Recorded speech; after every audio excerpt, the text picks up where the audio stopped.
Murder. Homicide has always been the most serious crime.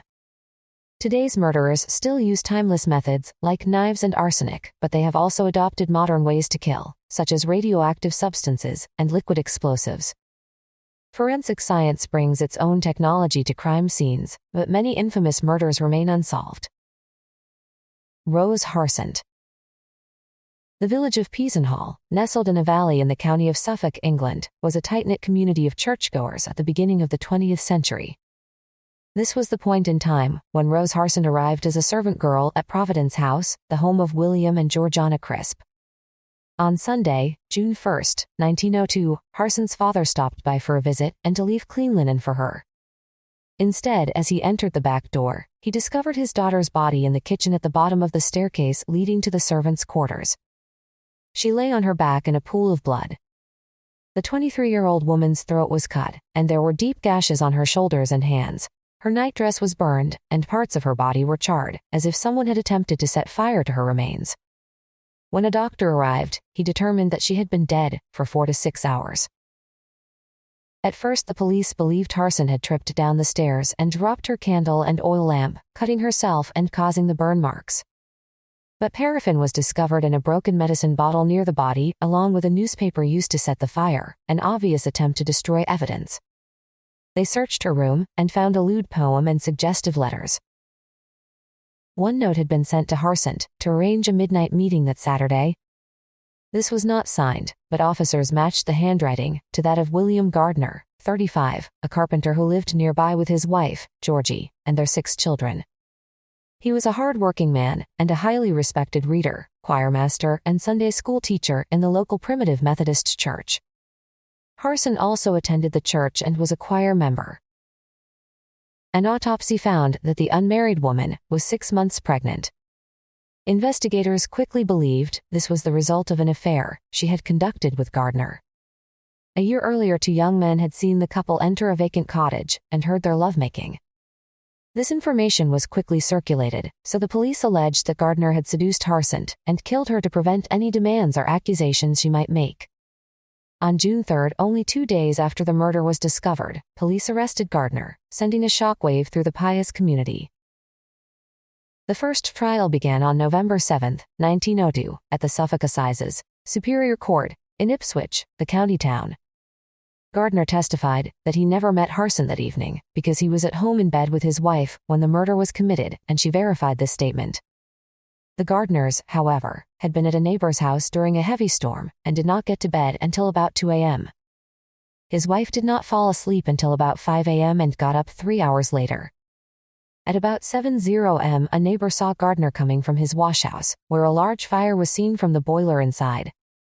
Harsent's employer, Mrs. Crisp, testified that she had heard a thud and scream between 1 or 2 a.m., but did nothing because her husband said Rose would inform them if anything was wrong.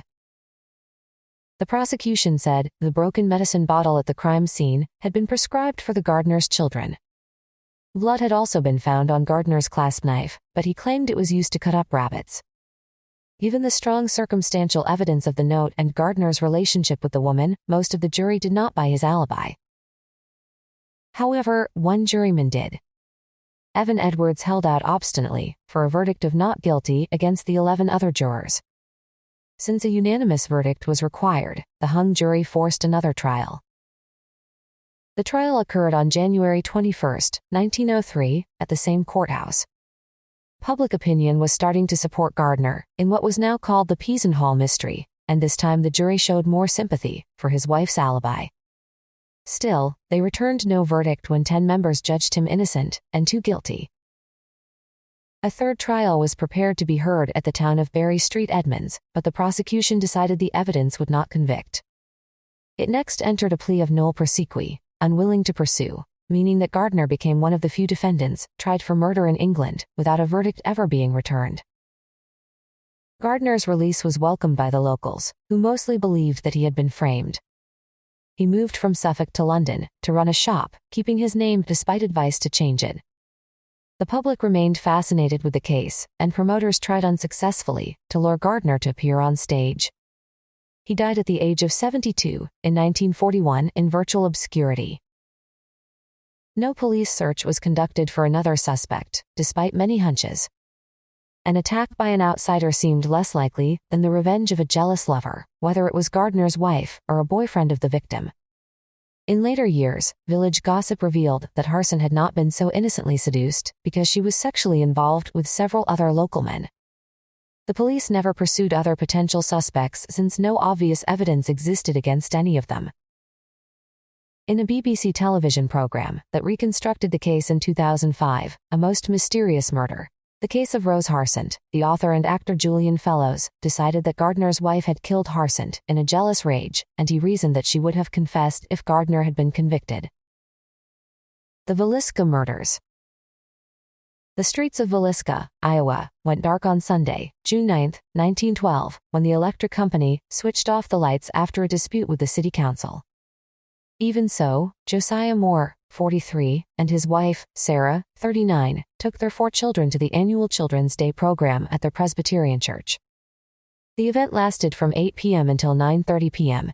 It had been a tiring day beginning with the regular church services that morning, so the family invited 2 friends of their children to stay the night.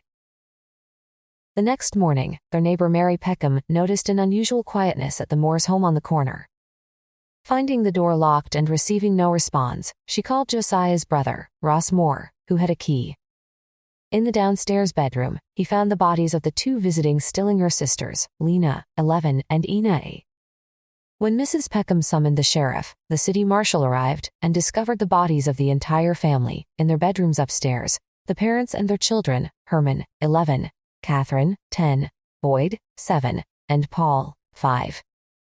The 8 victims had all been brutally murdered as they slept.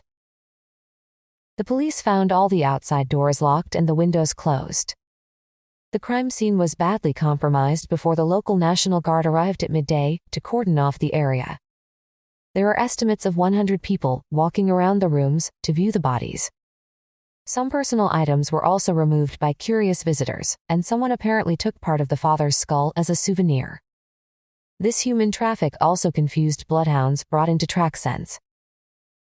The coroner estimated that the slayings had occurred shortly after midnight, and the murderer had moved from bed to bed battering the skulls of each victim. According to grand jury testimony from physicians and others who viewed the crime scene, each of the children was struck only once or twice. The parents were struck multiple times. The father had received the worst attack. The victim's facial features were unrecognizable, and the killer had covered all the faces with the sheets and left Lena Stillinger in a sexual position, although she had not been raped. The murder weapon, a bloody axe belonging to the father, was found in the visitor's bedroom, and nearby on the floor was a slab of bacon. The murderer had attempted to wipe the blood from the axe and cleaned his hands on other items. On the kitchen table was a bowl containing bloody water. Investigators said the victims were struck with the axe's back end or side, although the blade was used on the mother. No readable fingerprints were found at the scene. The suspects. Early in the investigation, police suspected that an outsider, probably a maniac, had haphazardly killed the victims. They tried to link known killers to the town, without success. Henry Lee Moore, 37. No relation to the Moore family, he had been convicted of murdering his mother and grandmother in Columbia, Missouri, 6 months after the Villisca deaths. The authorities interviewed him, but found no connection. Frank F. Jones, 57. A private detective, James Newton Wilkinson, then focused on Jones, a state senator from Villisca. Moore had worked at Jones' farm implements store, but left to set up his own rival business, taking lucrative customers with him. Rumors also said Moore had an affair with Jones' daughter-in-law. Jones had attended the local Methodist church that evening. Many locals disliked him, calling him arrogant. Wilkinson pushed the case, saying Jones had hired a man, William Blackie Mansfield, to carry out the killings, but a grand jury failed to indict Mansfield on July 21, 1916, because he proved he was elsewhere at the time of the murder. Reverend Lynn George Jacqueline Kelly, 33. In 1917, attention turned away from Jones to the Reverend Kelly, who was visiting the Presbyterian church on the night of the murders. He signed a confession that year, saying God had told him to commit the murders. "Slay utterly came to my mind," he wrote, "and I picked up the axe, went into the house and killed them." Kelly supposedly had taken a bloodied shirt to the cleaners, but it was never recovered. Others said he had told people about the murders before they were discovered. The Iowa Attorney General's office charged him with the murders, but Kelly recanted his confession before the trial. In the first trial, beginning in September 1917, the prosecutors gathered devastating facts about Kelly's character, documented months after the murders. Kelly was of wire, known to walk through the town late at night and peek through windows. Girls reported that he lured them to his room to teach them stenography, but asked them to undress, attempting to fondle them. The prosecution also pointed out that Kelly was left-handed, as the murderer was thought to be, but they had no real physical evidence against him. The defense argued that Kelly's confession was the result of mental problems, and his obsession with the murders had made him delusional. They added that testimony about his deviant sexual behavior did not apply to the murder case. The jurors failed to reach a verdict. 11 wanted to acquit him, and one person thought he was the murderer, but should be found not guilty because of his insanity. The retrial in November had the same strong defense that resulted in Kelly's acquittal. Kelly was only tried for the death of Lena Stillinger, allowing the state to continue with the other indictments if they wanted, but they opted to quit. Kelly would later spend time in mental institutions in Washington, D.C., and Long Island, New York. Reverend Edward Hall and Eleanor Mills. On the cold evening of September 16, 1922, near New Brunswick, New Jersey, a young couple was walking down a local lover's lane when they made a gruesome discovery: 2 corpses, a man and woman, lying on their backs. The lovers fled and called the police, who arrived to find that both victims had been shot in the head. The local community was shocked when they were later identified as the Reverend Edward Hall, 41, an Episcopalian minister, and Mrs. Eleanor Mills, 34, a member of his choir and wife of the church's sexton, caretaker. It was later revealed that they had been conducting a 4-year love affair. On inspection, the crime scene was bizarre. The bodies had been posed, after being brutally killed, with their feet pointing toward a crabapple tree. Hall's right arm was touching the woman's neck, and his Panama hat covered the single bullet wound to his head. Mills's left arm had been placed on the minister's right thigh, and her brown silk scarf was wrapped around her neck. Her throat had been cut, and the wound was already infested with maggots, indicating that she had been killed sometime before, and she had been shot 3 times in the head. The autopsy also discovered that her tongue had been cut out, a fact revealed 4 years later. A .32 caliber cartridge case was recovered from the scene, and, more unusual, scattered around and between the bodies were pieces of shredded paper. The paper was identified as Hall's and Mills's torn-up love letters. Hall's business card had also been propped up against the heel of his left shoe. Unfortunately, this piece of evidence was compromised when the police allowed spectators to pass it around to look at it. The case lay dormant for 4 years, until the New Jersey governor reactivated it in 1926, when a newspaper reported that the minister's maid had informed Hall's wife that he and Mills were planning to elope. The maid added that Mrs. Hall and her brothers had gone to the Lover's Lane on the night of the murder. Several other witnesses also placed them near that area. The suspects. The young couple that discovered the bodies, the Ku Klux Klan, and an unknown drifter, were all first considered. These ideas were discounted when evidence began to point to family matters. Frances Hall, 48. Reverend Hall's wife, was charged with his murder on July 28, 1926. She had been aware of her husband's affair, and when he disappeared, she told several people that the couple was probably dead. Henry Stevens, 52. Frances Hall's older brother was arrested with his sister. He was respected as a gentleman and had been a professional marksman. His blood-stained handkerchief, bearing an S for Stevens, was found near the murder scene and given to the police. William Willie Stevens, 50. Frances Hall's other brother was also arrested with her. He had a mental disability and spent much of his time loitering about the town's firehouse. The morning after the murders, he told the Hall's maid, "Something terrible happened last night." He also had his suit professionally cleaned the next morning to remove unidentified spots. However, no one apparently could say he had worn it the night of the murder. Henry Carpenter, 40. A prominent New York stockbroker and Francis Hall's cousin, he was arrested as a prime suspect, but charges were later dropped due to lack of evidence. James Mills, 45. Eleanor Mills's husband was never seriously considered as a suspect. He was a hard-working man who, besides his church job, worked as a janitor at the local school. On the night of the murder, he visited the church twice, looking for his wife. The trial began on November 3, 1926, in Somerville, New Jersey. It lasted for a month and was covered by national newspapers and radio. The prosecution's scenario was that Frances Hall, who came from a wealthy and well-connected family, had her philandering husband killed with the help of her two brothers, William providing the gun. He owned the same type of gun as the murder weapon, and Henry firing the shots. Examination of William's gun, however, showed it had been disabled and was no longer capable of firing live rounds. The state's case was damaged by the inconsistent testimony of the key witness, Jane Gibson, 50, known in press reports as the Pig Woman, because she raised hogs. Her story was that she saw a figure in her cornfield and thought he might be stealing her corn. Riding her mule toward him, she spied two men and two women arguing near a crabapple tree. She heard a woman ask, "Explain these letters," then another woman scream, "Don't," 3 times, and Henry, before 3 quick shots. However, her story changed with each retelling. Gibson's appearance proved to be a sensation. She collapsed on the first day, with stomach pains, and 2 weeks later was carried into court on a stretcher, where she identified the suspects as the people she had seen in the cornfield. She had previously been unable to identify them. As Gibson entered on a stretcher, her mother, seated near the front of the courtroom, shouted, "She's a liar, a liar, a liar. That's what she is and what she's always been." The defense then added insult to injury by suggesting the Pig Woman herself might have committed the murder. Another blow for the prosecution came after it exhibited the Reverend Hall's business card that had been found at the crime scene.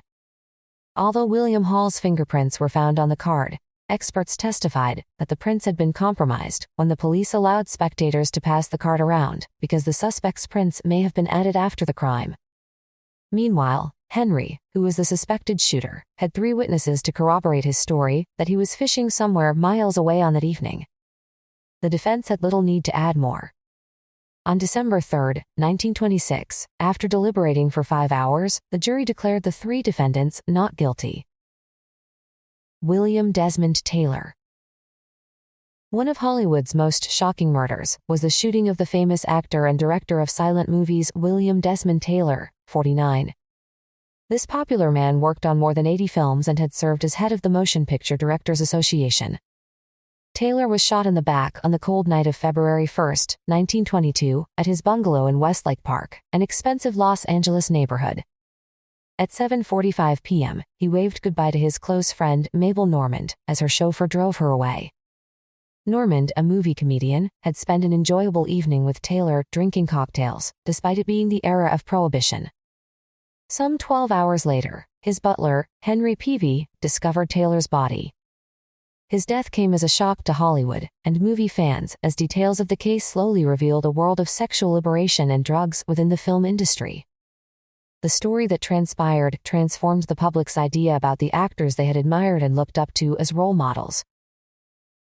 When police arrived, they found a crime scene with virtually no evidence. The area had not been secured and was being overrun by Paramount studio people who had been given access by the butler. An executive and cameraman were among those who badly compromised any existing clues, and the group even took away Taylor's personal letters in case they revealed embarrassing intimate details about him. In the crowd was a man who said he was a doctor. He hurriedly examined the body, stating, incorrectly, that Taylor had suffered a stomach hemorrhage. By the time police arrived and discovered the wound in Taylor's back, made by a .38 caliber bullet, the mystery doctor had disappeared and was never seen again. Police interviewed neighbors, 2 of whom reported hearing a bang that sounded like a car backfiring at around 8:00 p.m. They saw a dark figure on Taylor's porch that one described as a funny-looking man who went back into the bungalow before reappearing and casually walking away. Taylor was known around Hollywood as a charming gentleman. He was born William Cunningham Dean Tanner in Ireland and had been married to a wealthy New York society woman from 1901 to 1912. He deserted his wife and their daughter in 1908, and by 1912 he was working as an actor in Hollywood. His wife eventually found and contacted Taylor after he had made his name in Hollywood, and he made his daughter his heir. Detectives looked at love letters written by actresses and fans, hoping to spot a hidden motive in them. They also speculated that Taylor's well-publicized campaign against illegal drugs might have provoked drug dealers to hire a hitman, but this avenue of inquiry failed to turn anything up. The suspects. Mary Miles Minter, 19. Taylor was a mentor to this blonde actress, and they were also romantically involved, although he had begun to avoid Minter because he was concerned about her infatuation with him. Police discovered 3 golden hairs when they examined the victim's jacket, and her love letters were found in the bungalow along with her handkerchiefs and her pink nightgown. Minter may have appeared that night with the gun she had used in an earlier unsuccessful suicide attempt. While threatening to shoot herself, it is possible she accidentally shot Taylor when he tried to stop her. Charlotte Shelby, 44. Minter's manipulative mother owned a .38 caliber pistol like the murder weapon. Soon after the murder, she left the country for several years. The press speculated that she killed Taylor to prevent her daughter from throwing away her acting career on an older man. Mabel Normand, 29. A cocaine and opium addict who had inspired Taylor's anti-drug work, Normand was the last known person to have seen him alive. After the murder, police found her rummaging through Taylor's personal items. She may have had a romantic bond with the victim, but this was never proven. Although her chauffeur had previously shot one of her lovers, Normand had an alibi and was dismissed as a serious suspect. Edward Sands, 27. Taylor's ex-valet and cook had previously been imprisoned for embezzlement and had also deserted the U.S. Navy 3 times. Although he was born in Ohio, he pretended to be English and used several aliases. When he left Taylor, half a year before the murder, he stole his car along with around $5,000 in cash and other valuables. The police never located Sands. Henry Peavy, 39. Taylor's butler found the body and was an early suspect. Peavy was due in court on charges of lewd behavior on the day Taylor was killed. The director had put up bail money for him and was due to testify on his behalf. Hollywood gossip speculated that the 2 men were having a homosexual affair, but investigators found no evidence of this. Margaret Gibson, 27. A silent movie star who had worked with Taylor on 4 movies, Gibson was never considered a suspect, but confessed to the murder as she was dying in 1964. Gibson had been arrested and released without charges in 1923 for being part of an extortion ring. Harry Oakes. Sir Harry Oakes was born in Maine and prospected for gold during the Klondike Gold Rush and later in California, Australia, and New Zealand. In 1912, he struck it rich in northern Ontario, Canada, and became one of that country's wealthiest people. In 1924, he became a Canadian citizen for business reasons. He moved to the Bahamas in 1935 and became a property developer, living in a magnificent house in Nassau. He was knighted in 1939 by the King of England. On the morning of July 8, 1943, the 68-year-old was found murdered in his bed by a housegust, Harold Christie. Oakes had been bludgeoned to death and his body doused with gasoline and set on fire. Feathers from his pillow covered his remains.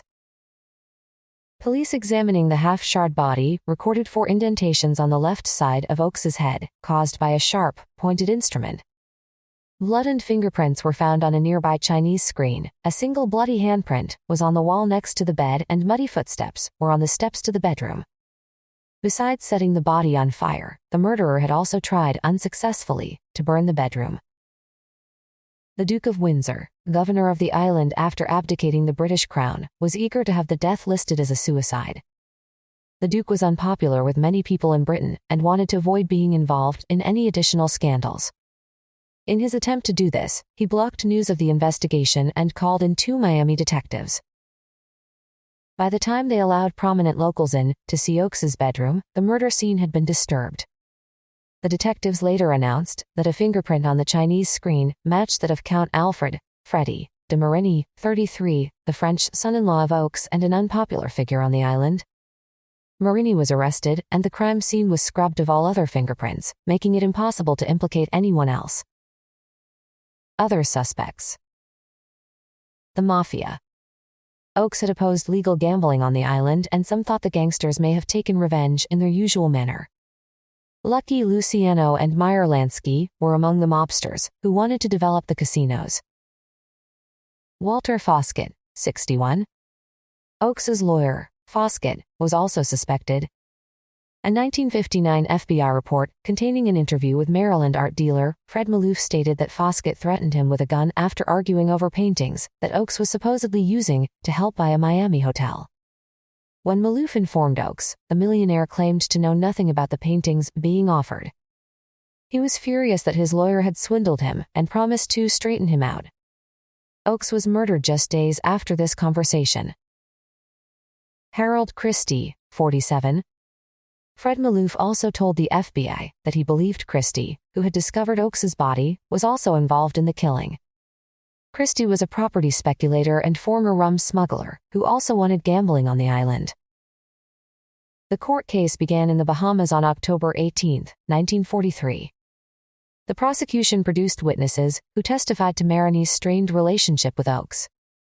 He disliked the Frenchman for eloping with his daughter, Nancy, on her 18th birthday, when she became old enough to inherit his fortune. Nancy, however, could not understand her parents' antagonism toward him. One witness said they saw two men arguing the day before the murder. Oakes was upset that his wife had received letters from Marini and ordered him to stop writing to her, calling Marini a sex maniac. Police also told the jury that Marini had visited the police station at 7:30 a.m. on the morning of the murder, looking very distressed and asking if someone could examine his car that he had transformed into a truck. The defense gained some ground when it was revealed that inspectors had confused the fingerprints in the room and initially said they were not Marini's. Defense lawyers also pointed the finger at Christie, asking why he parked his car out of sight of the house that night. He claimed it was to save gas. The local police superintendent also testified to have seen Christie as a passenger in another car at midnight on the night of the murder, even though Christie claimed to have not left the house. Marini testified, saying that he had been entertaining guests on the night of the murder and had driven one home at 1:00 a.m., taking around 45 minutes to do so. A couple staying at his home overnight asked him why his hands, hair, and beard were singed. Marini replied that it had happened when he lit his cigar and that he also cooked on a gas stove. On November 12, jurors took less than 2 hours to find Marini innocent by a majority vote of 9-3. The Black Dahlia. Elizabeth Short was a pretty, 22-year-old unemployed waitress, known to her friends as the Black Dahlia. This was a word play on a popular movie, The Blue Dahlia, because she dressed in black and had striking black hair. On January 15, 1947, a mother walking with her child came upon Short's mutilated body in Leimert Park, Los Angeles. Her torso had been cut in half, and her face slashed from the corners of her mouth to her ears. The murderer had placed the victim's hands above her head, with her elbows bent at right angles. This murder has fascinated the public for more than 60 years, inspiring, among others, James Ellroy's 1987 Los Angeles crime novel, The Black Dahlia, which was adapted in 2006 into a movie starring Scarlett Johansson. The corpse was identified from its fingerprints. They were taken and given to the Los Angeles Examiner to be enlarged and sent to the FBI in Washington, D.C., where they were matched to Short's on a database. She had been fingerprinted in the past for a crime at a California Army base when she was arrested for underage drinking. 10 days after her body was discovered, Short's black patent leather purse and one of her black shoes were found in a dumpster several miles away. The brutal murder of a pretty young woman made a sensational story for the media. This put even more pressure on the Los Angeles Police Department, which had brought in hundreds of officers from other agencies to work on the case. Detectives discovered that Short had no permanent address since she recently lived in several apartments, rooming houses, and hotels in the Los Angeles area. She had been living in Los Angeles for 3 years, trying to get into acting and working odd jobs to survive. A week before her death, Short told a friend she was moving to Chicago to become a fashion model. She was last seen on January 9 entering the lobby of the Biltmore Hotel in downtown Los Angeles after saying she was meeting her sister to go to her home in Berkeley. This case was extraordinary because of its long list of suspects, numbering in the hundreds. The Los Angeles District Attorney originally believed 22 people to be serious suspects, with 7 of these being doctors, who were suspects because the body was cut with skill. Police also interviewed thousands of people who they thought might have information about her.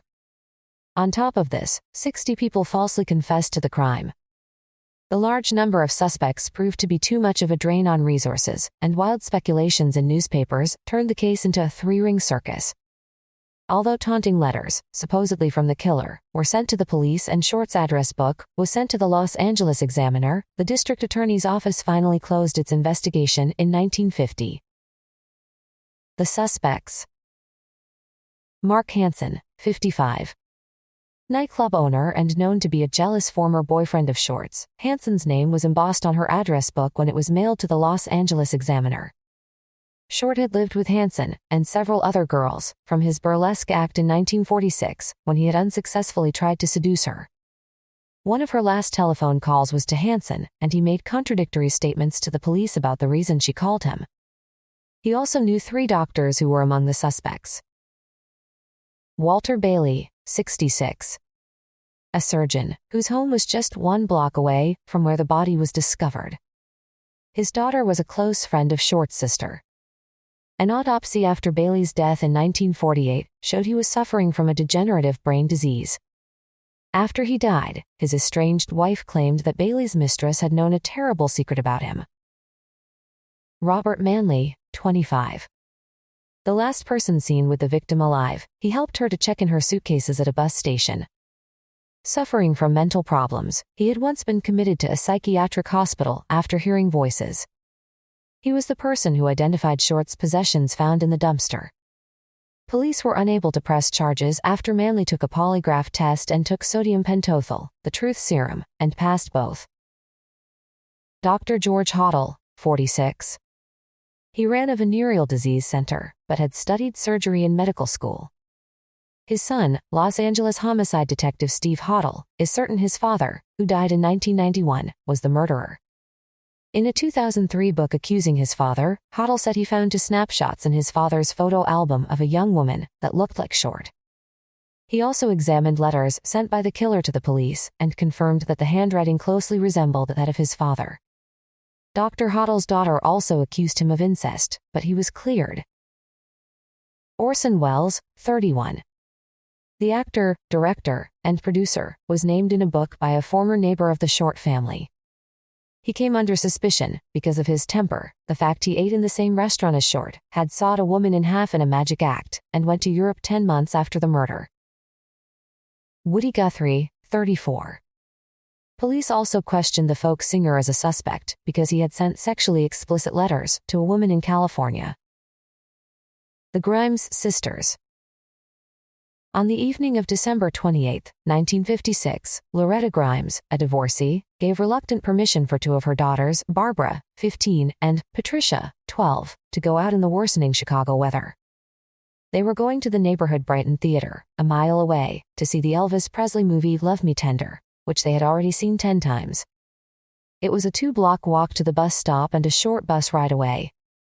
They planned to watch the movie twice, with the second showing ending at about 11 p.m.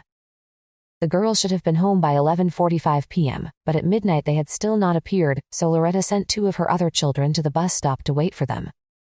3 buses arrived, but Patricia and Barbara were not on any of them. When a police officer happened to walk past, the siblings told him the girls were missing. Then, at 2:15 a.m., their frantic mother telephoned the police.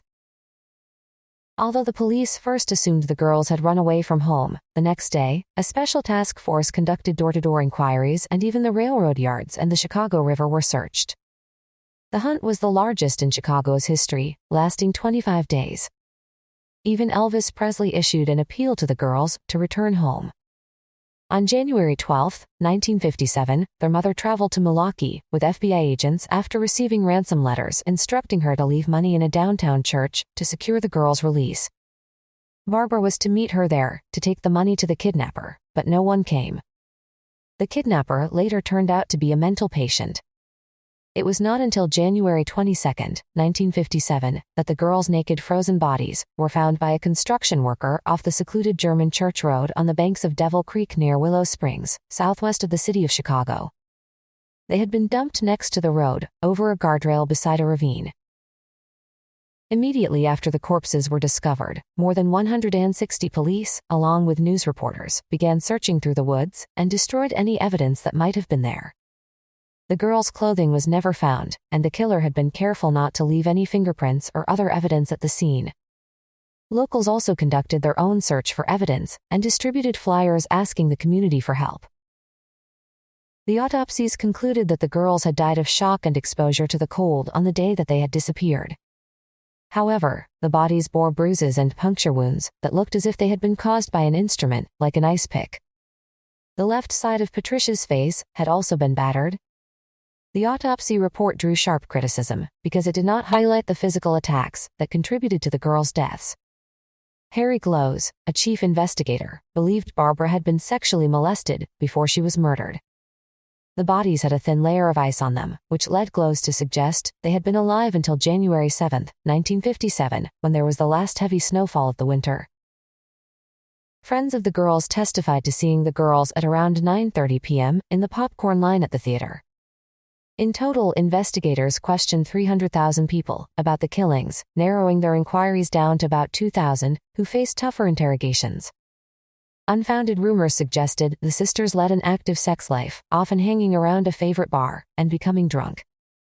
One theory was that they were abducted for a prostitution ring and murdered when they refused. Their close friends denied the rumors, saying that the girls were normal, decent teenagers. However, the autopsy did prove that both sisters were sexually active, but the coroner did not release this publicly to spare the family.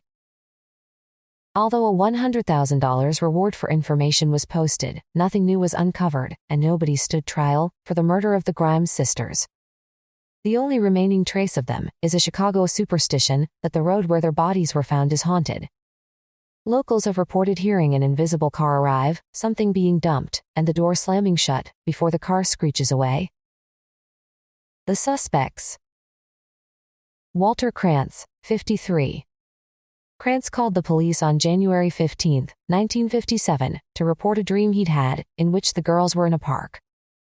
The location of his dream later turned out to be less than a mile from where the bodies were found. Nothing else linked Krantz to the crime, and he was released. Max Flagg, 17.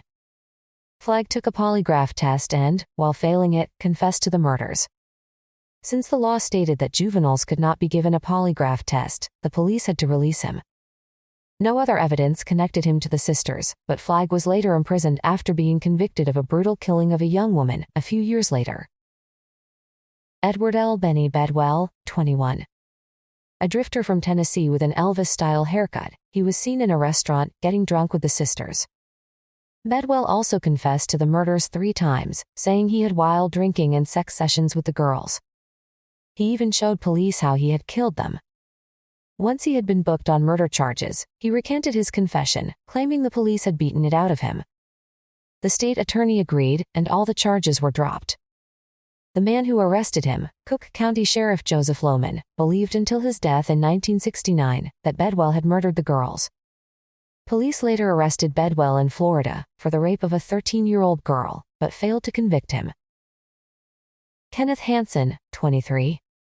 Arrested in 1994 for the murders of 3 Chicago boys in 1955, police hoped to be able to link him to the murder of the Grimes sisters, but failed. Marilyn Shepard. Dr. Sam Shepard, 30, claimed to be dozing on the early morning of July 4, 1954, on a daybed downstairs in his home in Bay Village, a suburb of Cleveland, Ohio, when his wife's screams from the upstairs bedroom woke him.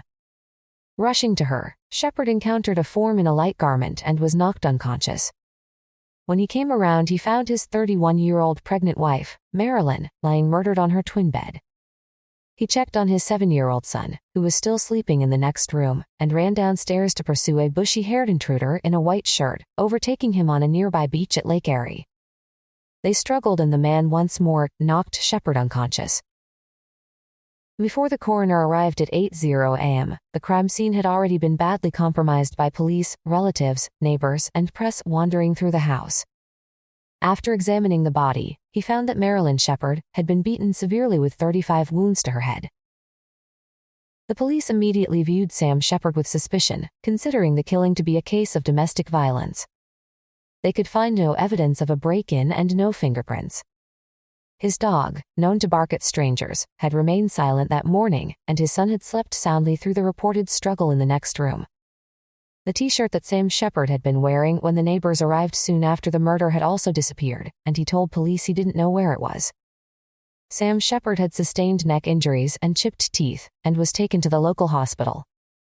After intense questioning there, one police officer informed him, "I think you killed your wife." Sam Shepard worked as an osteopath, and the high-profile investigation that followed his wife's murder soon uncovered his 3-year affair with a nurse at his hospital. Although Sam Shepard admitted his marriage was in trouble, at an inquest he denied sexual relations with the nurse even though she disputed it. He refused to take a lie detector test on the advice of his lawyer and was arrested on July 30, 1954. The same day, a Cleveland Press editorial ran the headline, "Why isn't Sam Shepard in jail? Quit stalling, bring him in." Other suspects. The mysterious intruder. The man Sam Shepard said he wrestled with was never found, despite witnesses saying they saw a bushy-haired man near the house that day. Richard Eberling, 25. He cleaned the windows at the Shepard home and was found in possession of one of Marilyn's rings, although he had stolen it from her sister-in-law. Eberling stated that while washing the Shepard's windows, he had cut his finger and bled in the house. His blood DNA was tested to compare with blood in the bedroom, but the results were inconclusive. Eberling was jailed in 1984 for the murder of a rich, elderly woman, and he died in prison in 1998. Both a home nurse for the elderly woman he killed and a fellow convict said Eberling had confessed to the Shepard crime. Sam Shepard's trial began on October 28, 1954, under the glare of national coverage, with many reporters convinced of his guilt. He testified, retelling his struggle with an intruder, and the defense produced 2 witnesses who said they had seen a bushy-haired man near the house that day. They also argued that the bedroom had been extremely bloody, but Sam Shepard had only one small spot of blood on his pants. The prosecution pointed to Sam Shepard's affair as the motive for murder, with his lover, Susan Hayes, testifying that they had made love. Also damaging was the coroner's testimony that a blood stain on the pillowcase could have been made only by a surgical knife. The jury agreed with the evidence, and Sam Shepard was convicted of second-degree murder and sentenced to life in prison. Appeals for a new trial were turned down, and in 1961 the famous defense lawyer F. Lee Bailey took over when Sam Shepard's lawyer died. Shepard received more sympathy in 1963 with the first broadcast of the television series The Fugitive, which was inspired by the Shepard murder, although the drama featured a one-armed intruder and had the innocent husband on the run. A movie based on the TV series was released in 1993. In 1964, Shepard was released from prison after nearly 10 years, when a judge ruled that his trial had been unfair due to excessive press coverage and the original judge's failure to control the courtroom. One newspaper columnist said during that trial, the judge had told her, "Well, he's guilty as hell. There is no question about it." Sam Shepard's second trial began on October 24, 1966. Heading the defense, Bailey argued that the crime scene indicated a woman could have been the murderer. A prosecution expert testified that blood found on Sam Shepard's wristwatch came from splattered blood, but a defense expert said it came from contact. Bailey even suggested, though no proof existed, that the mayor had carried on an affair with Marilyn Shepard and that his wife had killed her. Bailey's convincing argument that the evidence was weak against Sam Shepard resulted in his being found not guilty. Sam Shepard became a heavy drinker and died of liver disease in 1970 at the age of 46. His son, Samuel Reese Shepard, nicknamed Chip, conducted a campaign to clear his father's name, bringing a civil case in 1996 to have his father found innocent and to sue for wrongful imprisonment. His father's body was exhumed for DNA testing, and the son's lawyer contended this showed the blood in the bedroom was not Sam Shepard's. The jury, however, decided that Sam Shepard was not innocent and not wrongfully imprisoned. The Zodiac Killer. During the late 1960s and early 1970s, a serial killer terrorized Northern California around the San Francisco area, slaying at least 5 known people. During his killing spree, the murderer taunted the police and press with coded letters, signed with a zodiac symbol. He also claimed to have killed 37 or more victims. The victims: Betty Lou Jensen, 16, and David Faraday, 17. The first deaths officially attributed to the Zodiac Killer occurred on December 20, 1968, in the town of Benicia, about 20 miles, 32 kilometers northeast of San Francisco. At around 10:20 p.m., Jensen and Faraday were parked on a lover's lane when another car arrived and the driver ordered them to get out. Faraday was shot in the head, and Jensen was shot 5 times in the back. Darlene Ferrin, 22, and Michael Maggio, 19.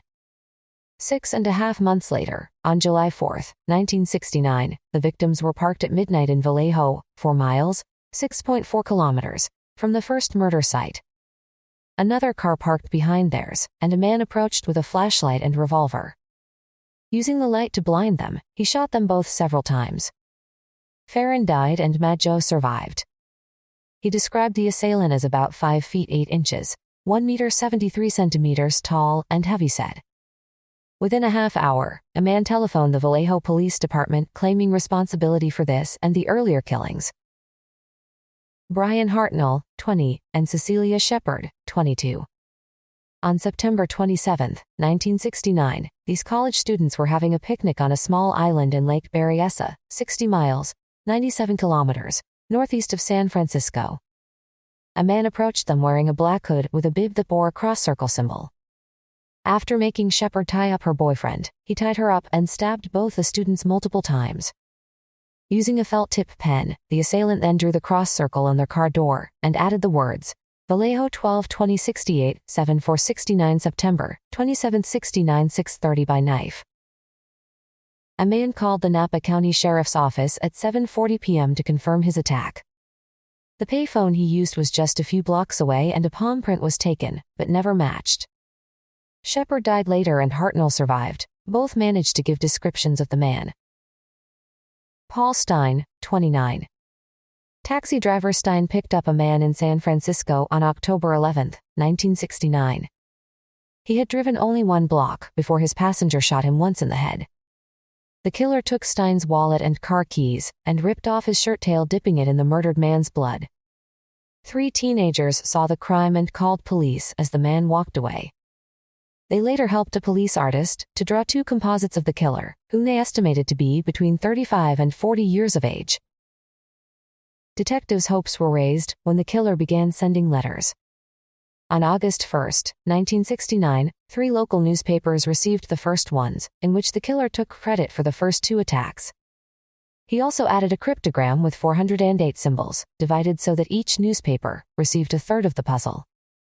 This cryptogram represented his identity, the killer said, and he threatened to kill more people if it was not published on the front pages of each of the newspapers, which they were. 6 days later, one of the newspapers, the San Francisco Examiner, received another letter, using the name Zodiac for the first time. In the letter, the writer said that he could be caught if the police managed to crack the code. On October 14, 1969, the San Francisco Chronicle received a Zodiac letter containing a swatch of the shirt tail of taxi driver Paul Stine.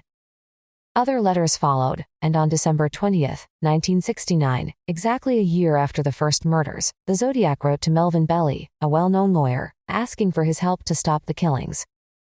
Letters in 1970, to the press and police, claimed other killings. The last letter arrived nearly 4 years later, postmarked January 29, 1974, in which the killer merely said how much he enjoyed the Exorcist movie. The suspects: Arthur Lee Allen, 39. The only person to be arrested out of the 2,500 people that the police reviewed, Allen was a convicted child molester and had also been arrested for having a firearm in his car. He was suspected by his friend Don Cheney, who said Allen had asked him how to disguise handwriting and had told him that someone could elude detection by committing motiveless murders.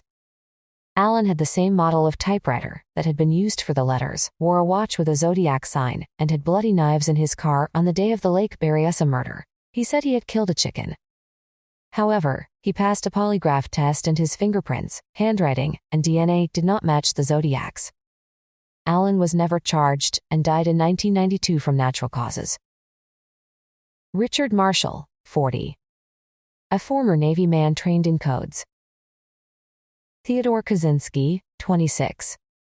Later convicted as the Unabomber, cleared of any involvement by the police and FBI. Jack Terrence. In 2000, the FBI was alerted to Terrence by his stepson Dennis Kaufman, who had noticed that Terrence's handwriting matched that of the killer, and the police sketch resembled him in his younger years. After Terrence died in 2006, Kaufman found a black hood like the one worn in the 1968 murder, a knife possibly covered in blood, and rolls of film containing gruesome images. Guy Ward Hendrickson. In 2009, a California real estate agent, Deborah Perez, claimed her stepfather was the Zodiac killer, who even took her with him to 2 of the killings when she was 7. Perez claims to have the taxi driver's horn-rimmed glasses.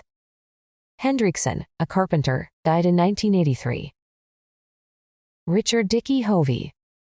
Richard Hovey, 17, also known as Dickey in his hometown of Fredericton, New Brunswick, Canada, dreamed of becoming a rock star. He was a talented musician who played lead guitar in a local band called Teddy and the Royals, but Hovey knew if he was to make the big time, he needed to be in a big city. In the late spring of 1967, he hitchhiked to Toronto, with his guitar case slung over his shoulder, to work as a musician in the city's hippie haven at the time, Yorkville Village. After 2 weeks of filling in occasionally with a band in the Mina Bird Club, and a week after his 70th birthday, Hovey disappeared forever. Within months, the decomposed remains of 2 unidentified young men were found in separate areas north of Toronto. Both were naked and had their hands tied behind their backs. One was discovered on December 17, 1967, in a wooded area in Balsam Lake Provincial Park near Coboconk, and the other corpse was found on May 15, 1968, against a hedgerow on a farm near Schomburg. Police linked the 2 deaths, and fear began that a serial killer was on the loose. The Ontario Provincial Police, OPP, kept the skeletal remains secure in plastic containers at the Toronto morgue. Police were stumped by the lack of clues and had no way to identify the bones. They issued a news release asking the public for information, but this produced little interest, so the cases were filed away. In 2006, nearly 40 years after the deaths, they reopened the cold cases to take advantage of new DNA techniques. The OPP offered a $50,000 reward for information that would help solve the murders. They called in forensic anthropologist Kathy Grusbier, who confirmed that the victims were teenagers and added details about their physical features, such as their height and bone structures. They conducted autopsies and had forensic artist Pete Thompson reconstruct the victims' faces from the skulls. The images were then broadcast on national television and a website. When officers held a press conference regarding the case, relatives of Hovey and, separately, a friend called within 24 hours from Fredericton identifying one of the faces as the missing musician. Police went to New Brunswick to interview Hovey's brother, Kevin, and his 2 sisters, Marcia and Carolyn, and obtain blood samples. When their DNA matched a sample from the skeletal remains, they knew the young musician had been found. His body was flown home, to be buried at long last by the family, and detectives began a new hunt for the murderer. On March 9, 2009, the OPP announced that family members viewing the reconstructed image had identified the second victim as Eric Jones, 18. His brother, Oscar, said the victim had left home in Nouvelle, Ontario, to start a new life, moving to Toronto to live with an aunt. Jones had moved out of her house a month later, in April 1967, which was around the last time he had been seen alive. Detectives believe someone in the gay community attacked Hovey and Jones. The victims were probably picked up in downtown Toronto and driven to rural areas. OPP Detective Inspector Dave Quigley, the lead investigator in the case, also thought that they may have gone willingly at first. And it was not the first time this had happened. In the summer of 1967, 2 other young men were abducted and then sexually attacked. Police sent out a request for friends of Hovey to contact them. "We want to retrace Richard Hovey's final steps," said Quigley. They talked with members of the band that he sometimes played with, Bobby Lee Justice and the Scepters, who had recorded a CD, "Still Searching for Your Soul," as a tribute to him. The police also began to think about what had happened to Hovey's beloved painted Sears guitar, because the only evidence left on the body by the killer was the white shoelace that was used to bind Hovey's hands. They also interviewed eyewitnesses, who were the last people to see him alive. Some of them recalled watching him get into a light-colored Corvair driven by a muscular black man, whom detectives believe was the murderer. As the car had driven away, it had turned onto a street that eventually leads out of the city. The Corvair sighting was the first definite link to the man that police considered a suspect, the convicted sex offender and killer James Greenidge. He was first jailed in 1955 for raping a 14-year-old girl and served 5 years of a 10-year sentence. Greenidge fitted the witnesses' description of the man seen driving Hovey away. His car also matched the Corvair that was seen. In the summer of 1967, he murdered a 17-year-old boy and dumped his body north of Toronto. He then stabbed a 21-year-old man in the throat and chest and left him in a field to die, but the victim survived to identify both Greenidge and his car. Greenidge was convicted of manslaughter and attempted murder and was imprisoned from 1968 to 1977. He then spent time in a minimum security facility before being paroled in 1978. About that time, another youth was murdered in the Toronto area, and police again suspected Greenidge, who was known to have gay affairs. However, police suspicions were based on circumstantial evidence, and it remains a cold case. Meanwhile, Greenidge changed his name to James Gordon Henry and moved to Manitoba, but was soon back in prison serving a life sentence for the 1981 rape and murder of a 24-year-old woman in Vancouver. Without a confession or any strong evidence, the Ontario police are left with the unsolved murders of Richard Hovey and Eric Jones. However, detectives are still pursuing the break that will convict the murderer. Greenidge was denied parole at his hearing in 2007, when the parole board reviewed his lifelong pattern of crime and noted, "Your violence has escalated with every offense." Jimmy Hoffa. One of America's most notorious trade union leaders, Jimmy Hoffa, 62, disappeared on July 30, 1975, in a suburb of Detroit, and was never seen again. He had gone to the Michoud's Red Fox restaurant for a 2:00 p.m. meeting with 2 men from the mafia. After arriving on time, Hoffa waited in the parking lot for almost a half hour, before going to a payphone outside a hardware store to call his wife and say he was leaving if the others failed to arrive soon. He then disappeared. He was almost certainly murdered, and the police continue to keep the case open. By 2008, the FBI had compiled more than 16,000 pages of documents on the Hoffa case. Police identified the men that Hoffa was waiting for as a Detroit crime boss, Anthony Tony Jack Giacalone, and Anthony Tony Pro Provenzano, a head of the Teamsters Union in New Jersey, who was also a mob member. The FBI determined that the meeting was to be a peace conference between Hoffa and Provenzano after years of hostility between the two. Witnesses saw Hoffa and several other men get into a car in the parking lot at 2:45 p.m. Detectives traced the car to Joe Giacalone, the son of Tony Jack. He claimed he had loaned the vehicle to Charles Chucky O'Brien, a close Teamster associate of Hoffa's. Police believe Hoffa was killed soon after entering the car. O'Brien, whose fingerprints were in the vehicle, vowed Hoffa had not gotten in. Although traces of blood were found in the car, O'Brien claimed it was fish blood from frozen salmon. Police dogs also picked up Hoffa's scent in the backseat and trunk, but authorities still felt the evidence was too weak to indict O'Brien. The FBI is convinced the mafia killed Hoffa because of his past history. In 1957, he became president of the Teamsters, the union that mainly represented the trucking industry. The mafia helped him to get elected to this position, and he freely acknowledged his friendships with gangsters. U.S. Attorney General Robert Kennedy encouraged investigations into charges that Hoffa had engaged in fraud, misuse of union money, violence, and jury tampering.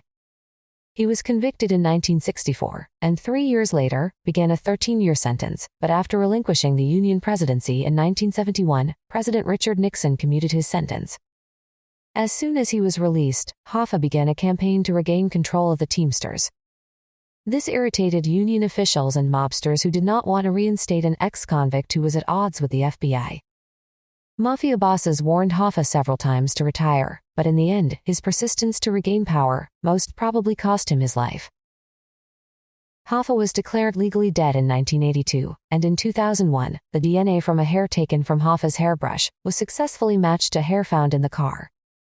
The search for his body, however, has never ended. Various rumors suggest it was dumped near the Verrazano Narrows Bridge in New York, buried at a toxic waste site in New Jersey, ground up at a meat processing plant, buried under the helipad in Savannah, Georgia, and even mixed into concrete used to construct the New York Giants Stadium in New Jersey. In 2004, detectives pulled up the floorboards of the Detroit house where Hoffa supposedly died, and 2 years later, after receiving a tip-off, the FBI searched a farm in Milford Township, Michigan. Neither searches uncovered anything. During the FBI's investigation of the Hoffa suspects, however, they turned up numerous other unrelated crimes, and more than 30 mobsters were prosecuted and given prison sentences. The suspects. Anthony Provenzano, 57. The prime suspect, he was in jail for racketeering when he first met Hoffa, who was an inmate in the same prison.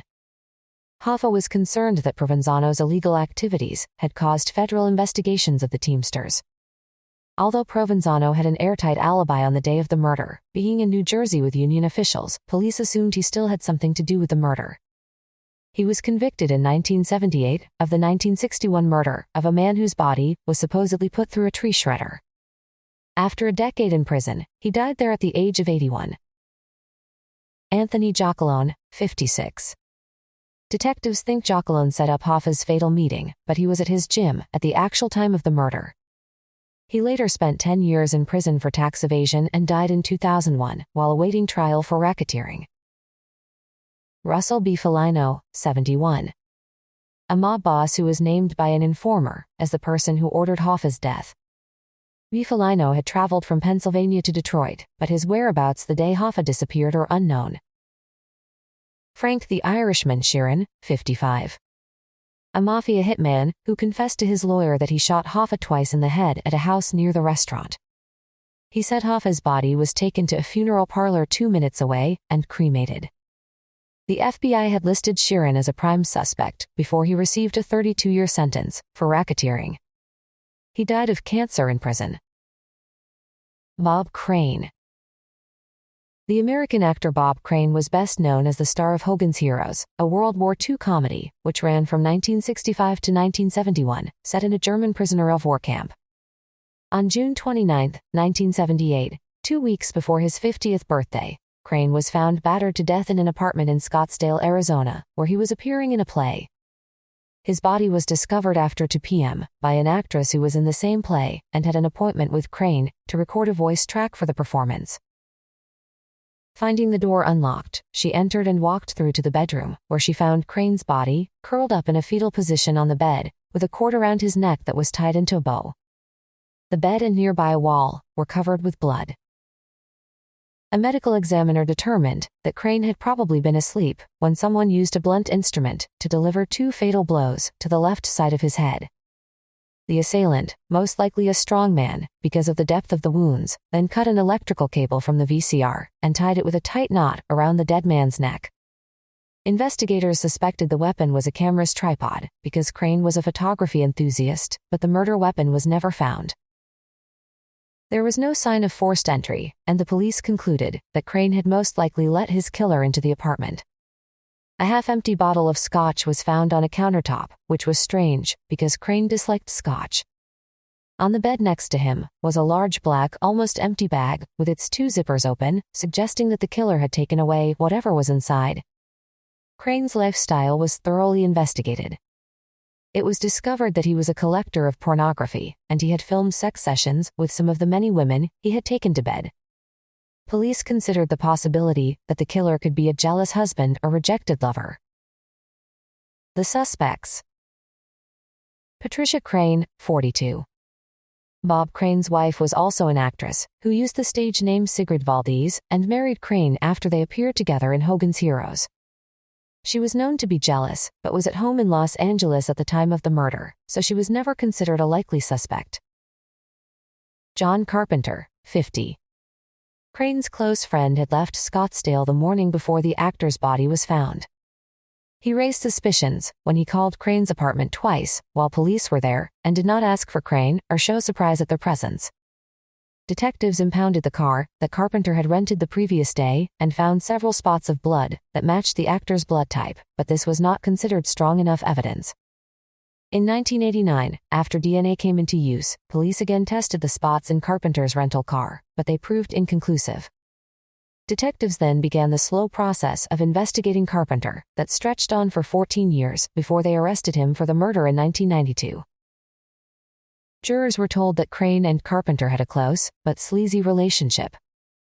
Carpenter was an electronics expert who supplied the actor with videotape to record his sex acts, while Crane found women for his friend. The main evidence against Carpenter, and the reason he was charged, involved a speck of tissue seen on the door panel of the car he had rented the night of the murder.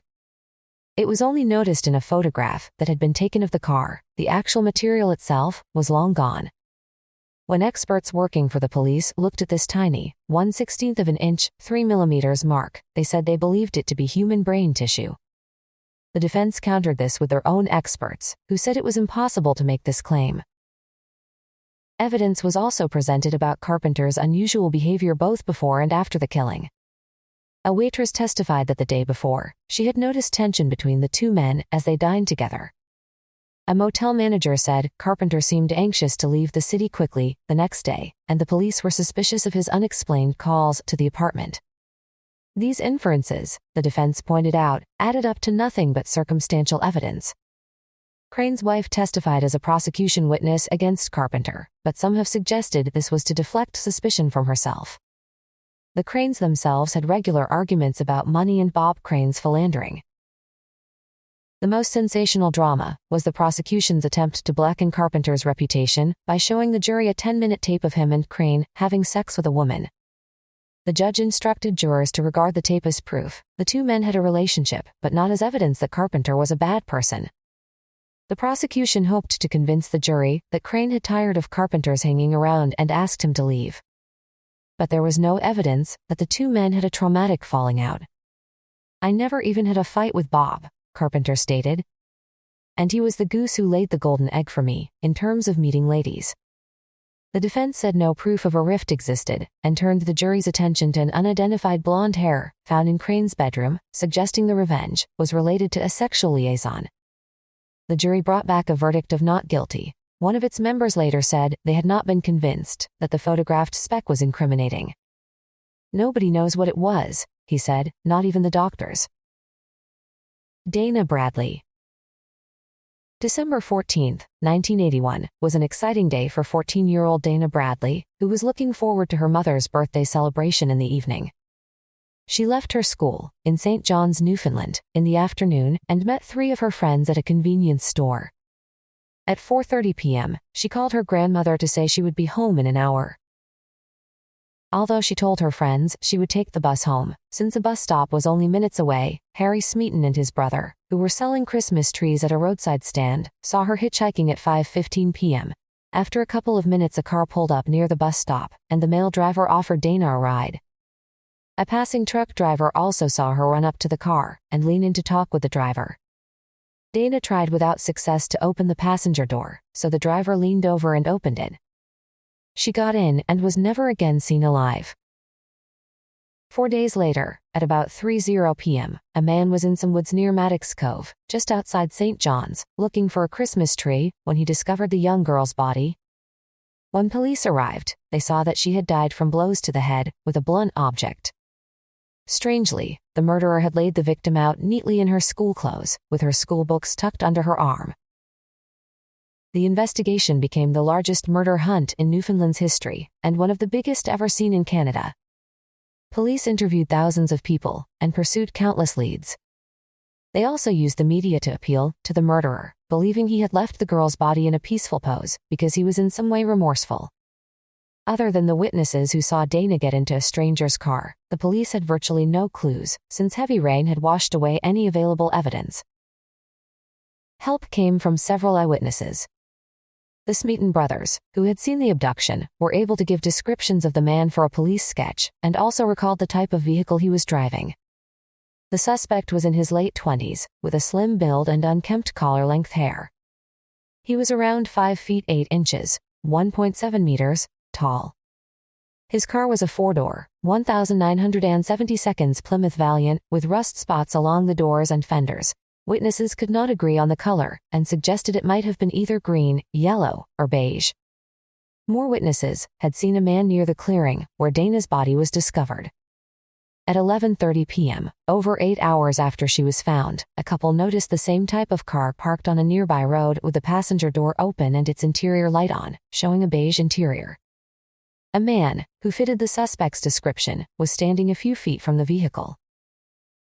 In 1991, NTV News in St. John's broadcast a reenactment of the crime. This drew numerous tips, but still no answers.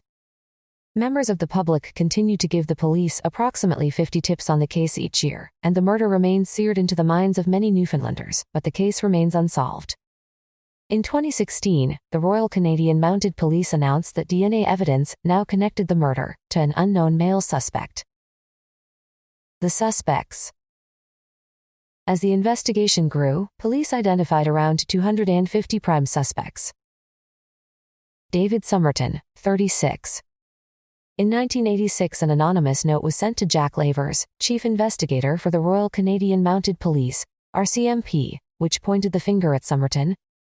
He had previously been convicted and served time in New Brunswick for armed robbery and quickly confessed to the Bradley crime, giving details that were consistent with how the crime occurred. Somerton claimed he buried the murder weapon near the body and left his car at the local dump. Police searched both sites without success, clearing trees and digging at the crime scene.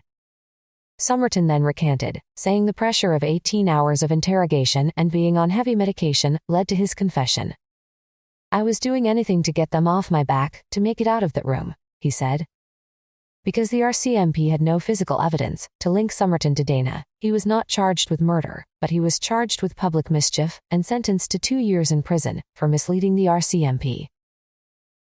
Police continue to suspect his involvement, and Somerton accuses them of harassment, telling them to bring charges or leave him alone. His criminal record was extended in 1996 when he was convicted of an indecent assault on a teenage girl and 3 years later pled guilty to sexually assaulting a minor. Shannon Murrin, 29. Police considered Murrin as another possible suspect, but this was based on weak circumstantial evidence.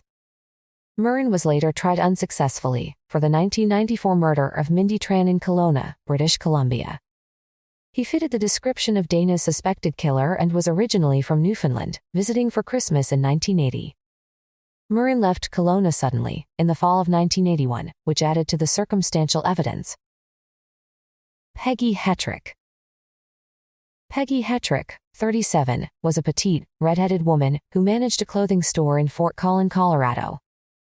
On February 11, 1987, she left a local restaurant at 1 a.m. to walk to her nearby apartment. Along the way, someone came from behind, stabbed her once in the back, and dragged her more than 100 yards, 91 meters, into a field. The following morning, a bicyclist discovered her partially clad body. Officers at the scene soon discovered that Hetrick's body had been sexually mutilated with almost surgical skill. This seemed to indicate that a doctor, or a person experienced with knives, had committed the crime. The victim's purse was found next to her body and had not been disturbed. Detectives carefully built up a picture of Hetrick's lifestyle. In addition to working at the fashion bar in a Fort Collins shopping center, she was writing a novel and had another manuscript that she hoped to have published. Known as a regular customer at local bars, she was in the Prime Minister Pub and Grill on the night of her murder, along with her former boyfriend Matt Zollner. Witnesses noticed that during the evening, she became upset and declined his offer of a ride home. Investigators immediately suspected Timothy Masters, a 15-year-old high school student. He told police he had seen the body, the morning after Hetrick was killed, on his way to catch the school bus, but failed to report it because he thought it might be a mannequin. Masters lived with his father in a mobile home that overlooked the murder scene. Although Masters claimed not to have walked through the trail that had been made by the bodies being dragged, his footprints were found there. 2 days after the murder, detectives searched the boy's room and school locker. They found a knife collection, pornography, writings about violence, and pictures he had drawn that resembled the crime. One was of a sexual mutilation, and another showed a man dragging a woman who was pierced with arrows. These facts soon rolled Matthew Zollner, Hetrick's former boyfriend, out of the investigation. But another possible killer was Dr. Richard Hammond, an eye surgeon whose bedroom window overlooked the murder scene. He was arrested in 1995 after he hid cameras in his home to secretly film women in his bathroom. Several days after being arrested, he committed suicide without ever being named as a suspect in Hetrick's murder. Yet the day after the murder, he had stayed at home, breaking appointments.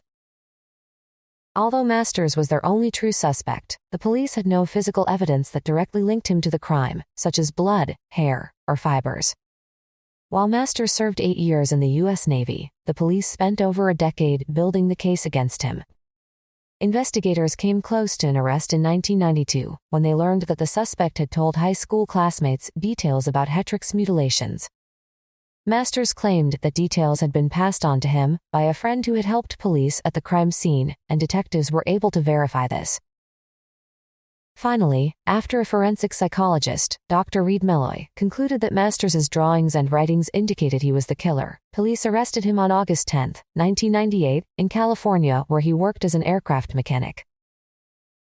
Prosecutors argued that Masters' gruesome writings and drawings, his love of knives, and his knowledge of the crime area all added up to his guilt. They also presented evidence that the defendant's footprints were discovered in the bloody trail that had been made by dragging the victim, although Masters told police he never had walked that way. His defense was that just being in the area did not imply murder, and no other physical evidence existed. The jury, however, decided the many pieces of circumstantial evidence were enough to prove that Masters was guilty. He was convicted on March 26, 1999, and sentenced to life. Some jurors said the many small details linking him to the murder were too overwhelming to ignore. Among the most damning was his failure to report seeing a body, his footprints on the trail, and his violent drawings. One juror stated, "He admitted his guilt through pictures to us." His lawyers appealed the decision, but it was upheld in 2001, and a second appeal to the Colorado Supreme Court was denied in 2002. By this time, an advanced DNA test had been developed, and tests were done on the clothes that Hetrick had been wearing when she was murdered. They showed skin cell DNA belonging to her former boyfriend and no other DNA. In addition, Masters' lawyers uncovered 4 documents that police had withheld from the defense. They asked for a new trial, naming the late Dr. Richard Hammond as the key suspect. On January 22, 2008, a judge threw out Masters' conviction and released him after he had served almost a decade in jail. In 2009, Masters brought a lawsuit accusing the police and the prosecutors of withholding evidence that would have pointed to other suspects. The lead detective in the case admitted that fingerprints and hair belonging to someone else had been found in Hetrick's purse. In 2011, Masters was exonerated. Nobody else has been charged with the murder. Julie Ward. On September 7, 1988, the British photographer Julie Ward, 28, disappeared in Kenya while on a safari. She was nearing the end of her 7-month visit in the Masai Mara Game Reserve. Taking one last excursion to photograph wildebeests, she and an Australian, Glenn Burns, became stranded when their jeep broke down. He returned to the Kenyan capital, Nairobi, for help, but Julie repaired the jeep, picked up their tents at the campsite, and ignored advice by driving back toward Nairobi alone. 6 days later, her mutilated and charred body parts were found. Kenyan investigators quickly decided that she had either been torn apart and eaten by wild animals or had committed suicide. When the police refused to conduct a murder inquiry, her father, John Ward, began an investigation in January 1989 that led to a Kenyan court ruling in October that she had been murdered. As soon as Julie was reported missing, John Ward traveled to Kenya, from Berry Street, Edmonds in Suffolk, England, to examine the scene. He hired spotter planes to hunt for his daughter's remains. Her jeep was found abandoned with SOS written on the roof in dust. Within days of her murder, it was her father who discovered her severed leg and half of her jaw in the grass, and also ashes, where her remains had been burned, over 5 miles from the jeep. 6 weeks later, her skull was found. By 2009, the 75-year-old, retired businessman, had visited the crime scene more than 100 times and had spent almost $4 million of his own money looking for evidence. Julie's camera was missing, so he circulated its serial number worldwide. His wife, Jan, also made investigative trips to Kenya. Ward believed that the official investigation was obstructed by Kenyan authorities, who were worried about its effect on tourism, and by British officials, who wanted to maintain friendly relations with an old Cold War ally. When he pointed out that wild animals or a person committing suicide would not have been set fire to, a British official suggested that Julie had been struck by lightning. Local Kenyan rumors also suggested that smugglers, connected to public figures, had killed her after she had witnessed their activity, and that a prominent Kenyan politician had her killed for having an affair with his son. In 2004, an independent police report for Scotland Yard said British officials in London and Nairobi had engaged in inconsistency and contradictions, falsehoods, and downright lies, and concluded that this, not surprisingly, led to John Ward believing that there was an active conspiracy to prevent him from identifying his daughter's killers. John Ward's persistence forced a murder inquiry in 1990, in which Scotland Yard detectives assisted the Kenyan police. Despite Ward's protests, the British detectives quickly concluded that two rangers stationed a mile away from the jeep had murdered Julie after a sexual assault. The suspects, Peter Kipping and Jonah Majirai, were put on trial in 1992. They were acquitted 6 months later due to lack of evidence, but the trial judge stated a cover-up had occurred to protect the lucrative tourist industry. A year later, Valentine Capito, who said he was a former government chauffeur, claimed Julie was killed after she stumbled onto smuggling, linked to Israelis and an important Kenyan politician. Scotland Yard investigated his story in 1996 and exposed it as a fabrication. Ward campaigned tirelessly, keeping the pressure on Kenyan authorities until they finally began to cooperate fully in 1997. A special police team was put on the case and that year charged Simon Lee McCullough, the chief gamekeeper of the Masai Mara, with Julie's murder. He had aroused Ward's suspicion by quickly leading the search party to Julie's abandoned jeep and then going directly to her body. Ward said McCullough had been his main suspect from the first day I saw him. Scotland Yard, however, had even used the man as their guide during their initial investigation. McCullough's trial began in Nairobi on March 1, 1999, and on September 17, the judge declared him innocent, saying, "Nothing added to nothing makes nothing." The case was based on purely circumstantial evidence. After his acquittal, Ward asked for a retrial due to violations of court procedures, but this was denied. For her part, Julie Ward's mother, Jan, declared, "Maybe this really is the time to draw a line under it and call it a day." Scotland Yard continued to work on the cold case, and on April 26, 2004, a formal British inquest was held in Ipswich. The Kenyan pathologist, who conducted the autopsy, stated that he had described Julie's bone injuries as clean-cut, but this was changed to torn by Kenya's Director of Public Health to indicate an animal attack. The pathologist also recalled the Kenyan police commissioner saying Julie had been a loose girl who had been with different men on different nights and said she could have cut herself up. Rumors were also presented, with a former British consular official testifying that the son of the Kenyan president at the time, Daniel Arap Moi, was implicated.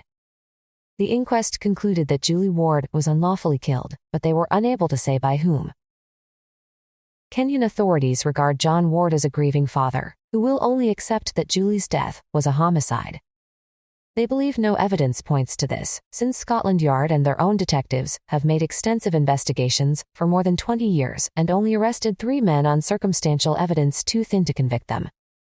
Julie's parents continue to hope that DNA can be found and matched.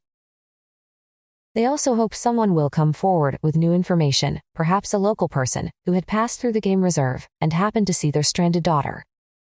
In 2009, Kenyan police, assisted by Scotland Yard, reopened the case, but no breakthroughs were made.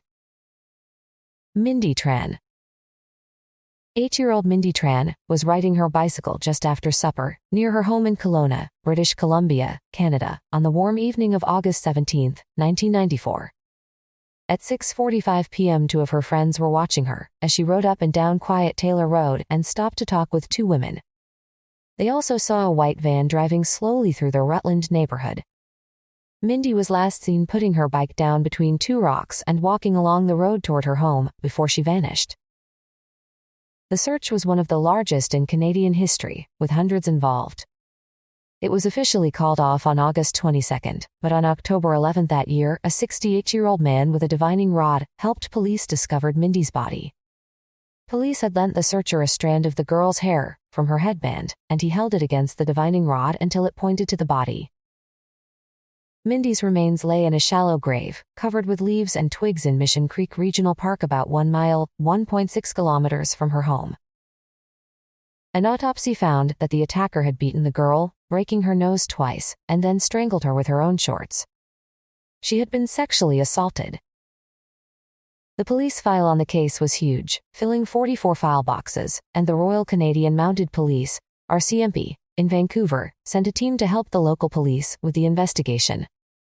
Witnesses provided 3 sightings of the white van in the neighborhood, close to the time Mindy vanished, and many more white van sightings after she disappeared and before her body was found. Witnesses also reported seeing a girl resembling Mindy on August 19 as she struggled with a man in a brown pickup truck. Police followed this lead for several weeks before discounting it. Detectives came to the conclusion that a vehicle had not been used in the abduction because Mindy's remains were found so close to where she disappeared. Instead, they asked the locals if they had seen a man carrying a suitcase, since it might have contained her body. Police interviewed all of the neighbors, and immediately, based on circumstantial evidence, one person fell under suspicion: Shannon Murrin, 43. Murrin, a neighbor of Mindy's, was an auto body worker who had lived in many places in Canada and had a criminal record of burglaries and bank robberies. The media described him as a transient and an alcoholic, and one officer on the case reported that he was a bad character. Mindy's bike was found in front of Murrin's duplex. One witness said they had seen Mindy walking toward Murrin's front door, while other witnesses had seen a man resembling Murrin carrying a suitcase. On January 5, 1995, Murrin was hospitalized for 11 days after being nearly beaten to death by 3 men who claimed a RCMP officer asked them to get a confession. He received a 2-year sentence for pulling a firearm on his attackers, and during his time in jail, from 1995 to 1997, 7 prisoners claimed he confessed to Mindy's murder. On January 14, 1997, police charged Murrin with the murder. Murrin's trial began on August 4, 1999, and lasted almost 7 months. More than 80 witnesses gave evidence, and the prosecution presented DNA results from a British laboratory that matched Murrin to 3 hairs found in Mindy's underwear at the burial site. This was the first presentation to a Canadian jury of mitochondrial DNA, mtDNA, after a Canadian DNA test had proved inconclusive. The prosecution also had 2 witnesses who said they saw Murrin with a suitcase. But their chief witness was Douglas Martin, 43, a criminal whose many convictions included perjury. He testified that Murrin had confessed to him in prison when he was in the next cell. The defense claimed that Murrin had been at a friend's house when the girl was taken, and they argued that the police had the witness supporting this main alibi change his account by saying Murrin was there an hour later. One of the 3 men who had beaten Murrin also testified that RCMP Sergeant Gary Tidsbury had asked them to take the suspect to Mission Creek Park to get a confession. When he pulled a loaded gun at his home, they beat him unconscious, drove him in the back of a pickup truck to the park, and almost beat him to death. And on December 31, 2009, it was settled out of court, and the details were not released. After almost a week of deliberations, the jury acquitted Murrin, who jumped from his chair in the courtroom and clapped his hands. The RCMP, however, said they had no plans to investigate the case further, since they believed the appropriate person had been charged. In July 2001, the RCMP released the results of an internal investigation of the case, exonerating Tidsbury, but saying he should have been replaced as the lead investigator, because the court case was damaged by a public perception that he may have been involved in Murrin's beating.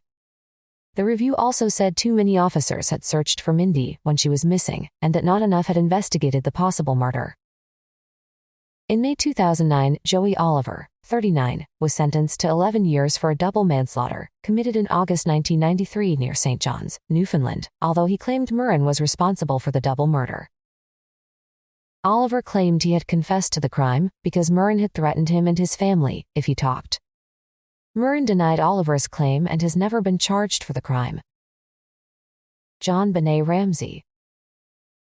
6-year-old American child beauty pageant queen JonBenet Ramsey was murdered in 1996 at her family's large home in the college town of Boulder, Colorado. Her parents, John and Patsy Ramsey, realized she was missing at 5:45 a.m. on December 26, 1996. Patsy found a 2-page handwritten ransom note on the stairs in the house that demanded $118,000 to keep the girl from being executed by a small foreign faction. Patsy immediately called 911 to report JonBenet's kidnapping. When the police arrived, they suggested that John and a friend search the large rambling house. They found the little girl's body in the basement wine cellar. The Ramseys had put JonBenet to bed at 9:30 p.m. Her father found her body at 1:05 p.m. the next day. The crime scene was badly compromised. The police had allowed John Ramsey, who was Boulder's Businessman of the Year, to carry his daughter's body from the basement and had also permitted friends of the couple to move freely through the house. The Ramseys claimed that their daughter had been killed by an intruder, but the police found no footprints in the snow on the lawn and no evidence of a forced entry. However, a window near the body was open with a suitcase below it which may have been used as a step. The footprint of a hiking boot was also discovered in the basement dust and did not match those belonging to the family or their friends. Officers spent a week searching the house as reporters began to criticize the confused investigation. Police took 8 days to send DNA from the girl's clothing for an official analysis. Bloodstains on her pajamas and underpants were mixed with DNA from a white male. This DNA was not her father's, and hairs and fibers found at the scene did not come from her parents.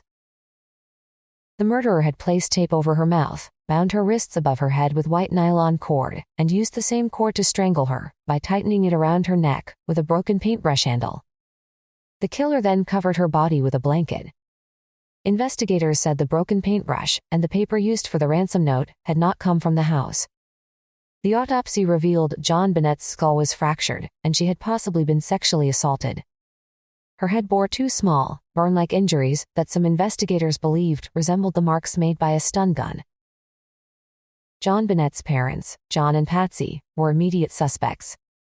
The leading investigator, Steve Thomas, believed the parents had made up the intruder story after Patsy accidentally killed her daughter by striking her after she wet the bed. However, another investigator working on the case was convinced that someone had broken into the house and attacked the girl. The only other person at home that night was JonBenet's half-brother, 10-year-old Burke Ramsey, who was never a suspect. Besides taking samples of the parents' hair and blood, police also looked at their handwriting. The Colorado Bureau of Investigation said that indications pointed to Patsy's writing the ransom note, but they could not be definite. Police also took handwriting samples from employees at John Ramsey's computer company and from the man who had played Santa Claus at a family party. 2 days after the murder, the parents flew to their former home city of Atlanta, Georgia, to bury their daughter. Boulder police followed them, but the Ramseys denied their request to take polygraph tests. Media coverage often seemed negative toward Patsy, a former beauty queen who many felt had pushed her daughter into child beauty competitions. In March 1997, police searched the Ramseys' summer home in Charlevoix, Michigan. The next month, Boulder District Attorney Alex Hunter confirmed that the police were focusing on the Ramseys. A grand jury convened on September 15, 1997, to hear evidence, but the district attorney decided that no indictments would be issued since the evidence was insufficient. On December 5, 1997, the new leading investigator, Mark Beckner, said the Ramseys remain under an umbrella of suspicion.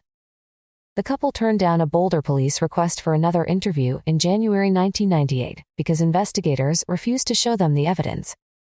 The following month, the police lost some of the evidence, including palm prints from family friends.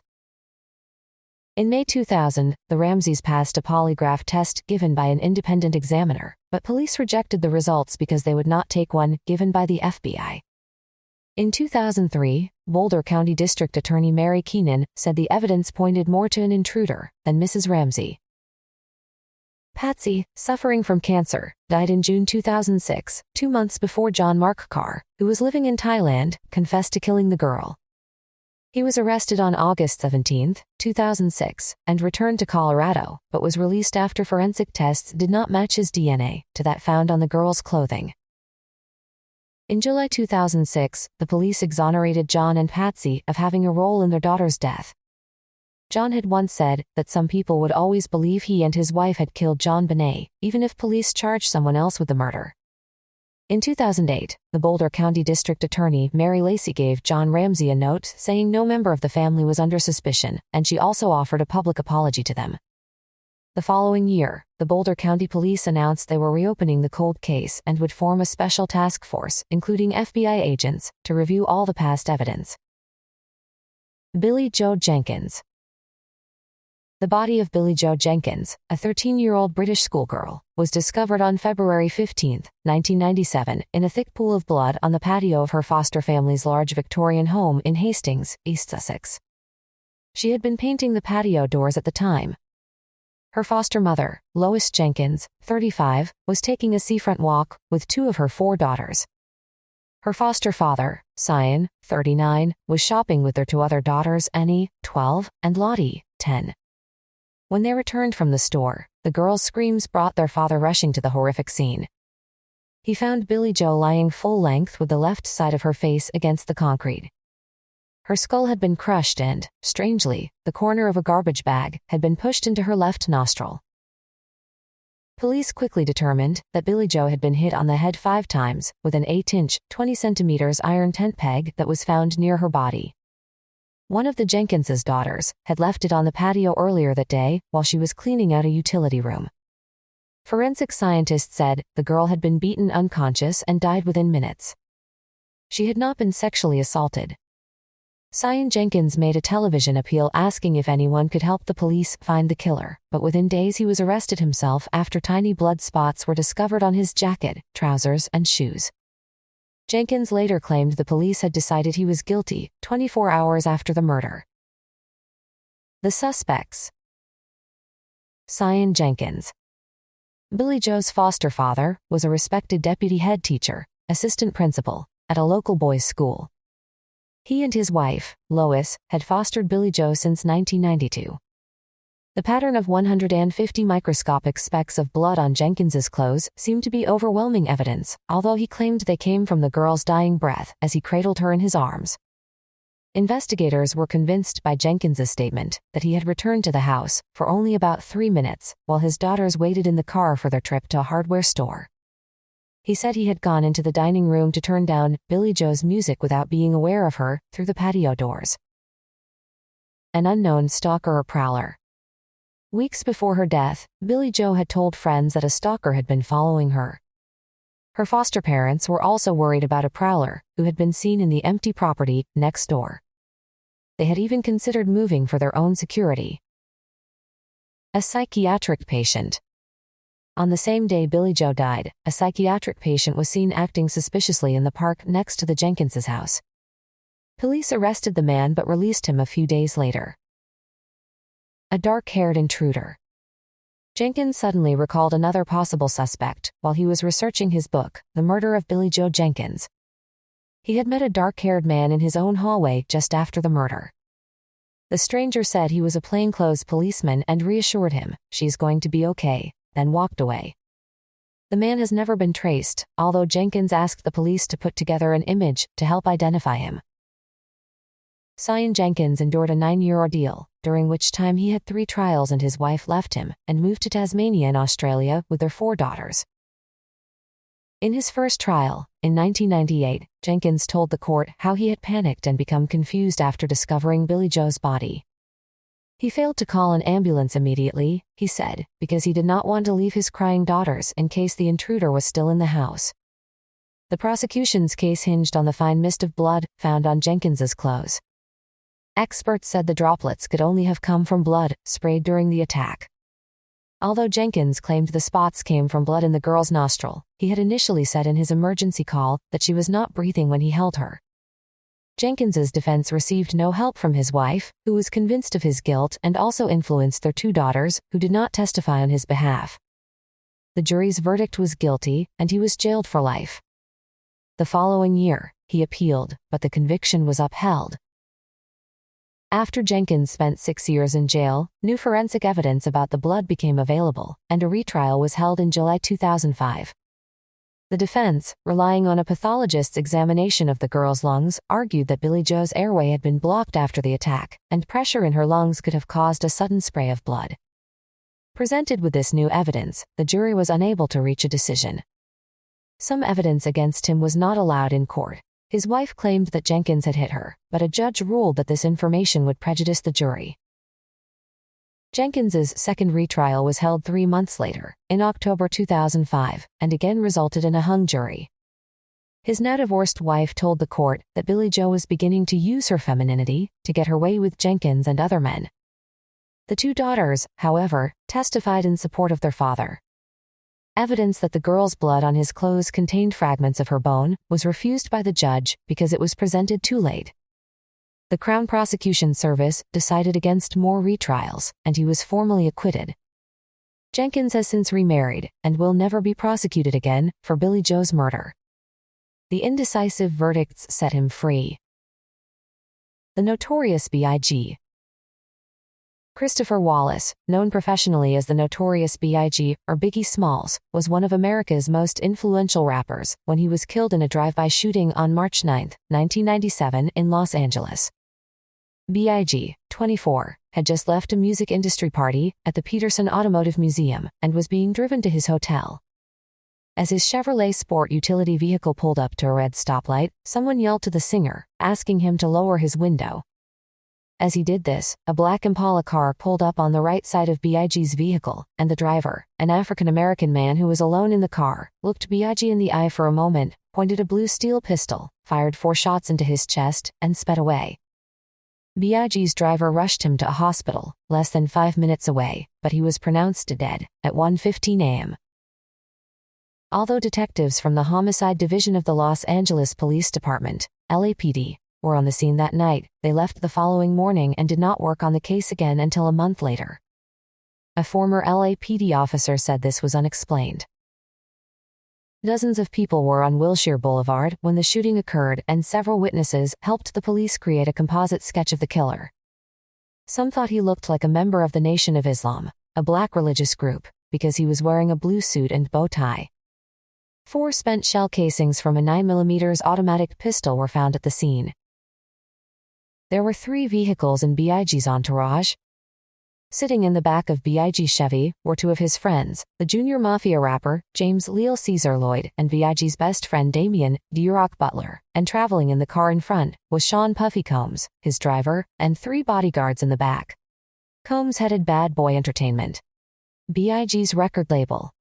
The director of security for Bad Boy Entertainment was in the car behind.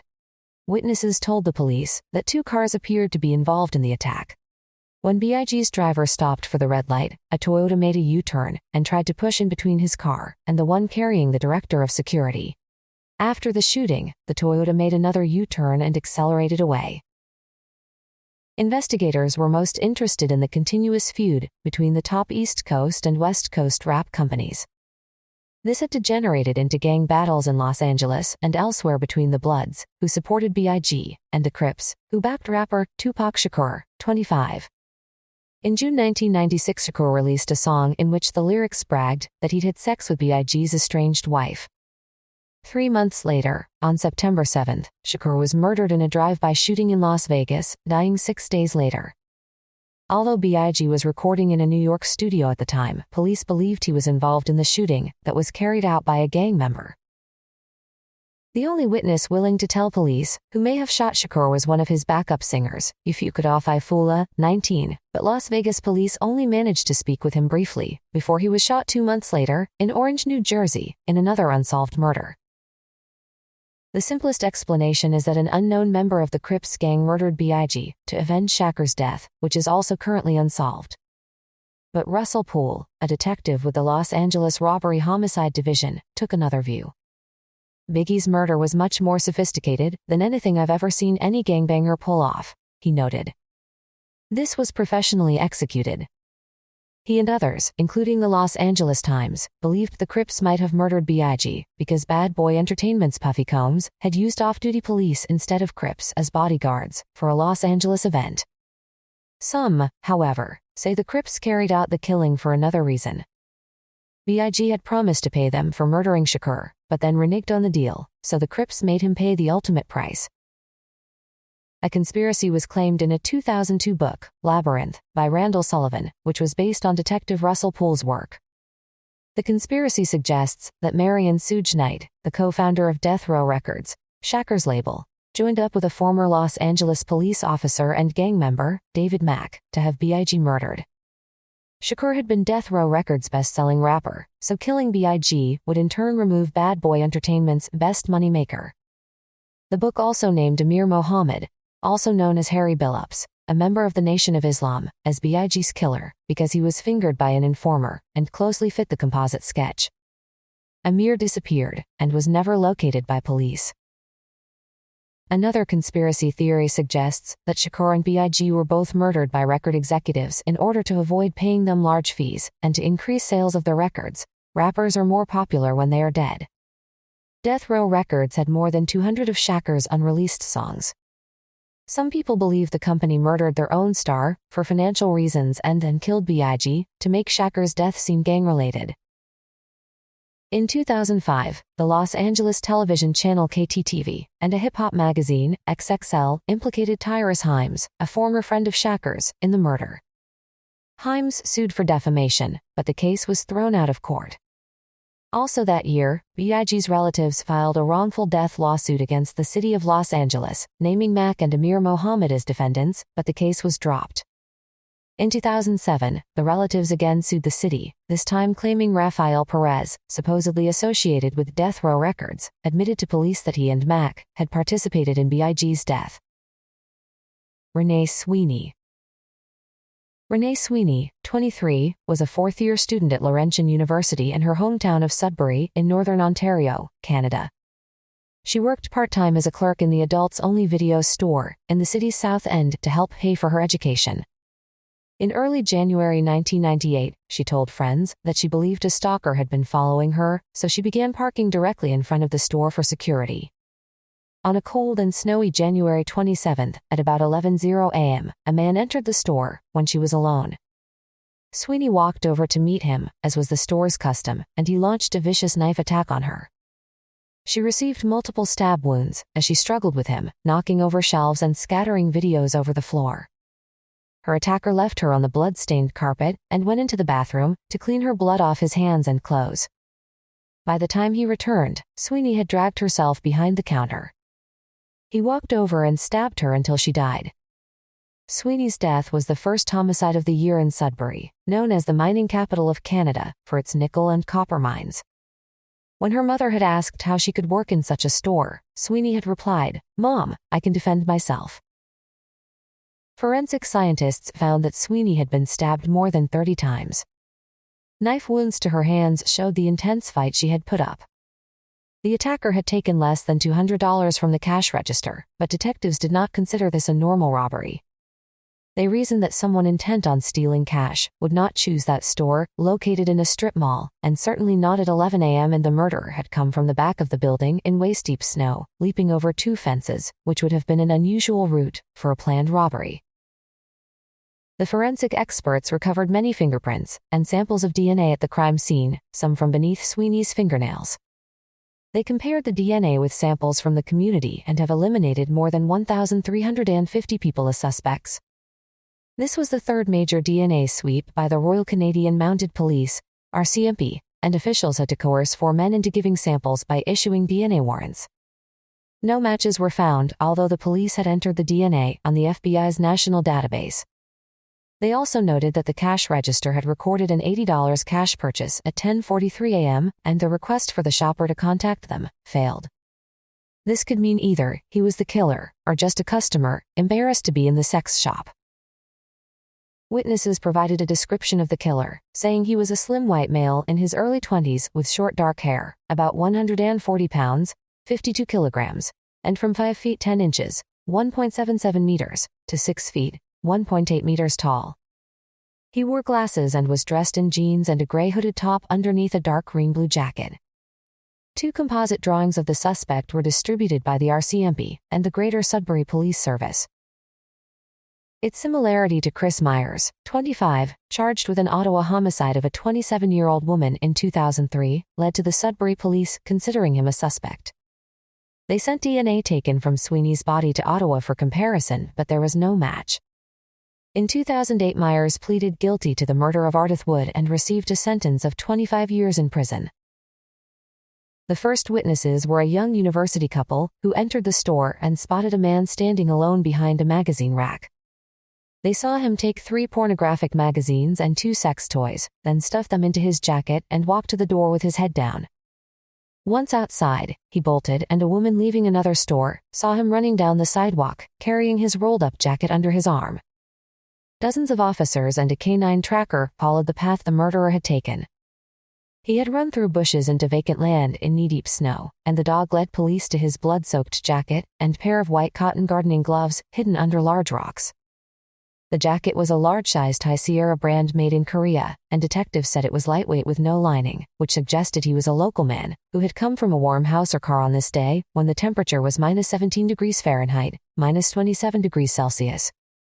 In an inside breast pocket they found a large diaper pin.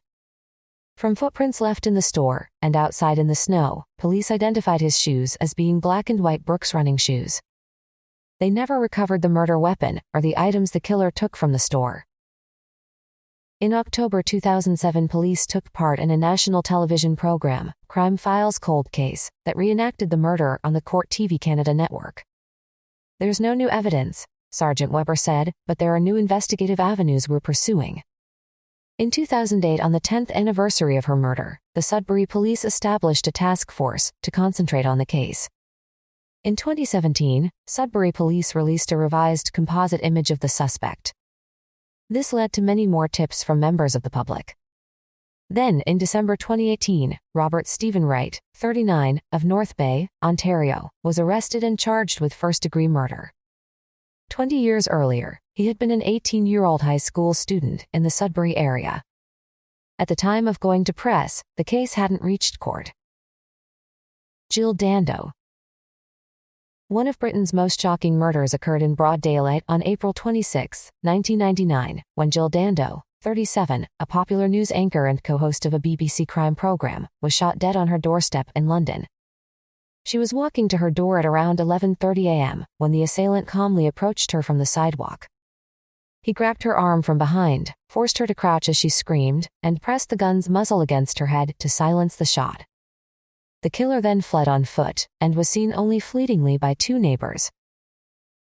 The police arrived quickly on the scene, but had no success as they searched the busy streets for the gunman. Despite the long row of houses on both sides of Dando's street, nobody had witnessed the actual shooting. A next-door neighbor was able to give a general description of a man he had seen walking quickly from the scene with what appeared to be a cell phone. Others reported seeing a man, covered in sweat, waiting for a bus on the next street. Although the weapon was never located, the 9mm bullet casing found at the scene indicated that it was shot from a blank-firing pistol that had been modified for live ammunition. Within hours, the police were seeking a motive. Who would want to end the life of this popular television star, known for her sunny personality?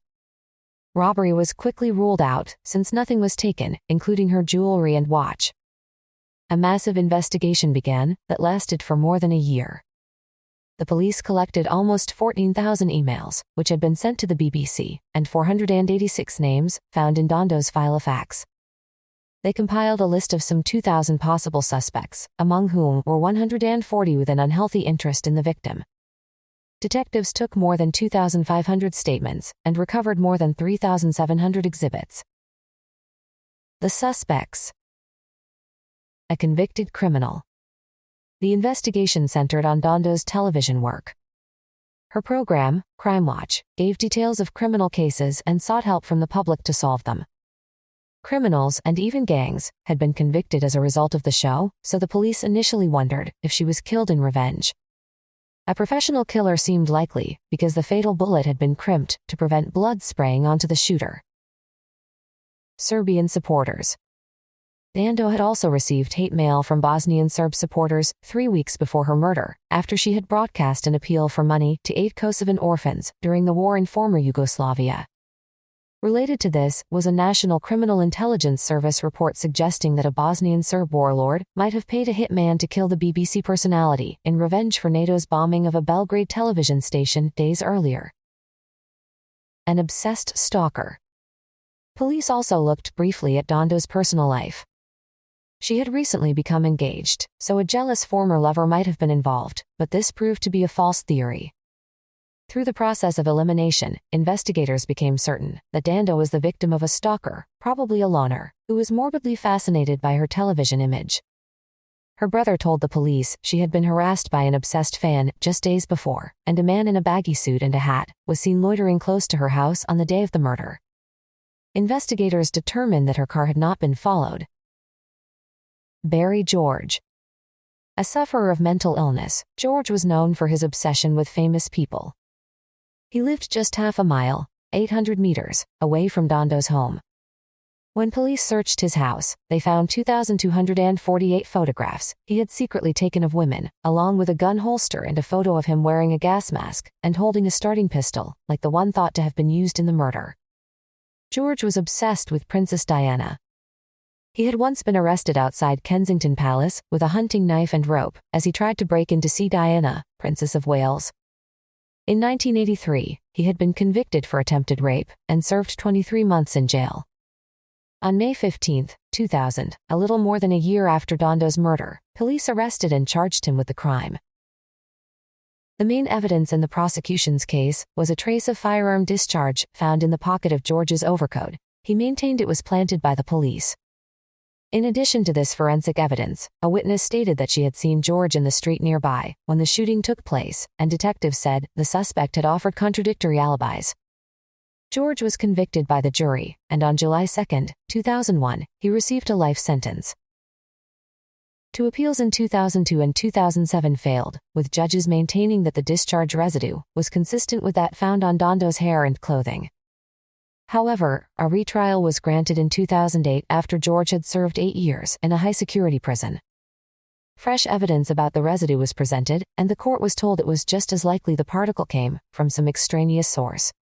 Many had already wondered how a person with such a disorderly life could have planned and committed the murder without leaving forensic evidence. The judge now ruled that the residue could no longer be considered, and on August 1, 2008, the jury cleared George of the crime. Natalie Holloway.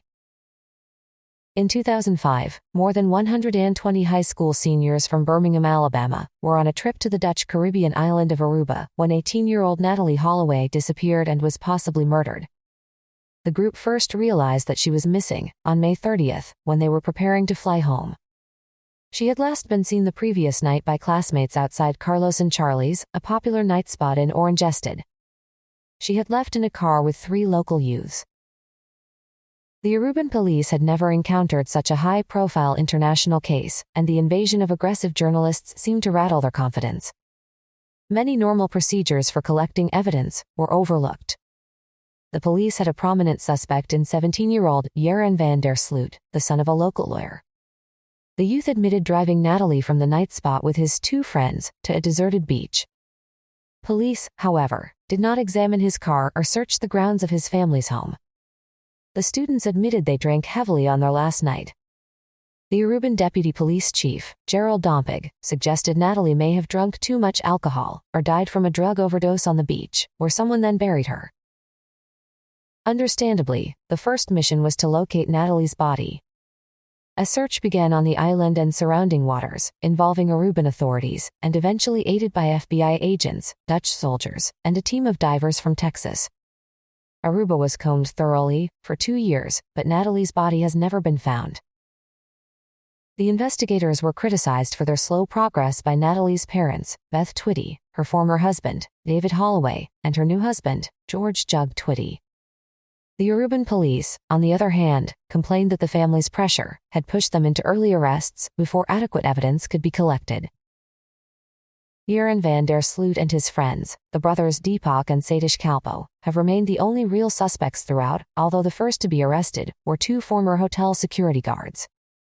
They were implicated when van der Sloot falsely declared that he had returned Natalie to her hotel and had seen the guards approach her.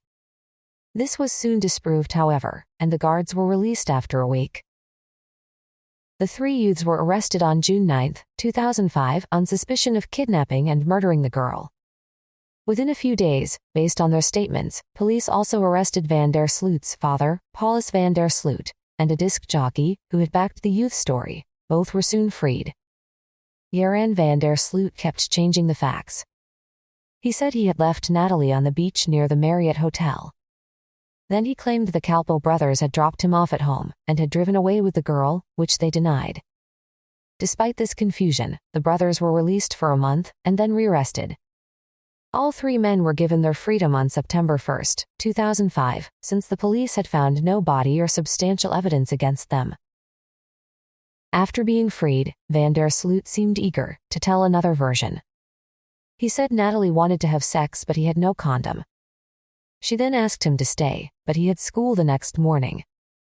Finally she asked to be left alone on the beach, so when Van der Sloot was picked up by Sadish Kalpo, he left her there. Sadish Kalpo, however, said that he did not go back to drive Van der Sloot home. Dutch police took over the case in September 2006, and 20 investigators descended on the Van der Sloot home, digging into the soil but finding nothing. In November 2007, the 3 suspects were rearrested again, but released. The following month, the prosecutor declared the case closed. In February 2008, Van der Sloot began to confess to being involved in her death. Riding in the vehicle of a Dutch businessman who had befriended him, Van der Sloot was unaware that he was being recorded by hidden microphones and cameras. He said that Natalie had become convulsive on the beach and stopped breathing, then a friend advised him to return home while he disposed of the body. Confronted with the tapes, however, Van der Sloot said he'd been smoking marijuana and had lied to tell the man what he wanted to hear.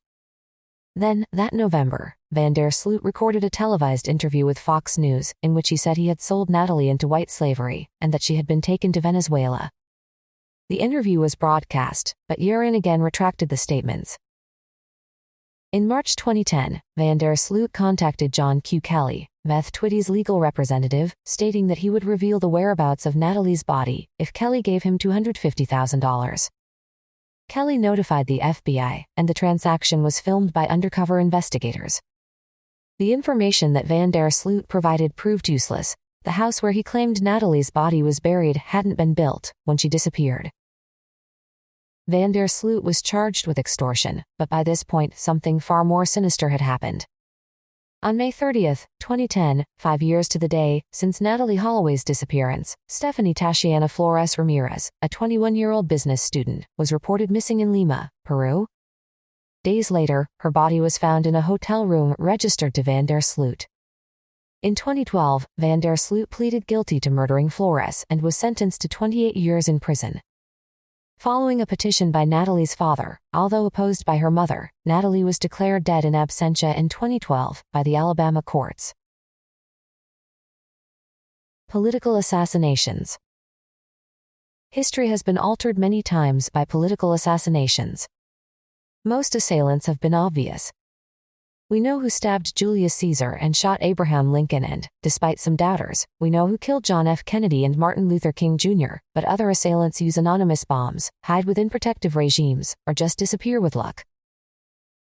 After first living as a bandit, the Mexican Revolutionary General, Francisco Pancho Villa, 1878–1923, became a national hero, helping Venustiano Carranza's army defeat Victoriano Huerta.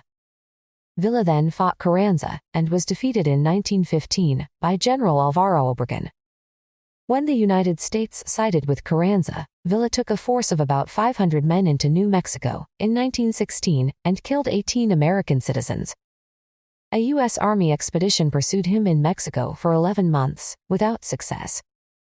When Carranza was assassinated in 1920 and Obregón became president, Villa retired to an armed ranch at Canutillo in the state of Chihuahua, Mexico. On July 20, 1923, Villa was driving home after becoming the godfather to a friend's child. As his car passed through the town of Peril, a man raised his hand and shouted "Viva Villa." This was the signal for assassins in a nearby apartment to open fire, as the car slowed to make a turn. Villa died instantly. He was hit 9 times by hollow-point bullets that expand on contact. 40 bullets hit the car, also killing 3 passengers, while another died later. The gunman escaped on horseback. The suspects. Soon after the ambush, reports were sent to President Obregón saying Villa's own men had killed him. Obregón informed his staff and generals that he doubted these accounts. Although telegraph lines out of Peril had been cut before the attack, Colonel Felix Lara wired the president within hours to say 7 to 9 men, apparently all of them rancheros, had committed the murder. Colonel Felix Lara. Much suspicion has fallen on Lara, although he was Villa's friend. Lara commanded the garrison at Peril and was supposed to provide Villa with a security escort when he needed it. Villa usually traveled with 50 armed guards, but on the day he was shot, he had requested only 3 armed escorts to meet him just before he drove into peril. Lara, however, had taken his men to a nearby town, supposedly to rehearse for a national holiday, although it was 2 months away. Rumors suggested that Obregon sent 50,000 pesos to Lara to encourage him to march his troops away on maneuvers. Lara may have left marksmen behind to act as assassins. His suspicious behavior continued after he informed the president about the murders and was instructed to pursue the killers. Lara claimed that he did not have enough horses, although there were plenty in the town that he could have requisitioned. Jesus Herrera. The last surviving male member of the Herrera family, 2 of whom had been officers under Villa, but they betrayed him and switched sides. In revenge, Villa had captured and executed another Herrera family member and his 2 sons. Herrera, who called Villa a savage beast, had tried to assassinate Villa several times between 1919 and 1923, and in turn, Villa also hired hitmen to kill Herrera. Both men were well protected, but Villa feared his persistent enemy. He wrote to Obregon for help, but the president took 3 weeks to reply, promising to find a discreet way to end the painful incidents. 3 months later, Villa was murdered. Alvaro Obregon, 43. Villa and Obregon had held an uneasy truce for years, but the president still feared the possibility of Villa meddling in the 1924 elections when he might have become a candidate, or even called for another uprising. Since the country feared the ruthless Obregon, many assumed that he either ordered the assassination or knew of the plot and chose to ignore it. Jesus Salas Barraza, 35. This powerful figure, who nursed old grievances against Villa, admitted to the assassination. They had fought together against Victoriano Huerta, but Barraza then joined Obregon against Villa. Voters made him a congressman in 1922. A few days after the assassination, after Obregon had said the congressman was immune from prosecution, Barraza claimed responsibility, an act that let other officials off the hook. He was arrested trying to escape to the United States and sentenced to 20 years in prison. 3 months later, the governor of Chihuahua commuted Barraza's sentence. He was made a colonel in the Mexican army in what seemed to be a perfect cover-up. Plutarco Eloas Calles, 45. The Mexican minister of the Interior at the time, he had retained a hatred for Villa after fighting him in the revolution. Jesus Agustin Castro, 35. The governor of Durango was a former enemy of Villa. He supported Venustiano Carranza, who tried in vain to hunt down Villa in 1918 and 1919. Unknown enemies. Villa's rampages as a bandit and revolutionary had killed thousands, and his conquests of many girls and women would have provoked the revenge of husbands, fathers, and brothers. He had also seized the haciendas of wealthy families in Chihuahua for his own use. Jose Swans Pardo. In 2008, Maria Fernanda Carrillo Swans Pardo, 28, came forward, claiming to be the granddaughter of one of Villa's assassins. She wanted the United States to pay her the $50,000 reward that was reportedly offered for his capture or death. She claimed Villa had killed members of her grandfather's family, so he had joined with 6 other men to assassinate him. He later received a military commission and military escort for many years, which suggested he had made an agreement with President Obregon. Regarding the granddaughter's request, the U.S. Embassy in Mexico City said a resolution authorizing a $50,000 bounty was once introduced in Congress, but never passed. Georgy Markov. The Bulgarian dissident Georgy Markov, 49, a journalist with the BBC in London, was attacked on September 7, 1978, on his way to the organization's World Service headquarters. As he waited in line with other commuters at a bus stop near Waterloo Bridge, Markov felt a stinging pain in his right thigh. He looked back to see a heavyset man picking up an umbrella. "Sorry," the man mumbled in an accent, and then hurried across the road to take a taxi. Despite the pain, the journalist gave it little thought and continued to his office. By the evening, Markov had a high fever. He visited a hospital and was treated for blood poisoning. As his health worsened, he told his wife, Annabelle, he was sure a communist agent had stabbed him with a poison-tipped umbrella. By September 11, 1978, he was dead. An autopsy found no poison in Markov's body, but the doctors did discover a tiny, platinum iridium pellet in his thigh. It was the size of a pinhead, with 2 holes drilled into it, at right angles. Investigators were certain the holes had held the toxic substance that killed Markov. In January 1979, a coroner's inquest concluded that he had been unlawfully killed by a poison called ricin, which has no antidote. Its symptoms mimic other diseases, so doctors could have easily missed poisoning as the cause of Markov's illness and death. Ricin deaths are often attributed to natural causes. Scotland Yard began an investigation into Markov's background. He was a prize-winning writer and a radio and television political commentator in Bulgaria with contacts in the Politburo. In 1969, he defected to the West, embarrassing Bulgarian authorities when he joined the BBC as a freelance scriptwriter for Radio Free Europe in Munich, turning out more than 130 programs. The Bulgarian authorities classified him as a non-person.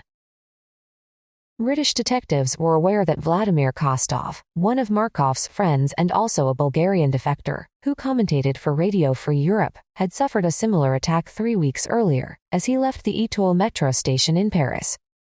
He experienced a sharp pain in his back and fell ill for several days, but survived. Doctors found the same type of pellet in Kostov's back. And a month after Markov's death, another of his friends, Vladimir Simunov, a Bulgarian defector working for the BBC in London, was found dead at the bottom of his stairs. Scotland Yard reasoned that only a national intelligence service, such as the KGB, or Bulgaria's Dartsovna Sigurnost, DS, could develop and use a James Bond-type gadget, such as an umbrella that fired or injected poison pellets. They suspected that the device had been developed at a top-secret KGB laboratory known as the Chamber. Technical staff of the KGB had probably put together the assassination that would have involved senior members of Bulgaria's DS secret police. General Vladimir Todorov, the former head of Bulgarian intelligence, was convicted and sentenced in 1992 to 16 months in jail for destroying 10 official volumes about Markov's death. A second person accused of destroying the documents committed suicide. Although crucial evidence was disposed in 1998, on the 20th anniversary of the assassination, Bulgaria's President Petar Stoyanov said the authorities would continue to investigate the case. British authorities began a new review of the case in 2006. In May 2008, British counter-terrorism detectives spent 2 months in Sofia interviewing approximately 40 witnesses, including General Todorov. They also viewed archival documents on the case. On September 11, 2008, the Bulgarian government officially closed the book on the crime, invoking its 30-year statute of limitations. Their own investigation, they said, had produced inconclusive results. The British inquiry into Markov's death remains open. The month after Markov's death, Bulgaria's President Todor Zhivkov claimed that Western intelligence services had killed Markov to slander his country. Markov's scripts for Radio Free Europe were critical of Zhivkov's autocratic rule, and one theory suggests that the president had asked the KGB to silence him. The assassination could have been a gift from the Secret Service, since it occurred on Zhivkov's birthday. The name of a suspected hitman surfaced in 2005 in Kill the Wanderer, a book by Hristo Rostov, a Bulgarian investigative journalist who analyzed 97 volumes of intelligence documents from the Bulgarian State Security Service that he had managed to gain access to after a 6-year legal struggle. It named Francesco Gallino, a Danish man of Italian origin, who was known as Agent Piccadilly in the DS. He had been recruited as a spy after Bulgarian police arrested him for smuggling drugs in 1971. According to the files, Gallino made 3 trips to London in 1977 and 1978 to neutralize and liquidate Markov. It stated that $81,000, £50,000, was spent on the operation, with Gallino receiving less than half of the money. British and Danish detectives did not interview Gallino until 1993 because he was a Bulgarian spy and had been formerly protected by the communist regime. He admitted to espionage, but denied killing Markov.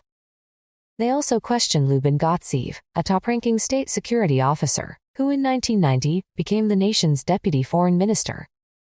Galino was not arrested and has not been seen since. As recently as 2008, Scotland Yard hoped to press charges against him, but Bulgaria's full cooperation is no longer forthcoming. Benigno Aquino Jr. In the late 1960s, the Filipino senator, Benigno Ninoy Aquino, became a prominent opposition leader against the repressive regime of President Ferdinand Marcos and his notorious wife, Imelda. Soon after Marcos declared a state of martial law, on September 21, 1972, Aquino was arrested and imprisoned on false charges of murder, illegal possession of firearms, and subversion. While he was in jail, in April 1975, Aquino went on a 40-day hunger strike to protest against his military trial.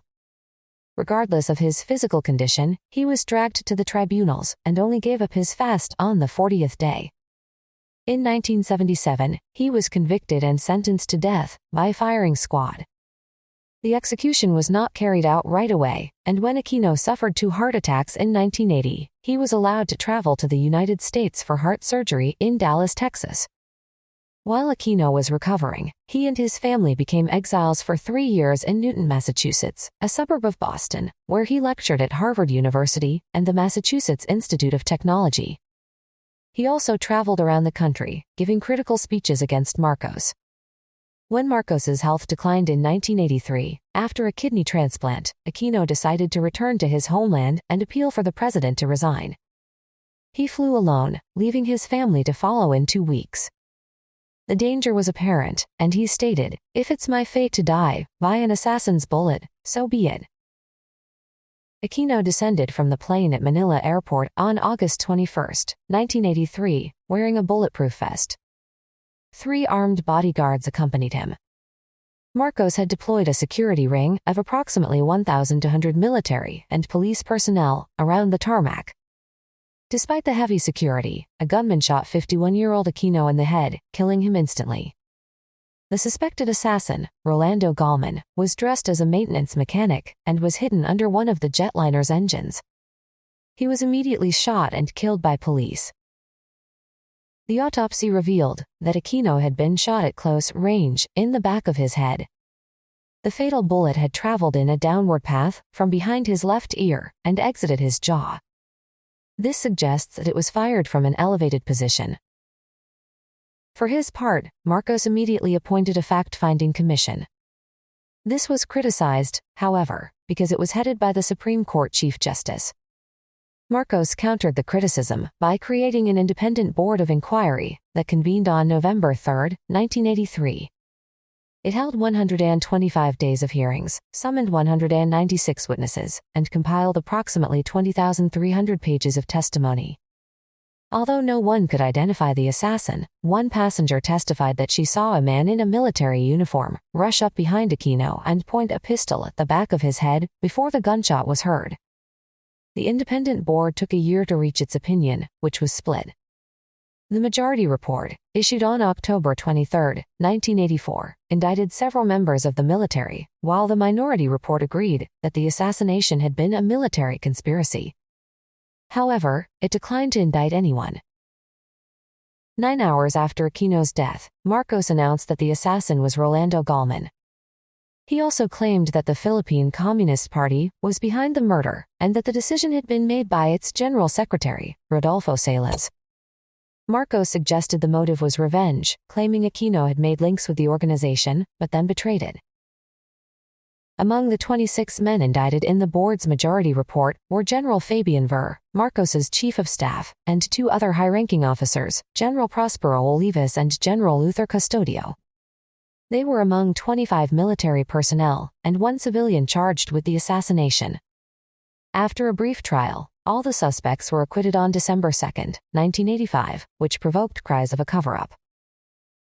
When Marcos was deposed in 1986, Aquino's widow, Corazon Cory Aquino, was elected president. Her new government initiated another investigation that found 16 members of the military guilty. In 1990, they were sentenced to life, but the blame for pulling the trigger rested on Rolando Gallman, the civilian dressed as an aircraft maintenance man. Military officers had supposedly recruited Gallman for the job. The convicted men claimed the shooting was ordered by Marcos's wealthy business partner, Eduardo Dandaling Cojenco Jr., who ran the largest private army in the Philippines. In 2003, a former sergeant, Pablo Martinez, who later became a Christian minister, said he had gone to the airport with 3 men on an illegal order by the Invisible Group, who plotted the assassination. He claimed that 2 of the men were associated with Cojenco, but the Aquino family later proclaimed Cojenco's innocence. Although the justice system identified members of the military who were involved on the day of the assassination, those who actually plotted Aquino's death have never been named. Many have always suspected Marcos, since the act eliminated a charismatic politician who was a threat to his presidency and regime. Others believe it was someone who planned to succeed the dying president. The Philippines' Deputy Speaker, Raul Gonzalez, said the possibility of finding the person or group who plotted the assassination has become remote. "I think the country is still looking for the mastermind," he said, adding that even if Gallman was the real killer, nobody knew his motive.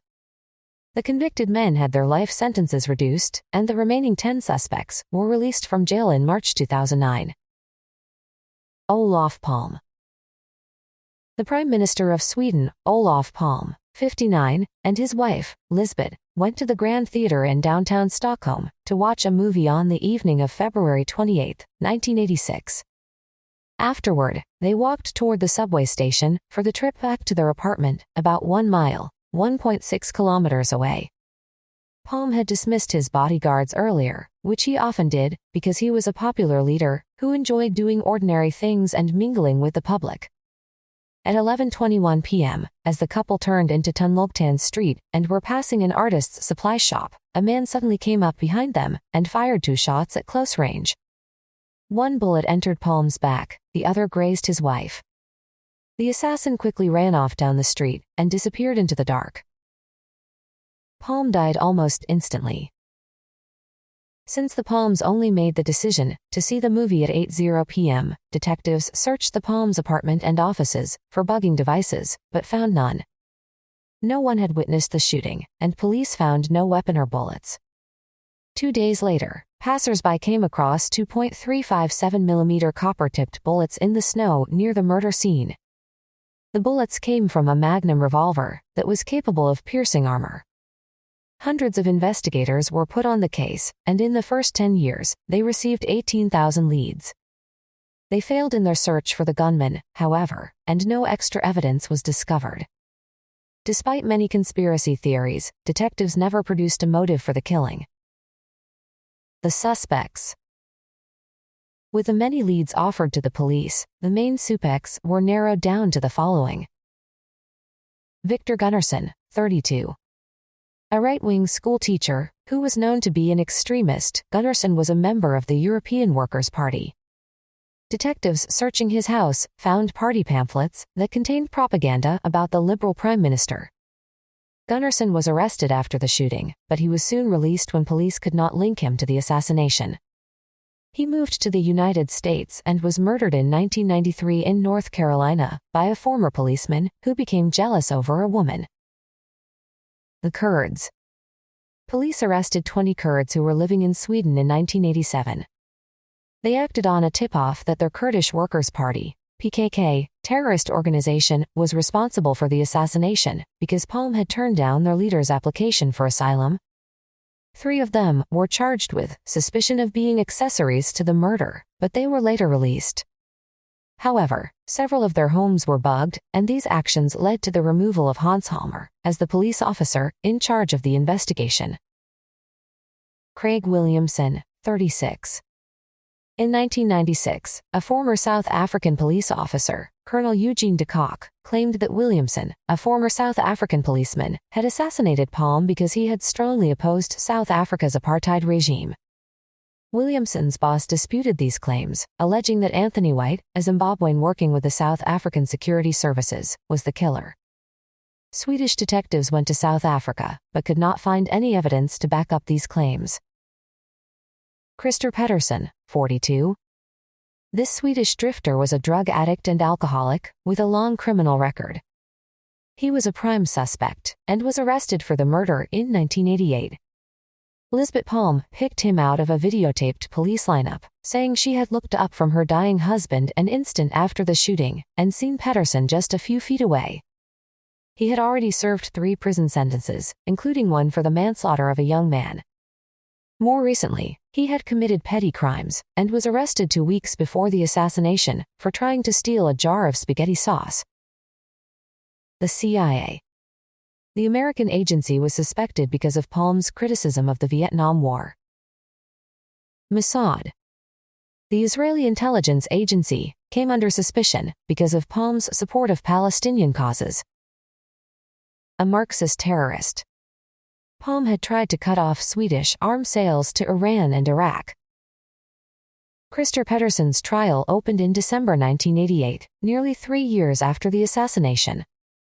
The only damaging evidence against him was Lisbeth Palm's identification of him as the killer, without any doubt. Pettersson claimed he had spent the night gambling in a club, but no witnesses were found to back up this fact. The court judgment said that Mrs. Palm's testimony had been corroborated, proving the defendant fired both shots beyond any reasonable shadow of doubt. A panel of 2 judges and 6 jurors reached a guilty verdict, although 2 judges dissented because of the 2 years it took for Lisbeth Palm to identify the suspect. 4 months later, however, the verdict was overturned on appeal. This was due to a continuing doubt about Lisbeth Palm's identification, and also because the murder weapon was never found, and Pettersson had no motive. In 1997, prosecutors asked for a new trial, saying 4 new witnesses had seen Pettersson at the murder scene. The Supreme Court turned down the appeal, since there was still no weapon. Even the chief prosecutor acknowledged that a confession by Pettersson would not be enough to convict him. The suspect gave a television interview in 1999, in which he declared he could not recall what happened that night, adding, "I don't believe I did it, but I could have done it." A Swedish psychiatrist diagnosed Pettersson with a brain injury that impaired his memory. Tom Wales. On October 11, 2001, Tom Wales put in a full day at his office in Seattle, Washington, where he was an assistant United States attorney. Wales, 49, had held this position for more than 18 years and was known as an excellent prosecutor of white-collar crimes. At about 10:40 p.m., he was sending emails at his computer in the basement of his home when a gunman in the small backyard fired several times through the picture window. A neighbor immediately called 911 to report the gunshots. Hit in the neck and torso, Wales died the next day in the hospital. He was survived by his former wife, Elizabeth, and 2 adult children, Tom and Amy. Although the FBI was devoting great manpower to New York's Twin Tower disaster that had occurred a month before Wales's murder, they moved quickly to investigate his death under the code name of SEPROM, Seattle Prosecutor, Murder. No federal prosecutor in U.S. history had ever been slain because of his work. Agents believed the motive could have been tied to Wales's role as a prosecutor or to his advocacy of gun control. The Seattle police responded immediately after the shooting and made a thorough search of the crime scene. They found several bullets and spent shells but no murder weapon. Ballistics experts identified the .380 caliber handgun as a Makarov, a semi-automatic type made in Soviet bloc countries until the late 1960s. The bullet grooves revealed that a special hard-wearing silver replacement barrel had been fitted. About 3,600 were bought in the United States before Wales died, and agents are still tracing them. No other evidence existed at the crime scene, and one investigator said, "This may be as close as you come to a perfect murder." Residents in Wales's quiet Queen Anne neighborhood said they saw a lone man fleeing the scene after the shooting, but could not give a better description. In 2004, FBI agents reviewing police records found reports of a stranger spotted near Wales's house 2 weeks before he was killed. Witnesses described him as a white male who wore his hair in a ponytail and had tobacco-stained teeth, with the left front one chipped. Strangely enough, he was pulling a wheeled black nylon suitcase behind him. The FBI released a composite drawing in 2006, but it has failed to help. 5 years after the assassination, when some 4,000 people had been questioned and more than 10,000 leads pursued, the FBI office in Seattle received a typed letter from someone claiming to be the murderer.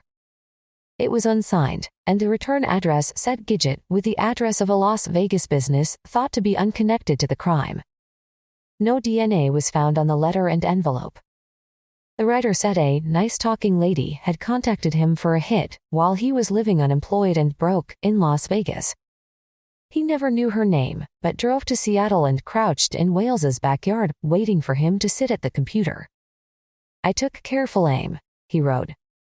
I shot 2, or possibly more, times, and watched him collapse. I absurdly waited a few minutes and then left. I was sure he was dead. Despite these details, agents are not sure that the writer committed the crime. Sean Van Slyke, a behavioral analyst for the FBI, believes no hitman would take a job from an anonymous stranger, demand no advance payment, and then send a confessional letter to the Bureau.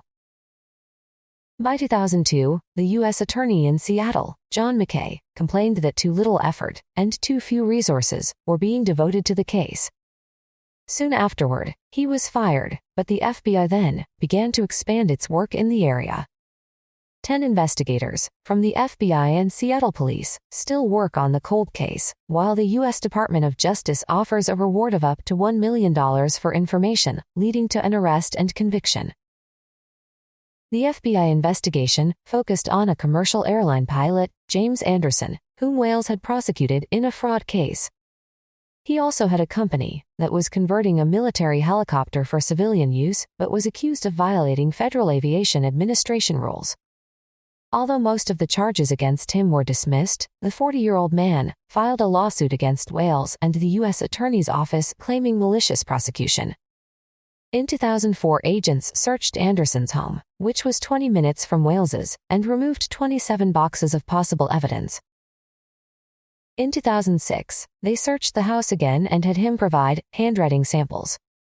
Circumstantial evidence collected by the FBI showed that the pilot had flown to Las Vegas at approximately the same time the Gidget letter was postmarked. He was also a gun enthusiast, opposed to Wales's stance against pilots carrying guns into the cockpit. The investigation found that Anderson had seen a movie at a theater 10 minutes from Wales's home. A call was made from Anderson's house slightly after Wales was shot. The suspect refused to be interviewed by agents, and the FBI said it lacked enough real evidence for an indictment. Anderson was badly affected by the investigation, leaving U.S. Airways to train for other flying jobs. Rafik Hariri. Rafik Hariri, 60, former Prime Minister of Lebanon, was assassinated in Beirut on February 14, 2005, when a massive car bomb was detonated as his convoy traveled along an exclusive seafront area by the St. George Hotel. His bodyguards were among the 22 others killed. About 24 cars were set on fire, and the blast created a deep crater.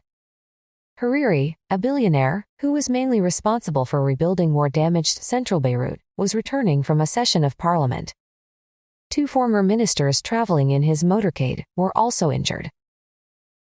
Forensic scientists recovered 33 body parts of a suicide bomber that was killed in the blast. DNA tests on the remains indicate that he was not Lebanese. Detectives are still trying to determine the bomber's native country by analyzing the unusually high levels of lead found in his remains. They have taken geographical samples from Syria and other regions of the Middle East to try and find an area with matching lead levels. Immediately after Hariri's death, an unknown Islamist organization claimed it was responsible for the bombing and vowed to launch more attacks on infidels. This group, An-Nusra al-Jihad fi Bilad al-Sham, Victory and Jihad in Greater Syria, made the claim on a videotape that was shown on Al Jazeera television, saying that they had assassinated Hariri because he had supported the Saudi Arabian regime. Lebanese officials, however, discounted the claim as a bid for notoriety. Soon after the blast, United Nations, UN investigators said they had found links to Syrian and Lebanese officials. Many people in Lebanon blamed the Syrians because Hariri backed the opposition to Syrian occupation. He resigned as prime minister in 2004 after Syria insulted him with threats to extend the tenure of Lebanon's president Emil Lahoud, who gave absolute allegiance to Syria. Islamist extremists in Lebanon also opposed Syria because it had repressed the Muslim Brotherhood, a political group, in the 1980s. Massive demonstrations after Hariri's assassination helped push the Syrians out. The UN also oversaw the arrest of 4 Lebanese generals who were pro-Syrian.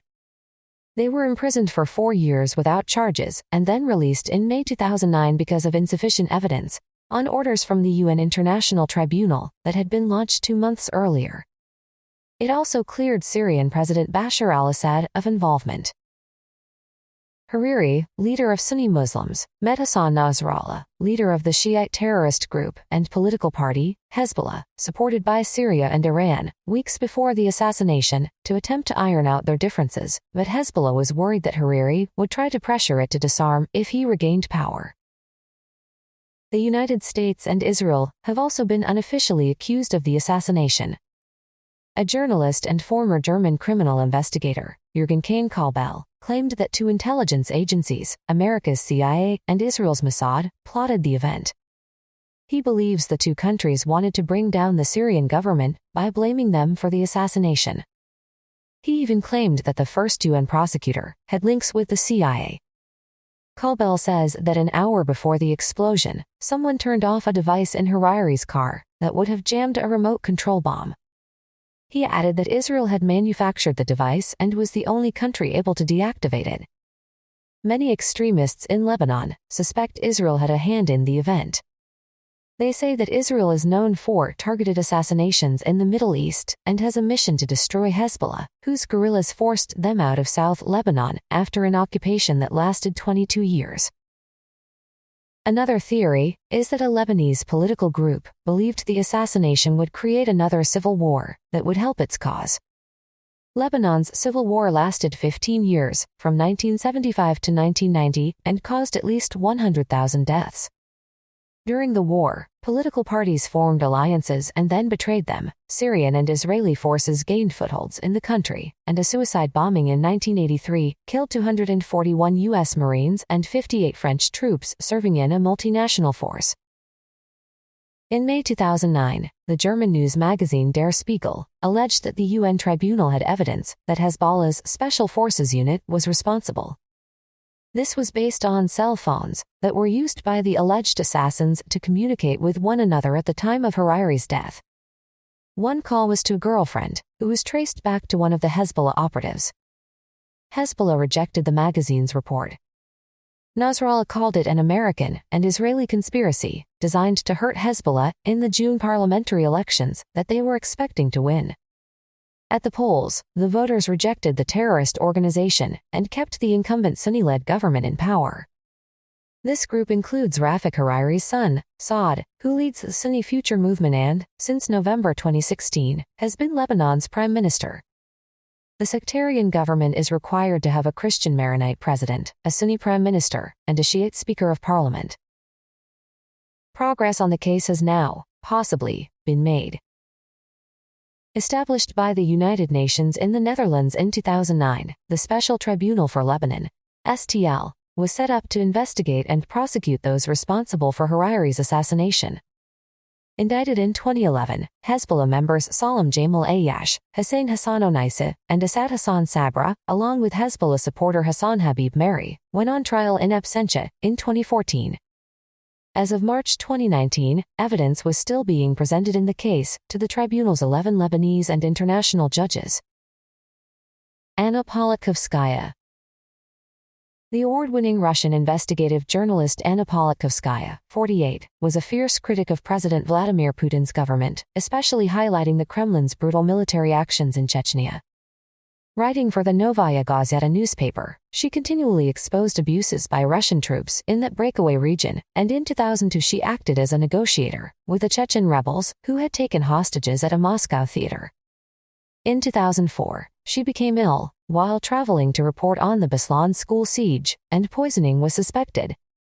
On October 5, 2006, Politkovskaya was interviewed on Radio Liberty and revealed her investigation into the Kremlin-appointed Chechen President Ramzan Kadyrov, saying she hoped he would be tried for human rights abuses. 2 days later, as she was returning from shopping to her Moscow apartment building at 4:30 p.m., an assailant fired 4 times as she emerged from the elevator into the hallway, killing her as bullets struck her head and chest. Polikovskaya's murder seemed to have the hallmarks of a politically motivated contract killing. 3 days later, Putin said Polikovskaya was an insignificant journalist who was well known only in the West. Police found a Makarov pistol, equipped with a silencer and 4 bullets, near the body. They took away video footage from the apartment building's surveillance cameras of the assassin entering the block, but this evidence was lost. The image showed the back of a man with narrow shoulders, who wore a baseball cap.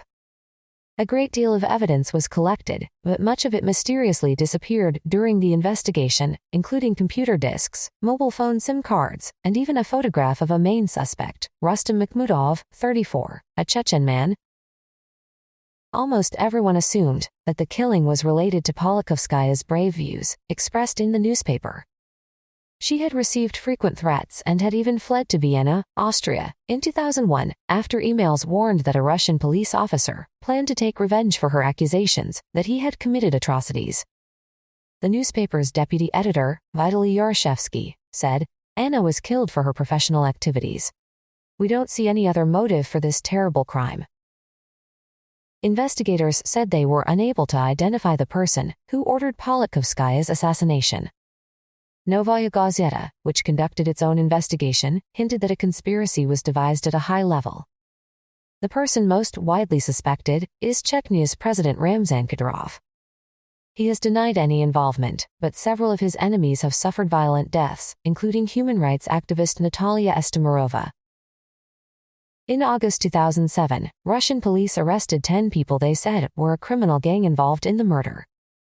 They said the hitman, Rustam Makhmudov, had escaped to Western Europe on a false passport, but they were able to arrest his 2 brothers, Dodobrail and Ibrahim Makhmudov, along with Sergei Katskurbanov, a Moscow policeman, and Pavel Rygasov, a lieutenant colonel in Russia's Federal Security Service, FSB, intelligence agency.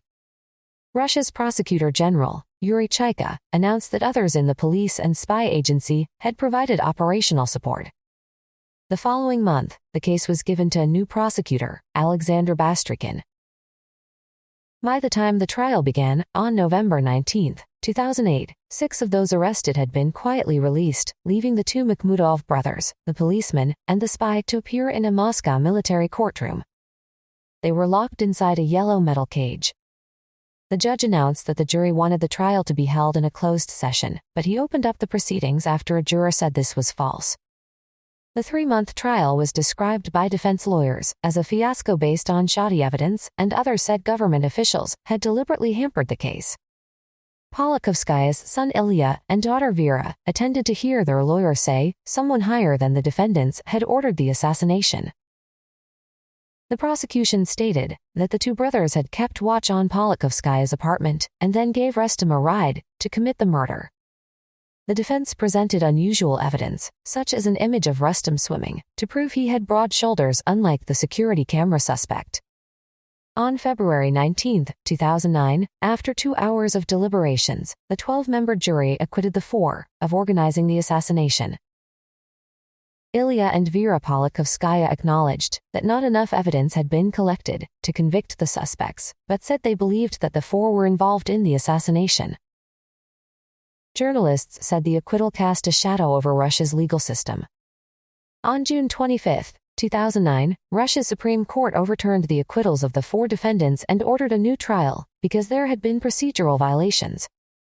However, Polikovskaya's children and colleagues feared that the retrial would hinder finding the assassin and the mastermind, whom they considered to be a very prominent person. On September 3, the Supreme Court agreed, canceled the retrial, and ordered prosecutors to begin a new investigation. At the retrial in 2012, Dmitry Pavlychenkov, a former police officer alleged to have been the principal organizer of the murder, was found guilty and sentenced to 11 years in a high-security penal colony. Then, in May 2014, 5 men were convicted of the murder, including the 3 Makhmudov brothers earlier acquitted, Rustam, Dodobrail, and Ibrahim, and their uncle Amaly Gaidukaya, as well as police officer Sergei Katskurbanov. The following month, the men were sentenced to prison, with Gaidukaya and Rustam Makhmudov receiving life sentences. However, it is still widely believed that those who ordered and paid for the killing have not been brought to justice. Alexander Litvinenko. A former Russian KGB spy, Alexander Litvinenko, had been granted asylum in England in 2000. On November 1, 2006, he had 2 meetings in central London, the first in the Pine Bar at the Millennium Hotel, to have tea with 2 Russian men, and then lunch at an Itsu sushi bar, with the academic and nuclear waste expert, Mario Scaramella. Within hours of these contacts, Litvinenko began to feel sick, and that night vomited several times. This illness, along with stomach pains, continued for 3 days, and on November 4, he was checked into a North London hospital. A week later, he told the BBC Russian service that his condition was a serious poisoning. On November 17, Litvinenko was transferred to University College Hospital in central London, where doctors soon announced that the specific type of poisoning might never be known. After suffering a heart attack, Litvinenko died on November 23. The next day, doctors identified the poison as polonium-210 and said that they believed he was intentionally poisoned. Hours before he died, Litvinenko told a friend, "The bastards got me, but they won't get everybody." Detectives examined the years that Litvinenko had spent in Russia. He had led a KGB internal investigations branch, which looked for corruption that sometimes involved the Russian mafia. Former KGB officers often had developed links with criminal elements, which could prove to be a deadly combination. Litvinenko wrote a book alleging that agents of the Federal Security Service, FSB, which replaced the KGB, had coordinated the 1999 bombing of an apartment building that killed more than 300 people. The Russian government, however, blamed the attack on Chechen terrorists in order to gain public support for a Russian invasion of the breakaway republic. Once he arrived in London, Litvinenko made allegations against the Russian President Vladimir Putin. The 2 men had fallen out over FSB corruption in the 1990s, when Putin was head of the security agency. Russia asked the British government to stop Litvinenko and other exiles from making slanderous statements and requested their extradition, but this was never granted. A month before his death, Litvinenko was investigating the murder of his journalist friend, Anna Politkovskaya, who was shot dead in Moscow after she investigated Russia's human rights abuses in Chechnya. The British investigation discovered that the men Litvinenko had met at the hotel were a former KGB bodyguard, Andrei Lugovoy, and Dmitry Kovtun, who was once with the Russian security services. Detectives also learned that the later meeting at the sushi bar was for Scaramella to give Litvinenko documents about the death of Politkovskaya. The 2 also discussed email threats that they had both received. Forensic scientists found traces of radioactive polonium-210 at the hotel bar, on a cup, teapot, and on the clothes of the bar staff. This led investigators to believe that the poison had been put into Litvinenko's tea. They also discovered polonium-210 at the sushi bar, Litvinenko's home, at 9 other addresses, and on 2 British Airways planes. Scaramella and Litvinenko's wife, Marina, both tested positive, but had not fallen ill. In Germany, police identified polonium-210 in 2 houses used by Kovtun. Britain's Health Protection Agency reported finding 120 people, showing traces of the radiation, and estimated that 450 people worldwide may have been affected. This included Boris Berezovsky, a Russian billionaire who was exiled in Britain and was also Litvinenko's friend. He told police he believed that Lugovoy was involved in the assassination. In 2013, Berezovsky was found hanged at his home in Berkshire. The coroner recorded an open verdict. 9 British police officers traveled to Moscow on December 4, 2006, to make inquiries, but Russia refused to extradite the suspects to Britain. The British were, however, allowed to interview Andrei Lugovoy, the former KGB bodyguard, who they believed was the main suspect. Boris Berezovsky believed officials high in the Russian government devised the assassination, claiming everything about Mr. Lugovoy's words and presentation made it obvious that he is acting on Kremlin instruction. Litvinenko's widow agreed, saying that the murder was carried out with the knowledge of Vladimir Putin. Although there was a strong suspicion that Russian officials were involved in plotting Litvinenko's death, the British at first believed the only suspect is Lugovoy.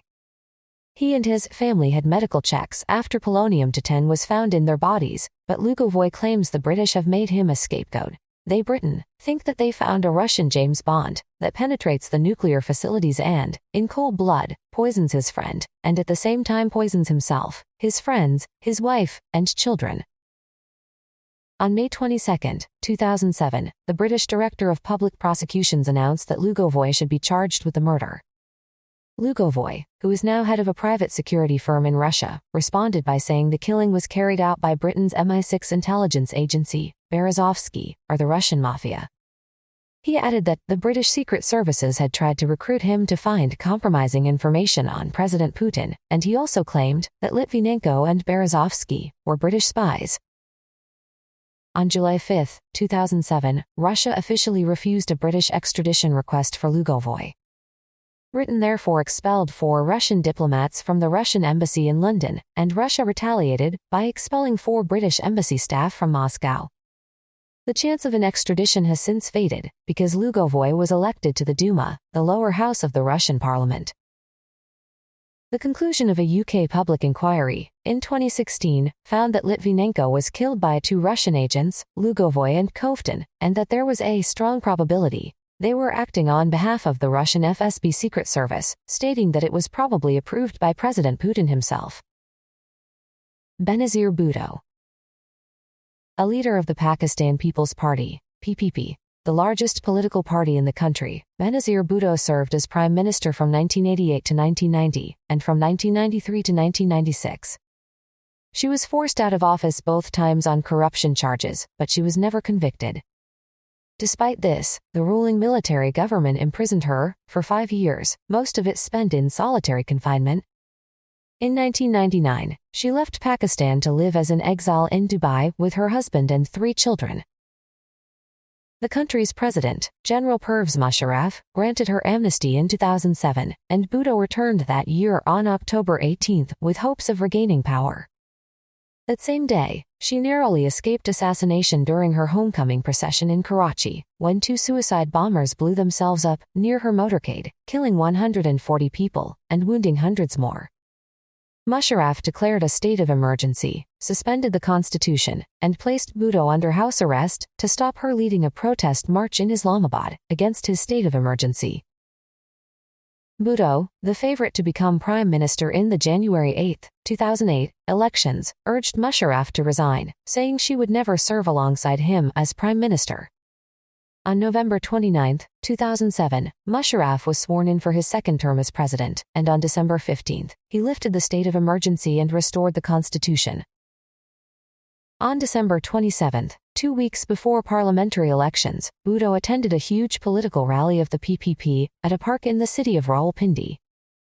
She was fired upon by someone in the crowd as she was standing in the open sunroof of her car, waving to her supporters, and being driven away from the rally. Seconds later, a suicide bomber near her motorcade blew himself up, killing more than 20 people and wounding 50 others. Bhutto, 54, was rushed to a nearby hospital, where doctors declared her dead. With her death, the Bhutto family's tragic political dynasty ended. Her father, Prime Minister Zulfikar Ali Bhutto, was executed in 1979, 2 years after a military coup.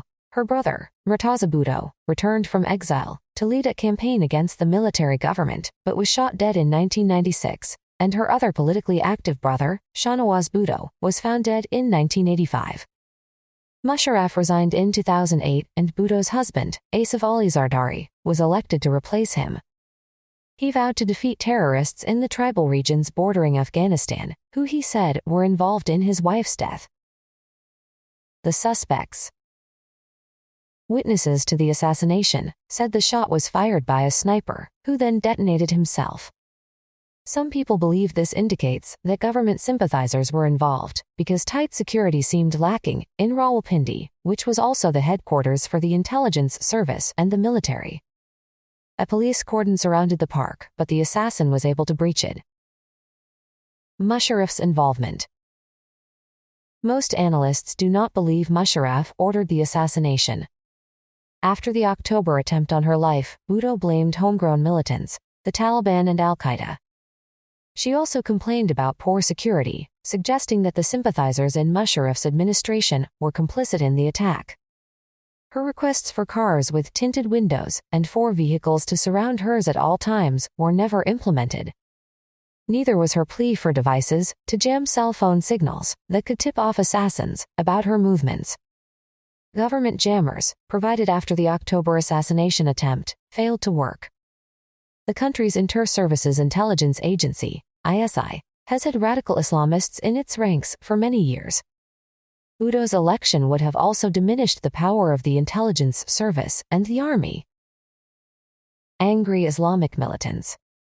With the assassin dead, authorities were left with the monumental task of identifying the group that ordered and coordinated Bhutto's murder. Radicals said she was too westernized and accused her of being an American puppet advocating secularism and democracy. They also opposed a woman leading the government. Immediate suspicions fell upon Pakistan's Islamic militants, who were linked to al-Qaeda. One estimate figured that more than 500 men were training to be suicide bombers in 50 camps run by al-Qaeda in the Pakistan-Afghanistan region. Bhutto had angered them by condemning militants and suicide bombers and asking the government to redouble its fight against Islamic militancy. Taliban warlords. Weeks before her death, threats to assassinate Bhutto were made by 2 militant warlords in Pakistan, Taliban leaders, Baytullah Maqsood and Haji Omar. Khalid Khawaja, a former Pakistani intelligence officer, said Bhutto was a great threat to tribal people on the Afghanistan border. She was certainly hated to that degree by those elements who are victims of the American terror, said Khawaja. Fingers were also pointed at Saudi Arabia, which was opposed to Bhutto because of her Western friends and ideas. Al-Qaeda claim responsibility. Al-Qaeda claimed that the plot was organized by Ayman al-Zawahiri, its second highest official. In 2009, the United Nations put together a fact-finding commission to look into the assassination. One member of this commission, Chalain Haraldo believed that the attack was probably carried out by the Pakistani Taliban, perhaps with the support of Maqsood and the possible assistance of rogue elements in the country's intelligence agencies.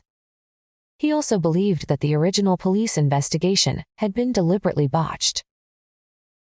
In 2013, former President Musharraf was indicted on 3 charges for murder, conspiracy to murder, and facilitation of murder in connection with his alleged failure to provide adequate security for Bhutto. As of 2019, he was living in self-imposed exile in Dubai. In 2017, 2 high-ranking police officers received prison sentences, one for mishandling security at the Bhutto rally and the other for mishandling the crime scene. 5 suspected Pakistani Taliban were acquitted due to lack of evidence. Imad Mughniya. One of the world's most hunted terrorists, Imad Mughniya, 46, was assassinated by a car bomb at approximately 11:00 p.m. on February 12, 2008, in Damascus, Syria. It happened when he approached his car as he left a ceremony at an Iranian school. The explosion in the upscale Kafar Sousa district also killed a passerby. Scores of police and intelligence officers rushed to the scene to seal off the area and remove the body. Known by his followers as the Shadowy Man, Mughniya was the former security chief of Hezbollah, the Lebanese Shiite Muslims terrorist organization. He had been in hiding for 15 years, while Western countries, especially the United States and Israel, tried to follow his elusive tracks. The FBI offered $5 million for Mughni's capture or death, and he was wanted by 42 other countries. Some believed he had plastic surgery to escape detection, moving in his later years between Lebanon, Iran, Turkey, and Syria, using as many as 47 different false passports. Mughniya was born into a farming family in the southern Lebanese city of Tyre and spent a year studying at the American University of Beirut. He had been on the FBI's most wanted list since the 1980s. It considered him to be behind 2 1983 bombings in Beirut, Lebanon. The first, a car bomb at the U.S. Embassy, killed 63 people, including 17 Americans. The second, using trucks, targeted the barracks of peacekeeping forces, killing 241 U.S. Marines and 59 French paratroopers. A year later, he was thought to be behind the kidnapping and assassination of William Buckley, the CIA station chief, in Beirut. The United States also indicted him for the 1985 hijacking of a TWA airliner when a U.S. Navy diver was murdered and his body dumped onto the tarmac of Beirut airport. Israeli investigators believed Mugniya organized Hezbollah attacks in Buenos Aires, Argentina, when a 1992 bombing of the Israeli embassy killed 29 people, and 2 years later, 85 people died when a Jewish center was bombed. Mugniya was also linked to the 1996 bombing of the Khobar Towers in Saudi Arabia, which killed 19 Americans. It was also reported that Israel's military intelligence service, Amman, suspected that Mugniya was involved in the September 11 attacks on the World Trade Center and the Pentagon in 2001. "The world is a better place without this man in it," said a U.S. State Department spokesman, describing Mugniya as a cold-blooded killer, a mass murderer, and a terrorist responsible for countless innocent lives lost. Mugni's funeral was held 2 days later at a Hezbollah stronghold in Beirut. The city was already tense, waiting for a mass rally that day to mark the 3rd anniversary of the assassination of the former Lebanese Prime Minister, Rafik Hariri. See page 122. Mugni's brother had also been killed in 1994 in Beirut by a car bomb that may have been intended for Ahmad.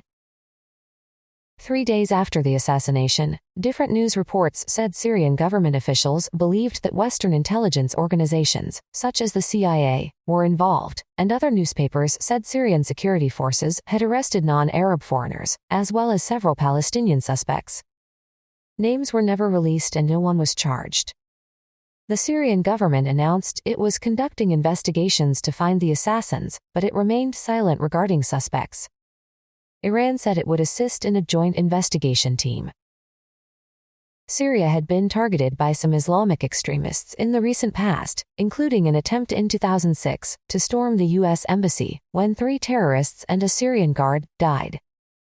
Mugni's killing was an embarrassment to the secular regime of President Bashar al-Assad, who was trying to bring his country out of international isolation. His government had not been completely happy with the extremist residing in Syria and was shocked that someone could assassinate Mugniya while he was under their protection in the supposedly secure capital. Others have suggested that Syria's security services were complicit in the death. The suspects. Mossad. Hezbollah, which battled Israel to a near standstill in the Lebanon War of 2006, was certain the assassination was carried out by Israel's secret service, Mossad. It issued a statement saying Mugniya died a martyr at the hands of the Israeli Zionists. Iran joined in, also praising him as a martyr and describing the death as yet another brazen example of organized state terrorism by the Zionist regime. Hezbollah's leader Hassan Nasrallah vowed that his group would retaliate against Israeli interests anywhere in the world. For its part, the Israeli government issued a denial, saying it rejected the attempt by terrorist groups to blame it. Israel, however, had reacted with fury a month earlier, when Nasrallah boasted that the organization was keeping the body parts of Israeli soldiers. The Lebanese government. Another possible suspect was Beirut's pro-Western government, which opposed Hezbollah and its Syrian backers.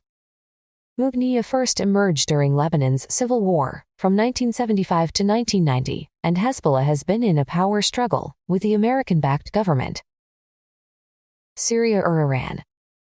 Taking another view, Time magazine has even suggested that Mugni's Syrian or Iranian friends might have decided that he had become an inconvenience. It said they may have wanted to show that they could be relied upon to control terrorists in the Middle East as long as the U.S. doesn't try to go after the regimes in Damascus or Tehran. Kidnappings. Any abduction of a child grips parents and communities with fear. Whether it happened for ransom, sex, or slavery, the result is often the victim's death. Adults can face the same fate when kidnapped for these reasons or political motives. June Robles. Robles Ranch, founded in 1885 by Bernardo Robles in Tucson, Arizona, was one of the first pioneer ranches in the southwestern United States. Robles's considerable wealth as a cattleman was known throughout the region and led to what newspapers would later label the greatest manhunt ever staged in the West. The hunt was for 6-year-old June Robles, Bernabe's granddaughter. At 3:00 p.m., on April 25, 1934, June was walking home from school when a shabby Ford sedan pulled up next to her, and the driver told her to get into the back seat. A witness described him as emaciated, dirty, and wearing sunglasses. The girl reluctantly did as she was told, and the car drove away. Later that day, a man paid a boy to take a note to June's father, Fernando Robles, who was across the street in the Robles Electric Company. The note demanded a $15,000 ransom and included instructions on how to deliver the money. It also said that June's life would be in danger if the contents of the note were revealed. Robles wrote a quick reply and gave it to the waiting boy, but the man had already disappeared. The next day another note was delivered to June's grandfather. It said the child was safe and would be returned if he paid the ransom, which had now been reduced to $10,000. Obey instructions. It ended and was signed, C. The Tucson police leapt into action by blocking roads around the town, which at the time was just a small desert community. Hundreds of men, including 300 armed American legionnaires, joined federal, state, and local forces to search every house in town and all the mailboxes in case other ransom notes had been left. While a plane searched the desert, police probed abandoned mine shafts and caves that once had hidden bandits. Erroneous sightings of the kidnapper with the child marred the investigation. Almost 100 people telephoned with tips in the first 5 days. Some claimed that June was being taken to Mexico, so police began to search the border canyons and mountains using Apache scouts. Tucson's frustrated police chief, Gus Wallard, lamented, "We have run down clue after clue, which has faded into nothing." Meanwhile, June's father stole away alone to drop off the ransom money, following the directions he had been given in the note. He was told to dump the money on a particular road when he came to a white string that was stretched across it, but when he got to the road, there was no string to be found. On April 30th, he publicly informed the kidnappers that he was having the police call off the search. He then asked for proof that June was still alive by publishing in the local newspaper questions that only she could answer. One of the questions was, "What do you do with your bunnies in the morning?" The police ended their truce on May 7th, when a third ransom note was shoved under the county attorney's office. Nobody saw who delivered it. The message gave June's correct answers to the newspaper questions and added that she would be released within 48 hours after the money was delivered. It was signed, "Now or Never. XYZ. Obey." On May 14th, a note bearing a Chicago postmark was sent to Arizona Governor Benjamin B. Moore. It described a desert spot 9 miles, 14 kilometers east of Tucson, where June could be found, but added the chilling words, "You will find the body covered with a load of cactus." County Attorney Clarence Heaton and his deputy, Carlos Robles, June's uncle, rushed to the area and searched for 2 hours. They were about to quit, assuming the tip was a hoax, when Heaton stumbled over a mound of dirt and pushed aside the brush to find an iron box with the girl inside. The living tomb was so small she could not stand, and one of her ankles was chained to an iron stake. The key to the padlock on her chain was lying on top of the box. The kidnappers had hammered nail holes in the metal box to let in air and had shoved food through a trapdoor. 2 dirty cans held her water supply. The padlock was unlocked, and June pulled out, filthy and covered with insects and vermin. Incredibly, after spending 19 days in the metal sweatbox, she was bewildered and weak, but otherwise fine. She said 2 kidnappers, called Bill and Will, had left her there and visited only 4 times. Once, when she had cried, they threatened to stab her in the back unless she stopped. FBI Director J. Edgar Hoover assigned his top assistant to track down the abductors. Only one person was arrested, Oscar H. Buster Robson, 31, a Tucson dance hall operator, who was picked up in Phoenix by U.S. Department of Justice agents. The only evidence against him was that experts considered his handwriting a match to the writing on one of the ransom notes. Despite this, Hoover announced that the case had been solved. A federal grand jury failed to indict Robson on January 11, 1935, but a new trial was quickly convened. After hearing the testimony of 30 officers and other witnesses and visiting the spot where the girl had been held in the desert, the jurors concluded on December 18, 1936, that they lacked the evidence to indict. They also called June's disappearance an alleged kidnapping. Press reports said this meant they doubted the girl's story because she could not have survived 19 days underground in a metal box in the hot desert. Although the police promised to release their files on the case, they later refused to do so. Each piece of evidence to the grand jury was sealed because no one was indicted. The public, on the other hand, had other ideas about who had kidnapped the little girl. One theory suggested that the John Dillinger gang had taken her. The 30-year-old Dillinger, an infamous bank robber, had been captured in Tucson with his gang 3 months earlier, but they later escaped in Indiana. Locals believed that the kidnapping of June might have been revenge on the Tucson police. Another rumor suggested that a distant relative in Mexico had taken the girl to get even with her grandfather for a previous slight. Mehdi Ben Barka. Moroccan politician Mehdi Ben Barka was one of the leaders who helped bring about his country's independence from France in 1956. He then founded the left-wing party, the National Union of Popular Forces, in 1959. Although he had tutored Morocco's crown prince, Ben Barka opposed his former pupil when he took the throne in 1961 as King Hassan II. Ben Barka was accused of plotting against the king, so exiled himself to Algiers in 1963. In his absence, he was condemned to death by a Moroccan court. Nicknamed the Dynamo, he traveled to Cairo, Moscow, and Geneva, supporting Third World revolutions. Ben Barka became head of the Tricontinental Conference that was scheduled for January 1966 in Havana to discuss and plot national uprisings. Meanwhile, back in Morocco, King Hassan blamed him for local riots against the monarchy, including one in Casablanca in March 1965 that resulted in hundreds of deaths. On October 29, 1965, 2 French government agents stopped 45-year-old Ben Barka outside the Brasserie Le Bon Boulevard Saint-Germain in Paris. One told him, "You have a rendezvous with some politicians." Ben Barka got into their car, an unmarked Peugeot 403, and was driven off. He was never seen again. His disappearance caused a breakdown in diplomatic relations between France and Morocco for nearly 4 years. The French president at the time, Charles de Gaulle, ordered a full inquiry into the disappearance of Ben Barka. Ben Barka's son, Boucher, 25, used French law to bring judicial proceedings against unknown persons for murder and complicity to murder, but the murderers were never found. The investigation resulted in 13 suspects charged with crimes connected to the kidnapping, but most were never tried. 2 French police officers were convicted of illegally detaining Ben Barka and served brief prison sentences.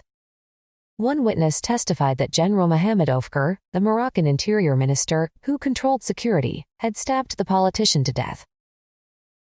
The witness later died in what was officially recorded as a suicide. Oufkir refused to return to France and was convicted in his absence of illegal arrest and confinement, receiving an unenforceable sentence of life. King Hassan made Oufkir his Minister of Defense after a failed coup in 1971. A year later, Moroccan fighter jets attacked the king's airplane as it returned from France, but he survived.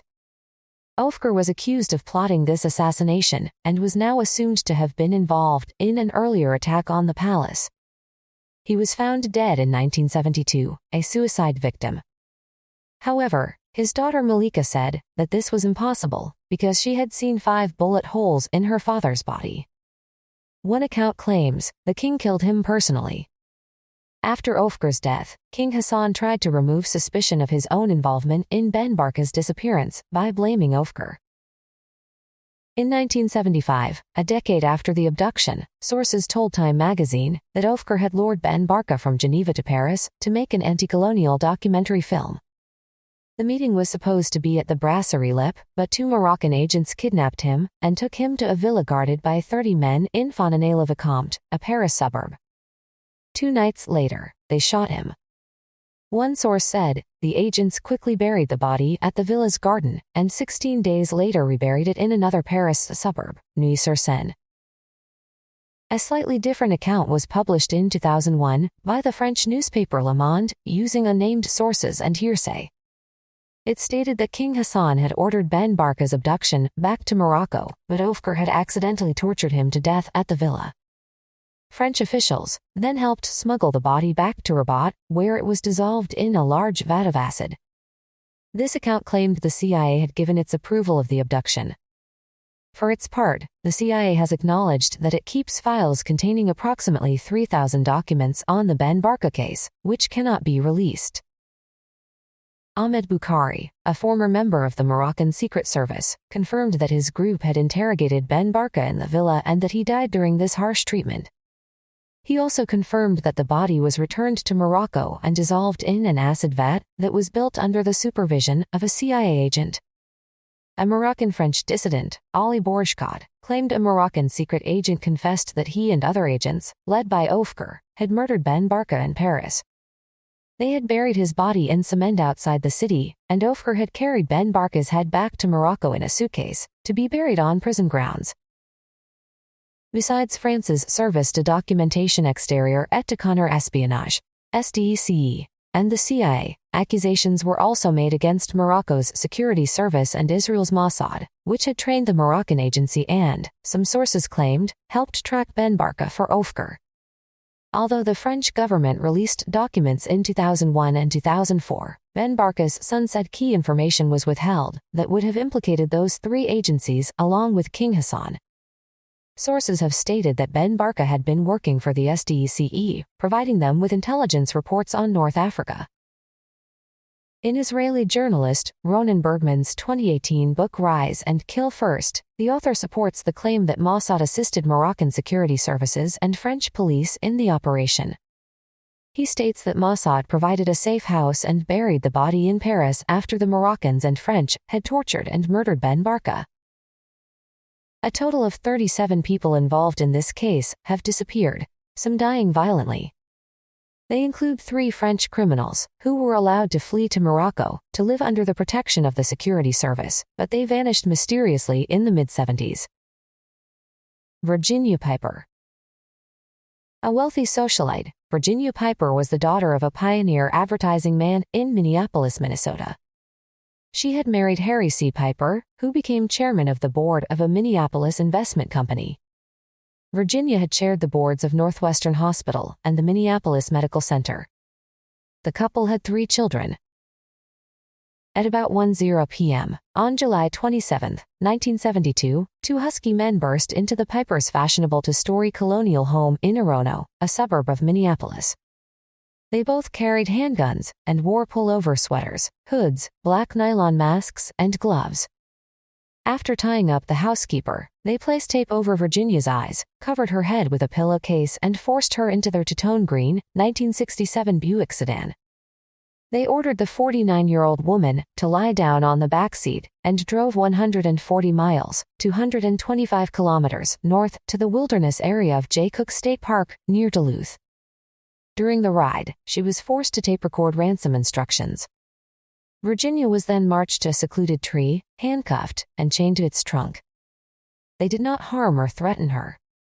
One man remained and told her his name was Alabama and that he worked in construction. The next day, he abandoned her in the dark forest, leaving her with only some cheese, soggy bread, and soft drinks. The kidnappers had left a note at the house confirming the kidnapping and demanding a $1 million ransom in $20 bills. Harry Piper, 54, appealed to them to get in touch, promising to cooperate fully.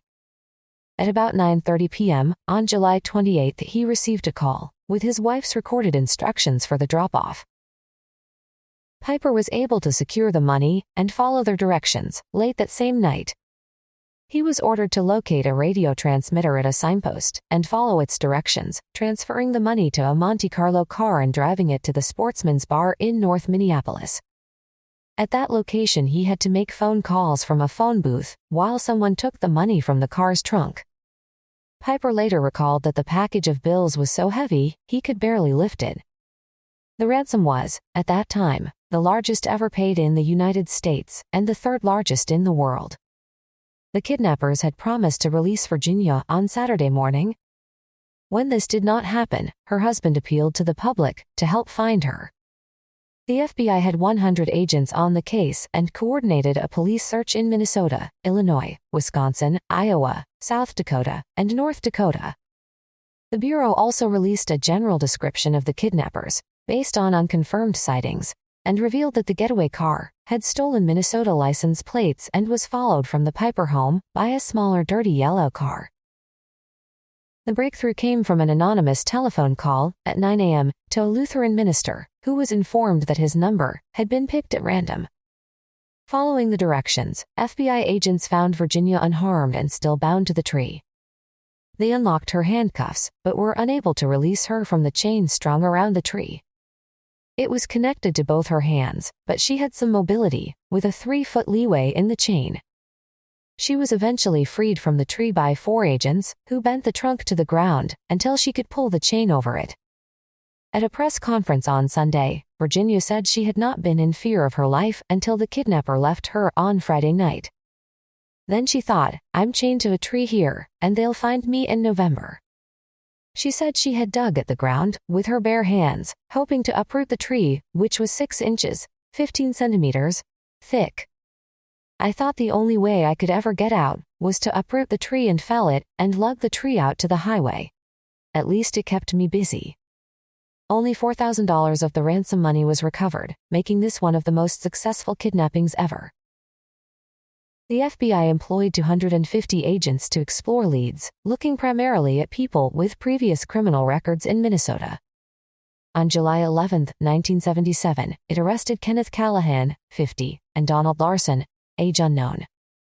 Amazingly, they were allowed to remain free on bail. Their lawyer, Ron Meschbecher, believed the police had allowed bail in the hope that they would lead the FBI to the ransom money. Their first trial opened on October 11, 1977, and the evidence they presented was circumstantial based, mostly on a fingerprint from the Monte Carlo car linked to Callahan and a hair sample from the kidnap car. This proved to be enough for a jury to return guilty verdicts on November 2.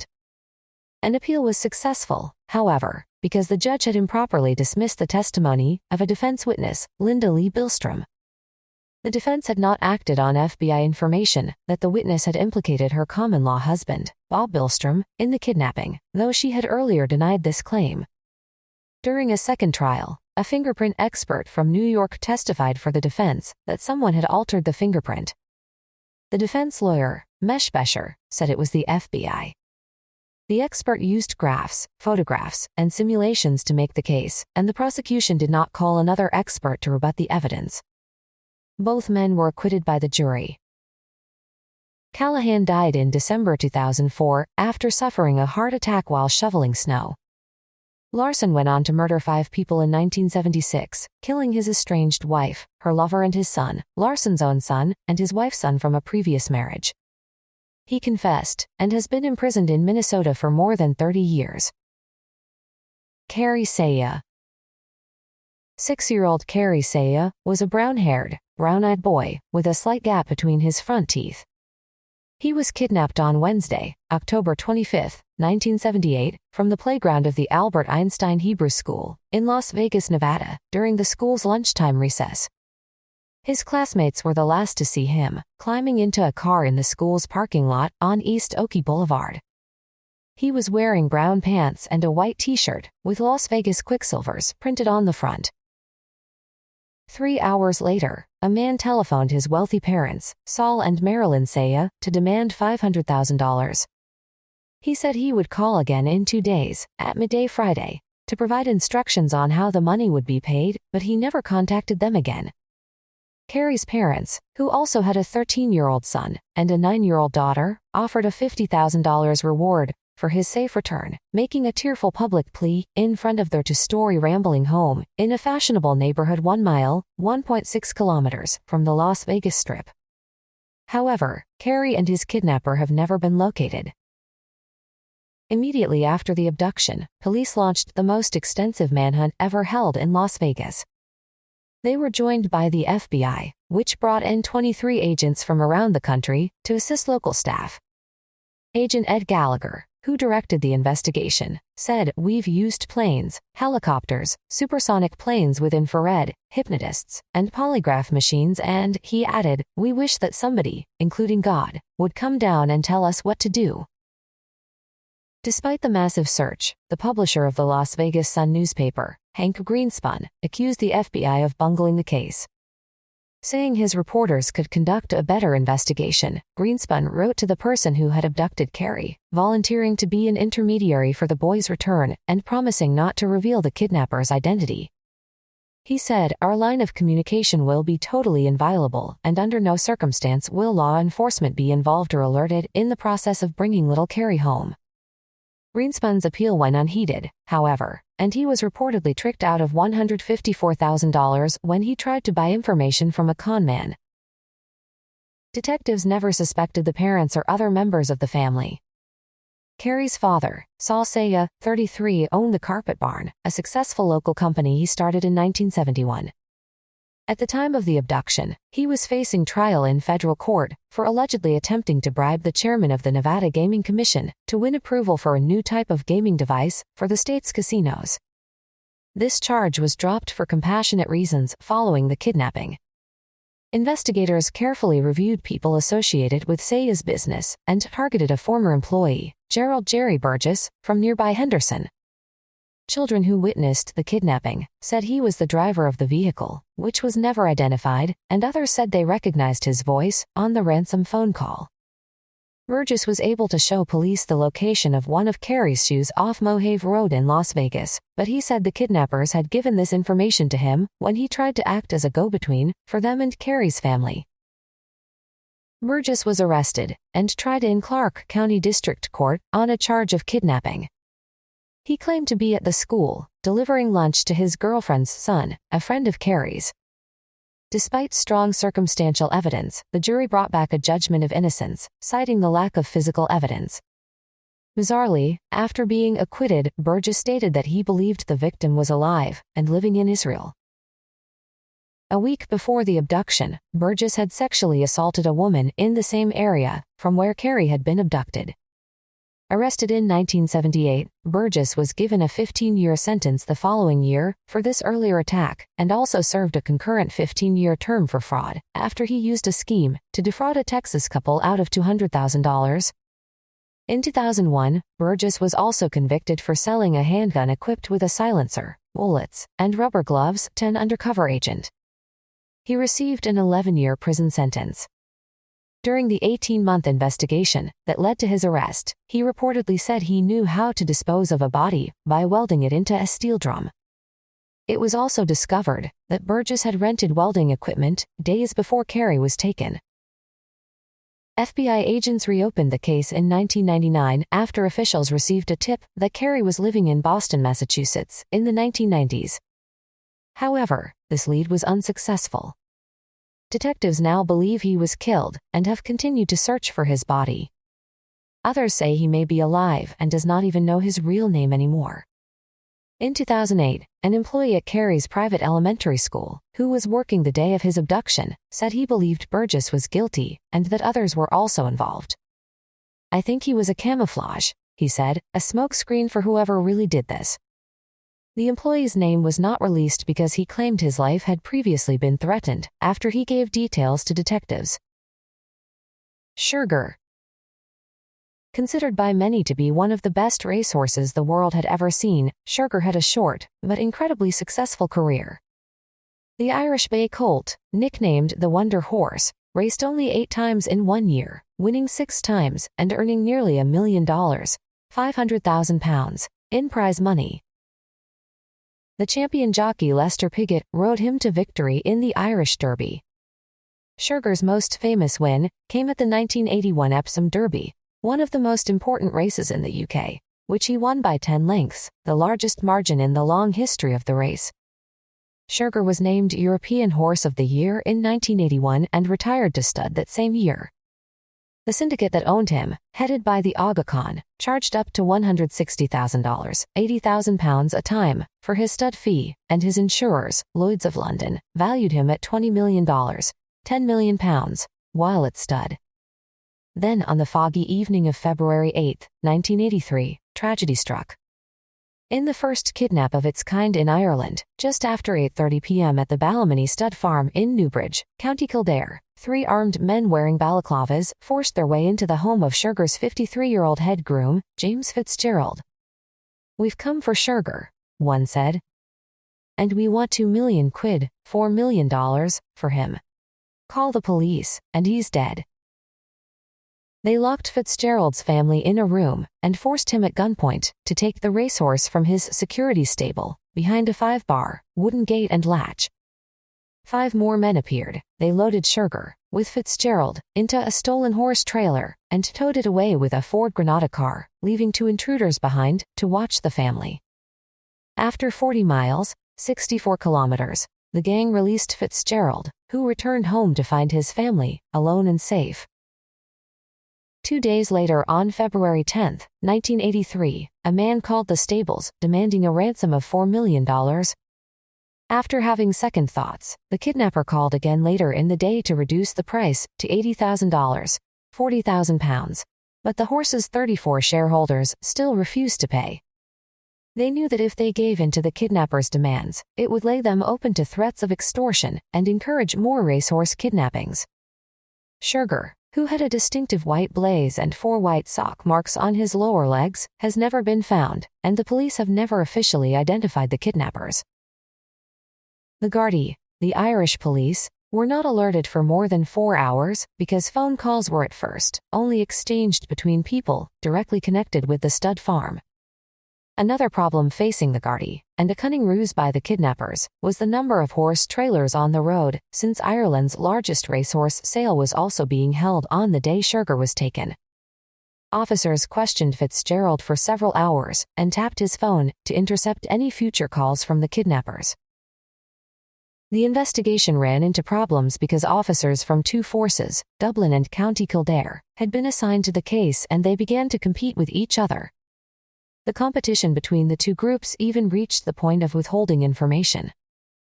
Despite this, an extensive hunt was conducted, with mediums and psychics being consulted too. During the investigation, the police had to deal with numerous hoax calls and erroneous sightings of the horse, which confused and complicated the investigation. But the Gardaí were aided by the Irish love of horses, an element the kidnappers had failed to consider, and the Irish Thoroughbred Breeders Association put up a $200,000, £100,000 reward for information leading to Sugar's safe return. Most speculation centered on the Provisional Irish Republican Army, IRA, a paramilitary group that had previously kidnapped rich businessmen for ransom money, which it used to buy weapons. During the investigation, Gardaí raids were made on known IRA houses, and several caches of weapons were seized. Sean O'Callaghan, a former IRA member, who became an informer on the organization, wrote a book in 1999 called The Informer, in which he stated that the group had kidnapped Sugar, believing the Aga Khan would pay a large ransom for him. They did not realize that all 34 members of the syndicate had to agree to pay up. O'Callaghan, who admitted he had killed 2 members of the security forces and participated in a range of terrorist activities, named 7 men that he claimed had carried out the kidnapping. These included Kevin Mallon, 44, a senior IRA leader that O'Callaghan alleged had planned the kidnap, and Nicky Kehoe, 26, who denied involvement and said the only reason he had not sued was because nobody believed O'Callaghan, since he worked for both sides. Another source stated that the IRA's Army Council had sanctioned the kidnapping. Despite the allegations and strong suspicions about the IRA, however, the Gardaí found no direct evidence and were unable to charge anyone. O'Callaghan also reported that Sugar was shot within hours of being taken because he was hard to handle and had injured his leg. The kidnappers felt it would be impossible to move the horse because of the Gardaí that were swarming over the area. Sugar's burial place has never been located, though rumors say it is on a mountainside in Ballinamore, County Leitrim, about 100 miles, 160 kilometers, from the Ballymoney stud farm. Because his remains have not been found, the life insurance policy on the horse has never been paid. The public and media had more theories about possible suspects. Colin Turner, the racing correspondent of a London radio station, suggested that the Libyan leader, Colonel Gaddafi, sent arms to the IRA in return for kidnapping Sugar, to damage the man he hated, the Aga Khan. Another strange rumor targeted a French bloodstock agent, Jean-Michel Gambit, who supposedly borrowed money from the mafia to buy a champion horse from the Aga Khan. The deal collapsed, but Gambit had already spent the money. His dead body was discovered in a burning car in Kentucky, with a gunshot wound to his head. According to this theory, the mafia kidnapped Sugar to recoup their financial loss. Regardless of the theories, Sugar's abduction remains an unsolved crime. Susie Lamplough. British real estate agent Susie Lamplough, 25, disappeared on July 28, 1986, after driving to meet a caller who said he wanted to view one of her agency's houses in London. Her appointment diary listed a 12:45 p.m. meeting with Mr. Kipper outside the empty Victorian property on Shorolds Road in the fashionable Fulham area. When she failed to return to the office, the staff notified the police, who launched a massive but unsuccessful hunt. She has never been found.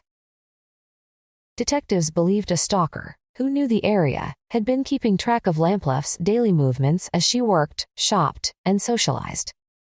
He may have telephoned her office more than once to learn her schedule, then made notes on when she would be most vulnerable. Days before her abduction, a mystery man had delivered a bouquet of roses to her office at Sturges estate agents. Eyewitnesses told police they had seen Lamplough, who was wearing a gray skirt and dark jacket, arguing with a man in front of the house before getting into a car. Her white Ford Fiesta was discovered that night about 1.5 miles, 2.4 kilometers away and outside another property that was for sale on Stevenage Road, also in Fulham. Her purse was inside the car, but the ignition keys were gone. A jogger reported seeing a blonde woman, who seemed to be screaming for help, in a black, left-hand drive, non-British BMW that was parked outside the second address. Lamplough's hair was naturally brown, but she had highlighted it the week before. Police, however, were not sure this sighting fitted the time frame of the abduction. However, they theorized that the name given by the man could have been a pronunciation of Cooper, a Dutch name. They traced people named Kipper and Cooper, but none had links to Lamplough. In 1987, the police search for Lamplough and her killer was scaled down, and in 1994 she was officially declared dead, and the case was closed. But it was reopened in 2000, following new leads. In 1999, a new witness said he had seen who he had thought was Lamplough being driven in her car shortly after her meeting at the Shorolds Roadhouse. Police originally believed she had been driven directly to Stevenage Road and her car abandoned within 80 minutes. The new information indicated a different route had been taken. Detectives felt this might mean she was dropped off at an address along the way, and more than one abductor was involved. John Cannon, 32, was the prime suspect in the case, and he had served 5 years for rape. He had been released from prison just days before Lamplough disappeared, and he was only a few miles from the house. Cannon was imprisoned again in 1989 for raping and murdering a woman. This time he was given 3 life sentences. He also bore a striking resemblance to the picture the police had drawn up of the suspect from eyewitness descriptions. Scotland Yard questioned him several times, but found no evidence that he was involved in the disappearance. Although he denied it to police, he liked to give others the impression he had been involved, even telling prison inmates his nickname was Kipper.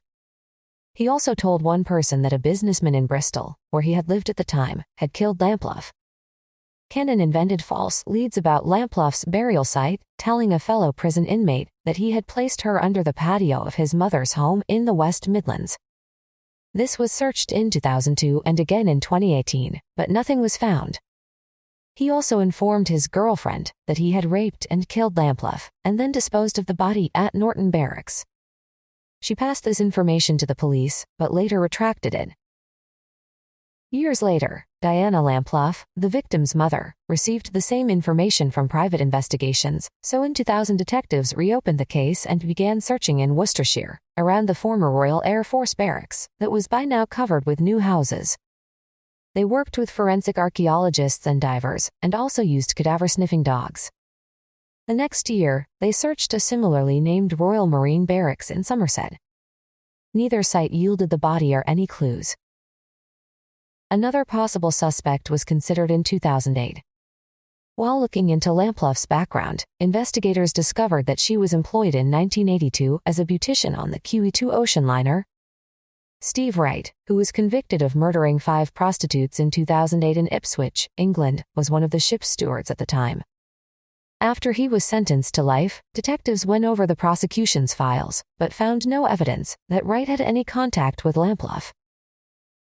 Another murderer was briefly considered after the 1995 book, Unmasking Mr. Kipper, Who Really Killed Susie Lampluff, authored by Christopher Barry D., was published.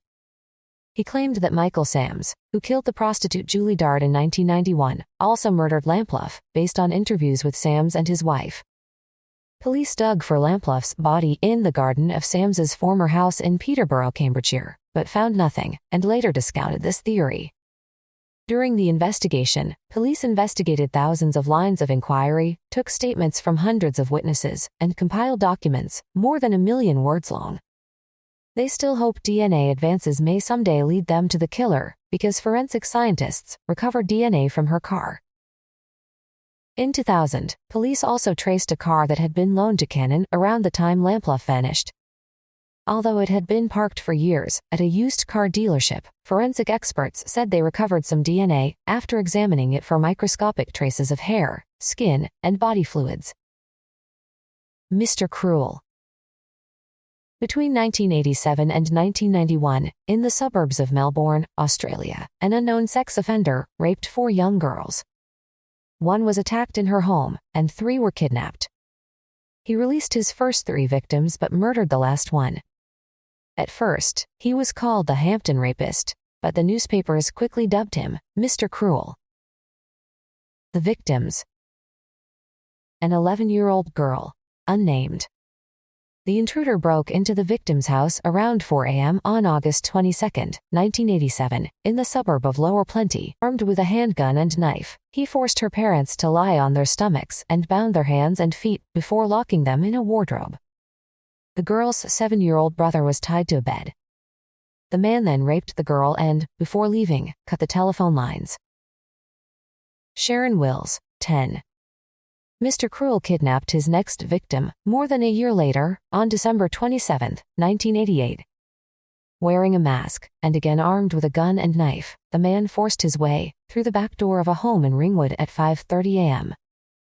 He again forced the girl's parents to lie on their stomachs so he could bind and gag them and cut the phones. This time he also demanded money. He then put tape over Sharon's eyes and placed a ball in her mouth before taking her to an unknown house. About 18 hours later, he left her outside a local high school. Nicola Linus, 13. The rapist repeated his crime in Canterbury on July 3, 1990. In a similar style to his earlier attacks, he entered the victim's house through a window at 11:30 p.m. and forced the girl to lie on her stomach as he tied and gagged her. He searched for money and cut the phone lines, before placing tape over her eyes and taking her to a house where he imprisoned her for 50 hours. He released her outside a power substation in Kew. Carmaine Chan, 13. The final, and most tragic attack, was on April 13, 1991, in Templestowe.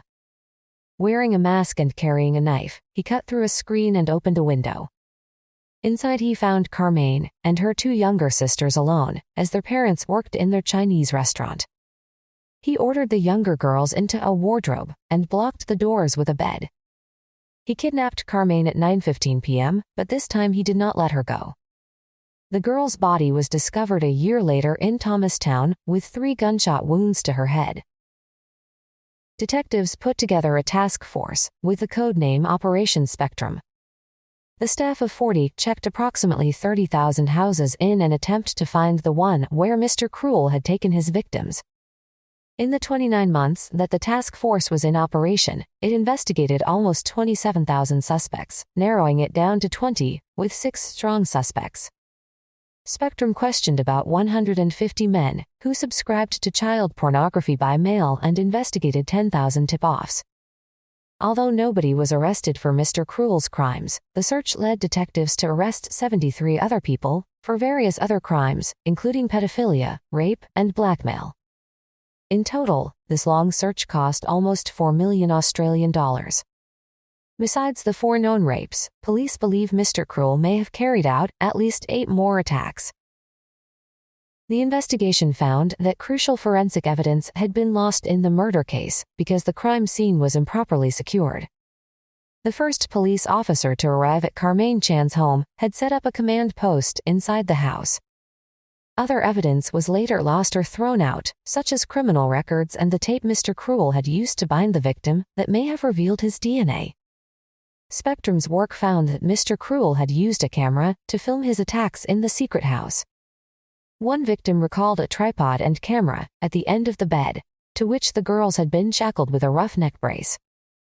The house was never located, although 2 girls gave details of it. One had heard airplanes landing, so police searched homes on flight paths to Melbourne's airport.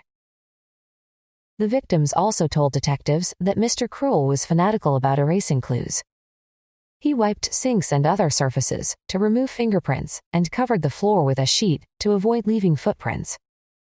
He even bathed 2 victims before releasing them. Worried about leaving traces of evidence on the victim's clothes, he released Sharon Wills wearing plastic garbage bags. Another victim was released in different clothes he had taken from her bedroom. The FBI joined Spectrum to create a profile of Mr. Cruel, stating that he would have homemade and commercial pornography. The profile suggested that he would not fit the stereotype of a child molester, but was probably a good neighbor, polite, quiet, somewhat introverted, but may be involved in certain community-minded projects. It added that he probably spent a great deal of time with children, and perhaps was even employed in a school. Police identified 10 suspects in Victoria during the next decade, but withheld their names, hoping to find more concrete evidence. Having interviewed some of them, said Victoria Police Commander Dave Sprague, "I can tell you they are bloody scary." Then in 2003, detectives revealed that their best unnamed suspect was still living in Victoria. They lack a strong case against the man but continue to keep tabs on his movements. Commander Sprague said a good circumstantial case existed against the key suspect, but the evidence was not strong enough to charge him. Officers had interviewed him for 14 hours, and it seems that this close attention may have stopped his attacks. The police continued to watch all of the suspect's movements. Also, in 2003, Detective Senior Sergeant Chris O'Connor, head of the Sexual Crime Squad, stated that he suspected Mr. Cruel might have moved abroad in order to continue abusing minors. The case is yet to be solved, and detectives continue to withhold some facts from the public in case they help the suspect to avoid capture, and they are also helpful in eliminating suspects and people who falsely confess to the crime. Michaela Joy Gerecht. At 10:20 a.m., on the sunny Saturday morning of November 19, 1988, in Hayward, California, Michaela Joy Gerecht and her friend were riding their scooters 3 blocks from Michaela's home to Rainbow Market, a neighborhood store on Mission Boulevard. The 9-year-old girls left their scooters outside the store, but when they came back out, her friend's scooter had been moved to the parking lot. Michaela went over to retrieve it, but as she bent over to pick up the scooter, a man jumped out of the car that was parked next to it. He grabbed her from behind, forced her into his vehicle as she screamed, and sped away, while Michaela's friend ran into the store for help. Local police were immediately on the scene, but Michaela has never been found, or the kidnapper identified. Since Michaela was abducted in plain sight, many eyewitnesses were available. They told police the man was driving an older Model US sedan that was burgundy and had a battered front bumper. It was last seen speeding down Mission Boulevard, a busy highway, toward Union City. Instead of immediately interviewing Michaela's friend, who had seen the abduction, the police chose to interview a member of staff from the Rainbow Market who had seen the car drive past earlier in the day. This produced some disagreements, such as the car's color and the fact that the store worker said the man had a mustache, while Michaela's friend said he did not. Other onlookers described the abductor as being slender, between 18 and 25 years old, with dirty shoulder-length blonde hair, and a pimpled or pockmarked complexion. He was also wearing a white t-shirt. Witnesses helped police to put together a composite sketch. One woman had witnessed the car weaving past her, and tried to memorize the license plate in case there was an accident. She later watched the news and realized it had been the kidnapper's car, but she did not come forward at the time. 3 months later, she saw a man in a grocery store that resembled the police sketch. Fearing he had recognized her and would come after her, the woman finally told police. Although she underwent hypnotherapy, the woman could not recall the license plate number. Soon the FBI joined the investigation, and in the first year, the police already had 5 file cabinets full of leads. By 2008, the 20th anniversary of the abduction, they had received almost 15,000 tips but had made no arrests. The case remains open and is still being actively investigated. Sergeant Mark Mosier of the Hayward Police said, "We'll go anywhere, clear across the world, to try and track down new information that might solve this case." The suspects. Timothy Bindner, 42. The married sewage plant worker had once been arrested for trying to lure two small girls into his van, but the charge was dropped. He also sent birthday cards and letters to young girls and offered assistance to the mothers of missing girls, referring to himself as a Good Samaritan, who thought about the kidnapped victims as his children. On one bizarre occasion, Bindner asked a reporter to interview him at 4:30 a.m. in Oakmont Cemetery, where a 5-year-old girl who had been kidnapped and murdered in 1983 was buried. He told the reporter how he guessed various missing girls would have reacted during their abductions, saying some would have been submissive, but Michaela was harder. She was a fighter. Shortly before 9-year-old Michaela disappeared, Bindner wrote to the police, telling them that the next victim's age would be 9. Detectives never found any hard evidence against Bindner, so he was never charged, but authorities thought he may have had connections to 3 other missing girls in the area, all blonde with blue eyes and similar facial appearances. Bindner denied all the allegations and won a defamation suit against the city of Fairfield, California, in 1999. A 49-year-old sex offender. In 1995, 2 Hayward detectives traveled to Oklahoma to question a convicted sex offender for the second time. The man had lived only 2 blocks from the kidnapping site and a year before had been convicted of a felony assault with intent to commit rape. Police decided he was not involved and never named him. James DeVeggio, 28. Convicted with his girlfriend, Michelle Lynn Micod, of the 1997 kidnap, rape, and murder of a 22-year-old California woman, they are both now on death row. Despite police suspicions, no link was found to Michaela. Curtis Dean Anderson, 27. Named as a possible suspect, he was convicted of the abduction and molestation of a young girl in 2000, but again, no evidence pointed to Michaela. Stephen Shane, 21. This convicted felon resembled the composite picture and was briefly detained, but no evidence could be found to link him to Michaela. Brian David Mitchell, 35. He kidnapped Elizabeth Smart in 2002 and was living in California when Michaela and the 3 other girls disappeared. Blonde Elizabeth, who was rescued unhurt, resembled the other missing victims, but no link could be matched to Michaela. Sabrina Eisenberg. 4-month-old Sabrina Eisenberg disappeared from her family's home in Valrico, Florida, on November 24, 1997. Her mother, Marlene Eisenberg, 38, said she checked on the infant around midnight and then discovered she was missing. At 6:42 a.m., she immediately called the 911 emergency number. Sabrina, who had been wearing a lavender sleeper with a floral pattern and sleeping with a handmade blue and yellow blanket with animal images, was missing from her crib. A massive search began, and despite 2,000 tips to investigators, no trace of the infant has ever been found. The Eisenbergs had left the garage door unlocked that night, and investigators found that the door from the garage into the house was unlocked. The parents said an intruder had obviously entered the house silently and kidnapped the child, but investigators soon suspected the parents, assuming they had killed or sold their daughter. Sheriff's investigators said Marlene had failed their polygraph test a day after the kidnapping. At the time of the disappearance, Marlene was running Playtime Pals, a program for toddlers and their mothers. Her husband, Stephen, 37, was a real estate agent.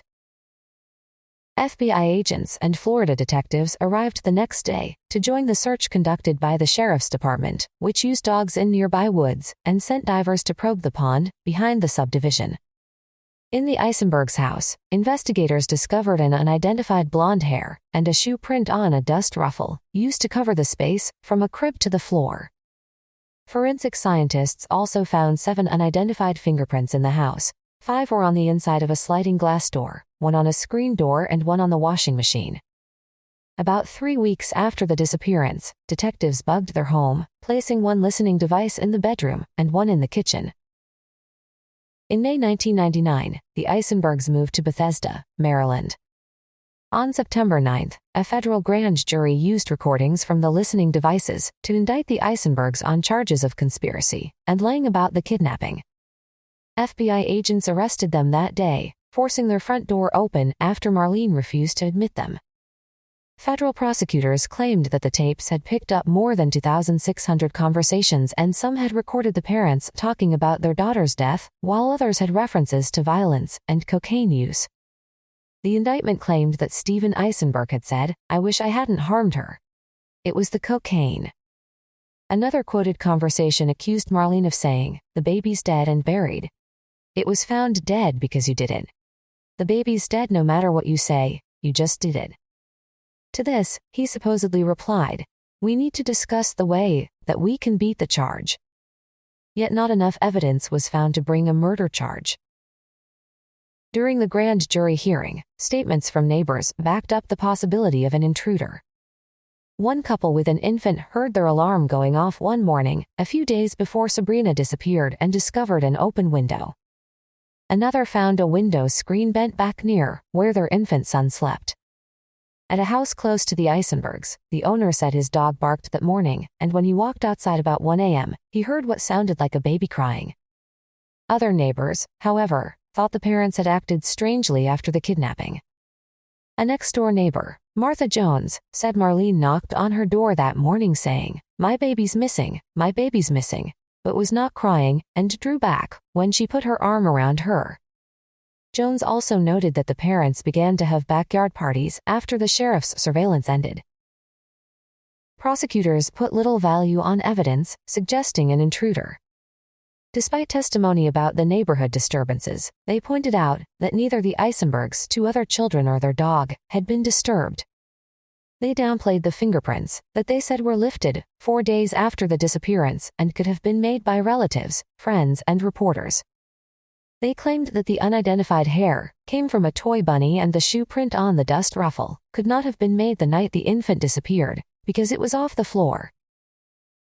In October 1999, the investigators moved 35 miles, 56 kilometers, from the Eisenbergs' home to a subdivision where Stephen once worked, using sniffer dogs, a ground-penetrating sensor, and drilling equipment to search for Sabrina's body.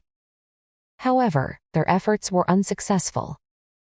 By the next month, however, a judge ruled that the tapes were of such poor quality they were largely inaudible, adding that those he had listened to had no incriminating comments that could be heard clearly.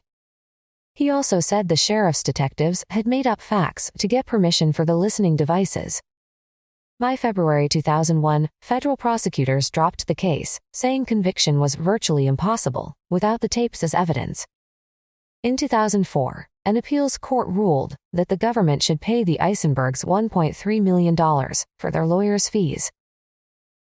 Another suspect arose in 2008 when Dennis Byron, a prisoner, said his cellmate, Scott Overbeck, 44, had confessed involvement, claiming Marlene Eisenberg killed the child on his boat, and he had chopped up the remains and put them in crab traps. Byron secretly recorded Overbeck for a reduction in his sentence. Detectives showed photos of Overbeck to the Eisenbergs' neighbors, but no one recognized him. The U.S. Attorney's Office said it no longer was investigating the kidnapping case and did not believe it would be reopened. Madeleine McCann. Jerry and Kate McCann, both doctors from Leicester, England, took a spring vacation to Portugal's Algarve region in 2007 with their children, Madeleine, almost 4, and younger twins, 2. On May 3, the McCanns left the children in their Ocean Club resort apartment at Praia de Luz to join 7 friends for an evening meal at the resort's tapas bar and restaurant, about 130 yards, 119 meters away. The friends took turns checking on the children, and to facilitate this, the McCanns left their apartment back door unlocked. Just after 9 p.m., Jerry checked on the children and found nothing out of the ordinary. But around 10:00 p.m., Kate looked in and found Madeleine gone and the bedroom window open. The police were quickly called and arrived within 10 minutes. They conducted an all-night search of the complex and were joined by the staff and guests. The head of the case was Chief Inspector Olegorio de Sousa, whose local force was eventually joined by the Portuguese Secret Service, Serviço de Informações de Segurança, SIS, and detectives from Britain's Scotland Yard. Because friends and resort personnel walked through the apartment soon after the abduction, forensic evidence was immediately compromised. The Portuguese police looked at photographs taken by tourists, but these failed to reveal anything suspicious. Based on interviews, officers began searching for a brown-haired man, about 5 feet 7 inches, 1.7 meters tall, who was seen wearing a blue coat.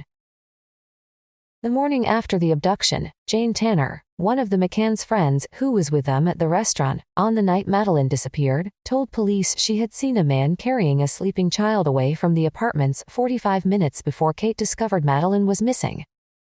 She said the girl's pajamas were the same as Madeline's, but she had not realized the significance of the sighting.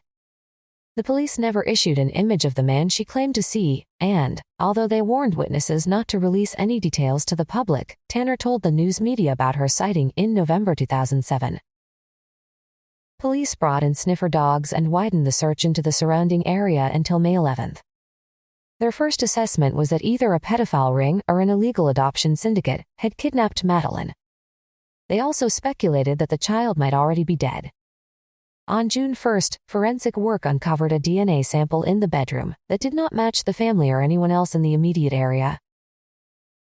Throughout their investigation, the police received several reported sightings of Madeline, as well as letters and telephone calls purporting to know her whereabouts, both living and dead. Many of these came from clairvoyants. The British media severely criticized the Portuguese police for not securing the crime scene sooner, for their slow action in collecting forensic evidence, their failure to secure roads and borders, and their 3-month wait before accepting British assistance. The McCanns conducted their own investigation, hiring a Spanish detective agency.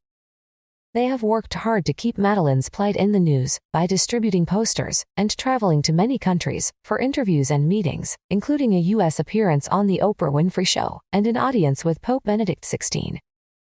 Jerry McCann returned to the Ocean Club in 2009 for a television reenactment. Their fundraising organization, Madeline's Fund, Leaving No Stone Unturned, maintains a constantly updated website, Find Madeline, www.findmadeline.com. The suspects. Robert Morat, 33. The first official suspect was a British expatriate who lived in his mother's villa near the crime scene. He had drawn the attention of the police by hanging around investigators, trying to act as a translator and asking questions. A forensic team searched his villa, took away computers, mobile phones, and other items, and then drained its swimming pool. No evidence was found, and police said on July 21, 2007, that Morat was no longer a suspect. Jerry and Kate McCann, both 39. In a shocking move, the police turned their suspicions on Madeline's parents. On September 7, detectives interviewed the couple all day, before naming them as formal suspects. It was based on traces of Madeline's DNA that was found in the trunk of the McCanns' rental car, which they had rented 25 days after their daughter's disappearance. Forensic experts, however, said that contamination had probably occurred from Madeline's clothing or toys. Detectives speculated that, after Madeline had complained about being left in the apartment the previous night, Kate had given her sedatives, or even hit her too hard, and accidentally killed her.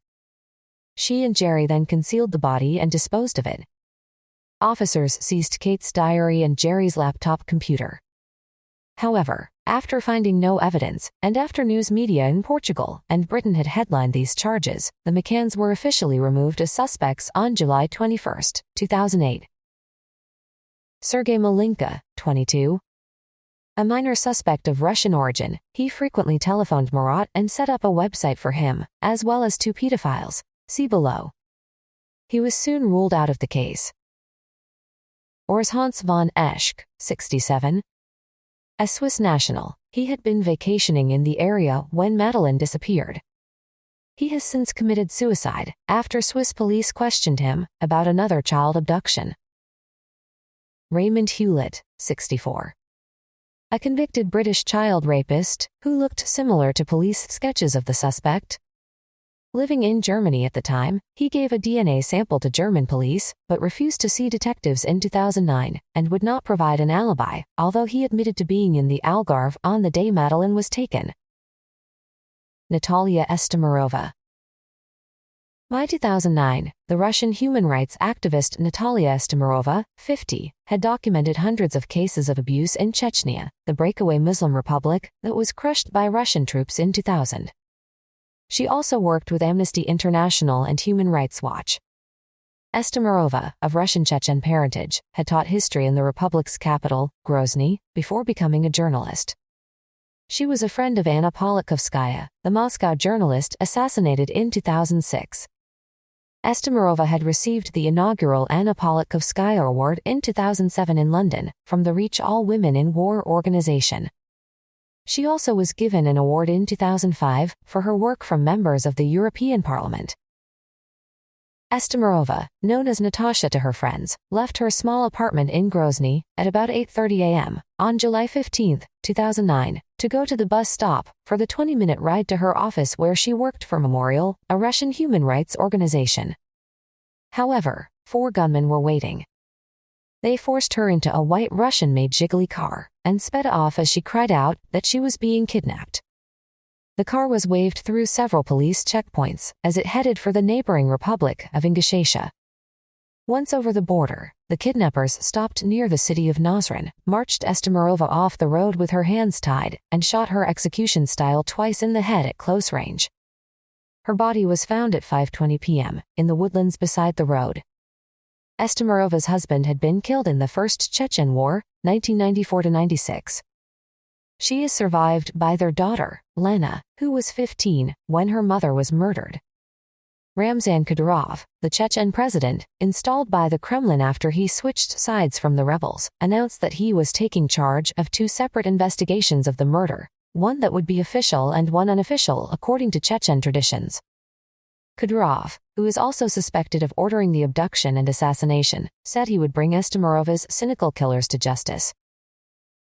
In Russia, President Dmitry Medvedev expressed outrage over the killing and said he would have Russia's chief prosecutor lead a top-level investigation from Moscow. Remaining silent was Prime Minister Vladimir Putin, who had appointed Kadyrov in 2004 as Chechen deputy prime minister to suppress disorder. Official investigations of human rights murders in the region have seldom produced arrests or any important results. Those who knew Estemirova agree that she was killed because of her coverage of human rights abuses. Memorial, Estimirova's employer, believes that the Chechen government security services were involved because she had exposed crimes by the militias it sponsored. In recent months, she had discovered that militia members in masks and uniforms had torched the homes of those who had spoken against Kadyrov's government. For a longer period, Estemirova had gathered information on torture, kidnappings, and killings by the militias and Russian troops. The Kremlin had lifted security restrictions in April 2009, transferring more power to the militias. The militias increased the climate of fear by hunting indiscriminately for Islamist fighters among the population, often taking their victims from their homes at night. Memorial estimates that at least 86 people were kidnapped in the first 9 months of 2009, with 9 found dead, but most simply vanished. Individual threats, possibly from members of the militias, had put stress on Estemirova and her daughter. Estemirova admitted that, "There are moments when I feel scared." However, she considered her work too important to discontinue it, never traveling with bodyguards or giving much attention to her own safety. But she felt it was a good idea in 2008 to leave Chechnya for several months, spending the summer with her daughter in Oxford, England, where she studied English, practiced yoga, and took long walks. Her daughter and friends said these were the happiest days of her life. Estemirova had recently published a report saying Kadyrov's government had carried out revenge killings. Although it is virtually impossible to prove, human rights journalists and campaigners believe the orders for her death must have come from the top. Ramzan Kadyrov is responsible, claimed Memorial's director Oleg Orlover. Estemirova had recently received threats from Kadyrov's senior aides, and in March 2008, the president summoned her to complain about her opposition to his edict forcing women to wear headscarves. At that meeting, he is alleged to have admitted, "Yes, my hands are up to the elbows in blood. And I am not ashamed of that. I will kill, and kill bad people." Estemirova had documented and publicized other abuses carried out by the Chechen law enforcement and security agencies, controlled by Kadyrov. In fact, she was the seventh person opposing Kadyrov to be killed in 10 months. The Chechen leader was careful to respond furiously to her death, saying those who had organized the crime were a greater threat than terrorists. He added that he respected Estemirova, never directly threatened her, and he would never kill women. The finger was also pointed at Vladimir Putin. Just hours before the journalist's death, human rights activists had demanded that Putin be prosecuted over alleged atrocities committed in Chechnya when he was president of Russia. During a press conference in Moscow, Lyudmila Alexeyeva, head of the Moscow-Helsinki Group, the oldest human rights organization in Russia, said she blamed both Kadyrov and Putin for the killing. Putin's spokesman denied his involvement, saying he had spent a decade bringing peace, stability, and rule of order to the troubled land of Chechnya. Robbery. Robberies range from personal thefts of purses, cars, and household items to million-dollar heists at banks and art museums. At their worst, thieves may not hesitate to kill to get what they want. Police can be baffled at clever robbers or professional gangs, who may spend years planning and rehearsing a big-time job. The Crown Jewels of Ireland.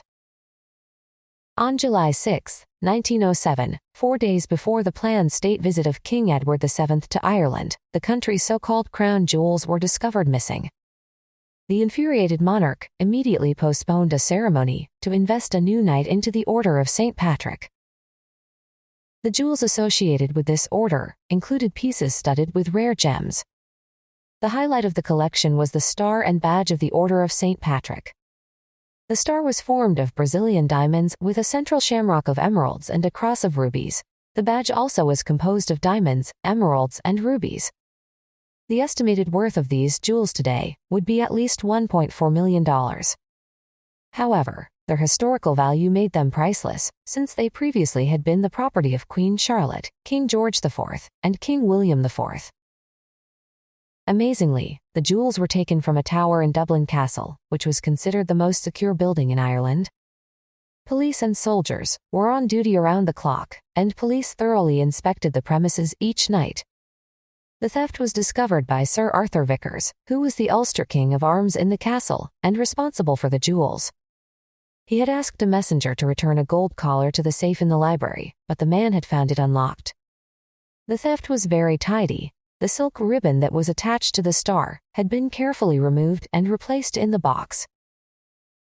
A reward of $1,000 was offered for information leading to the capture of the thief, or thieves, and to the recovery of the jewels. The gems were never seen again, and it is generally feared that the ceremonial objects were broken up, and the separate jewels were sold on the black market. The safe was taken to a local police station for further examination in 1908 and returned to Dublin Castle in 2007 to be displayed in the Gardaí Police Museum. The Dublin Metropolitan Police made an extensive search of the tower, but they were unable to determine how the robbery had occurred. Detectives contacted all the Dublin locksmiths to make sure no duplicate keys had been made. They also asked the manufacturers of the safe, Radcliffe and Horner, if there was any other way the safe could have been opened, because it had not been forced. But no leads came from these investigations. The police asked for Scotland Yard's assistance and circulated details about the stolen pieces to law enforcement agencies around the world. Scotland Yard's Detective Chief Inspector, John Kane, arrived in Dublin on July 12 at the request of the Royal Irish Constabulary, which had also joined the case. His investigation named the probable thief, but Kane left after the Chief Commissioner of the Dublin Metropolitan Police refused to accept his identification. The information Kane submitted has subsequently been lost. The suspects. The police immediately suspected an inside job, because the safe had been simply opened with a key, and the doors had not been forced. The safe had been installed in the library rather than the secure strong room, because it was too large to fit through the door. Sir Arthur Vickers, 43. Vickers held the only two keys to the safe and had stored some of his mother's jewels in the safe, which were also stolen. The king wanted him suspended, and on October 23 officials informed Vickers that his services were no longer required. The Royal Commission, a public body, launched a sworn inquiry on January 10, 1908, Vickers refused to take the stand because the inquiry was not held in public, but other members of his staff were among the 22 individuals who did testify. However, Vickers was never charged with the theft, but the inquiry decided that he did not exercise due vigilance or proper care as the custodian of the regalia. Although no evidence was found against him, he was dismissed on January 30, 1908. Vickers lived his remaining life dishonored and under suspicion until he was shot and killed in 1921 by the Irish Republican Army, IRA, who viewed him as an important member of the establishment. Francis Shackleton, 31. Vickers's will named the robber as Shackleton, who, at the time, was his second in command. Vickers wrote that he was made a scapegoat to save other departments responsible, and added that they had shielded the real culprit, while his own life was ruined by the wicked and blackguardly acts of the Irish government. The potentially explosive nature of these accusations meant that they were excluded from probate in 1922 and not made public until 1976. At the time of the robbery, however, Shackleton had been visiting friends in England, so he could only have masterminded the heist. Some people believe the theft was actually committed by his friend and former army buddy, Captain Richard Gorges, who was in Dublin at the time. Gorges later served time in prison for manslaughter. When Sir Arthur Conan Doyle, the creator of Sherlock Holmes, investigated the crime in 1907, he came to the conclusion that Shackleton and Gorges were guilty. But the fact that Conan Doyle was Vickers's second cousin does cast some doubt on his intentions. There is, however, some evidence that Shackleton was involved. Before the robbery, Shackleton and Vickers had shared a house. When someone took the keys as a joke during a party in Vickers's office, removed the jewels, and mailed them back to him a few days later, Shackleton would have seen how easy it was to steal them for real. If Shackleton had pulled off the robbery, the police and government would have a quandary. His older brother was Ernest Shackleton, the famous Antarctic explorer. And to add to the situation, the suspect led a life that apparently involved homosexual activities with members of the British colonial establishment in the castle. Irish historian Sean J. Murphy reviewed the evidence and in 2008 published his conclusion that Shackleton was able to dangle the threat of exposing a scandal over his interrogators. He was the only person that the inquiry absolved by name, calling him a perfectly truthful and candid witness. But in 1913, he was convicted in England of defrauding a rich widow and served several years in jail for fraud. Murphy also believes that a strong second suspect is Francis Bennett Goldney, 32, who had joined the office 5 months before the jewels disappeared. Goldney's evidence at the inquiry seems to give a poor impression of Vickers's character. After Goldney's death in 1918, several stolen items were found among his possessions. Like Shackleton, he was away from Dublin during the theft, but he could have organized the robbery. The two sides of the Irish political question did not escape suspicion. Some Unionists, who supported the continuous rule of Britain, placed the blame on those fighting for an Irish republic, Republicans, since a homosexual scandal would have severely wounded the colonial establishment. Republicans, on the other hand, suggested that Unionists, who were trying to wreck Ireland's chance of self-rule, stole the jewels. D.B. Cooper. One of America's most heroic and mysterious robberies happened on November 24, 1971, when a plain-looking man wearing a dark suit, black tie, and dark raincoat approached the counter of Northwest Orient Airlines in Portland, Oregon. He identified himself as Dan Cooper and paid cash for a one-way ticket on Flight 305 to Seattle, Washington. The passenger settled into seat 18C in the last row of the Boeing 727 and waited for the 30-minute trip to begin. He ordered a bourbon and soda and smoked a cigarette. Shortly after 3:00 p.m., when the plane was airborne, he called a stewardess over and handed her a note indicating that he had a bomb in his briefcase and wanted her to sit with him. After she sat down with him, he opened up his cheap attaché case and showed her that it was filled with wires, a battery, and 6 red sticks. In a polite voice, he demanded $200,000 in $20 bills by 5:00 p.m., along with 4 parachutes. Finally, he wanted a fuel truck ready to refuel the plane when they landed in Seattle. The stewardess wrote the information down and conveyed the note to the pilot, who contacted Seattle Airport. FBI agents met the plane with the ransom in $20 bills, as requested, and the parachutes. The hijacker then exchanged all 36 passengers and 2 stewardesses for the money and instructed the pilot to fly to Mexico City.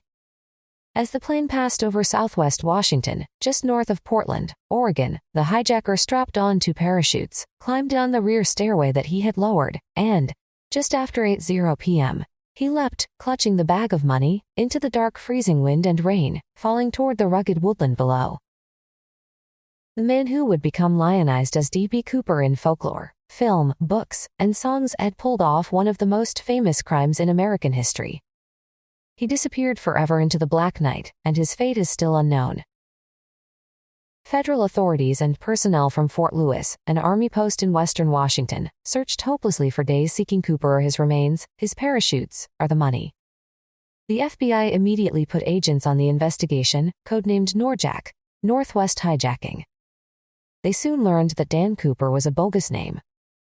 The mythical name D.B. Cooper was created as the result of a miscommunication between the police and the press. The FBI had a good physical description of the hijacker from the 2 stewardesses and other witnesses. He was in his mid-40s with brown eyes, standing about 6 feet, 1.8 meters, or just under, and weighing between 170 and 180 pounds, 77 and 82 kilograms. In 1980, an 8-year-old boy walking along the bank of the Columbia River near Vancouver, Washington, came upon a rotting package filled with $20 bills totaling $5,800, which matched the serial numbers on the ransom money. The FBI have searched the area in vain for Cooper's body or more money, but nothing else has been recovered. Thanks to advances in DNA technology, the Bureau reopened the case in 2007 because samples of Cooper's DNA were found on the necktie he left on the plane. This new evidence was investigated by Special Agent Larry Carr in the Seattle office. Although the FBI originally thought Cooper was an experienced parachutist and could have even been a paratrooper, Carr is convinced that Cooper was inexperienced since he wore loafers and a trench coat to make the jump. Cooper also failed to note that his reserve chute was sewn shut and the parachute he chose could not be steered. And jumping into a 200-mile-per-hour, 322-kilometer-per-hour wind on a pitch-black night is not the typical actions of an experienced parachutist. The mystery continues. Over the years, the public has given the FBI 10,000 possible names. The agency has also followed thousands of leads across America and interviewed hundreds of sources. The files on the case now occupy several long shelves in the basement of the FBI's Seattle field office, and they continue to grow. The suspects. In the first 5 years after Cooper's jump, the FBI considered more than 800 suspects. Richard Floyd McCoy, 28.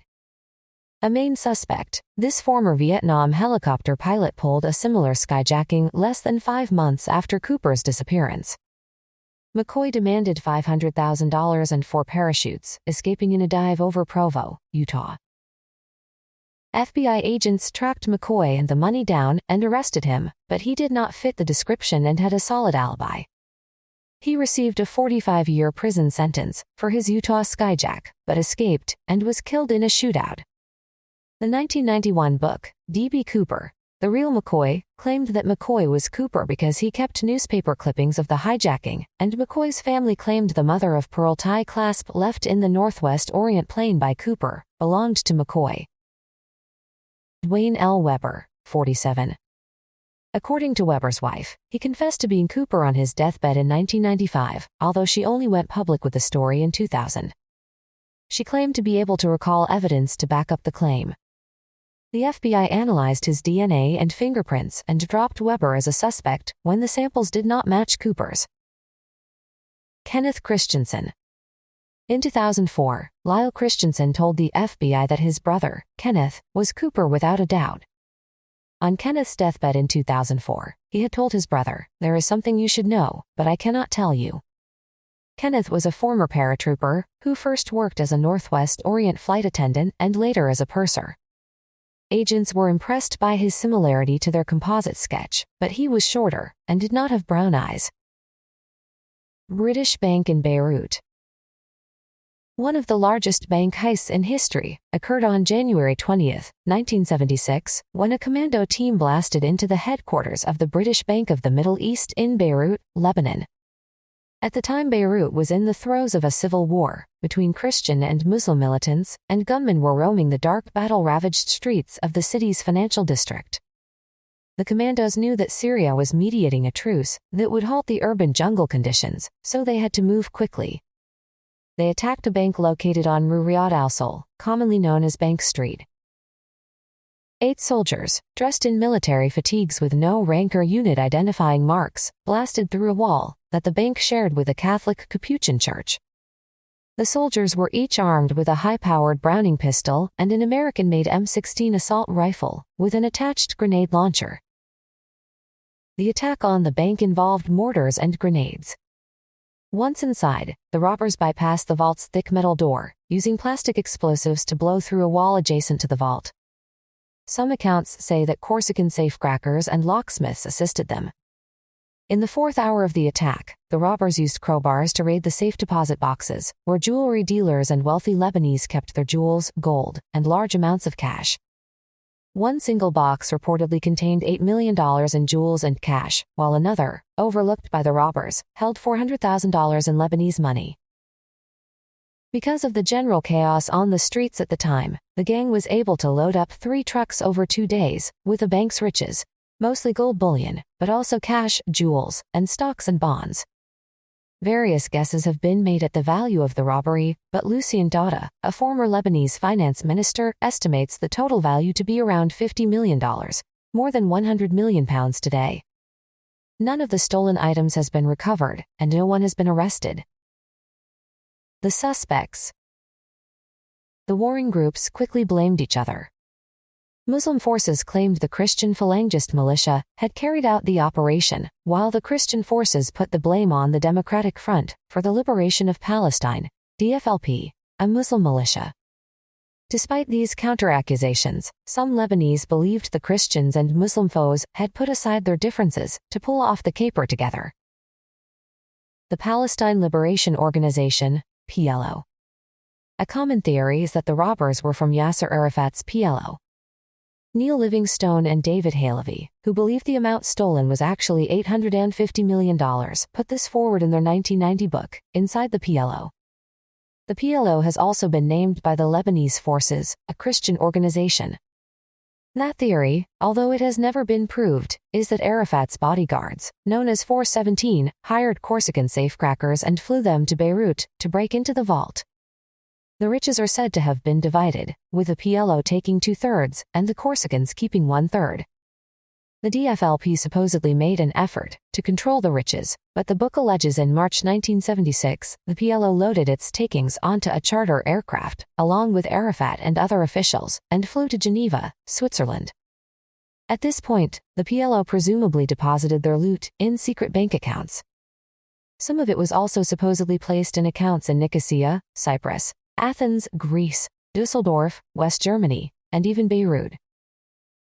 In the months following the robbery, it is alleged that the PLO sold many of the stocks and bonds back to the original owners for 20 or 30 cents on the dollar.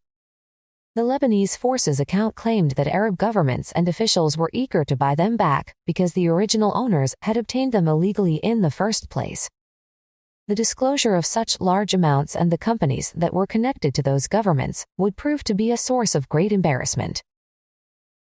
The British SAS. An unusual suspect is Britain's Special Air Services, SAS, a small, elite, and clandestine force that is used for unconventional warfare, special reconnaissance, and counterterrorism.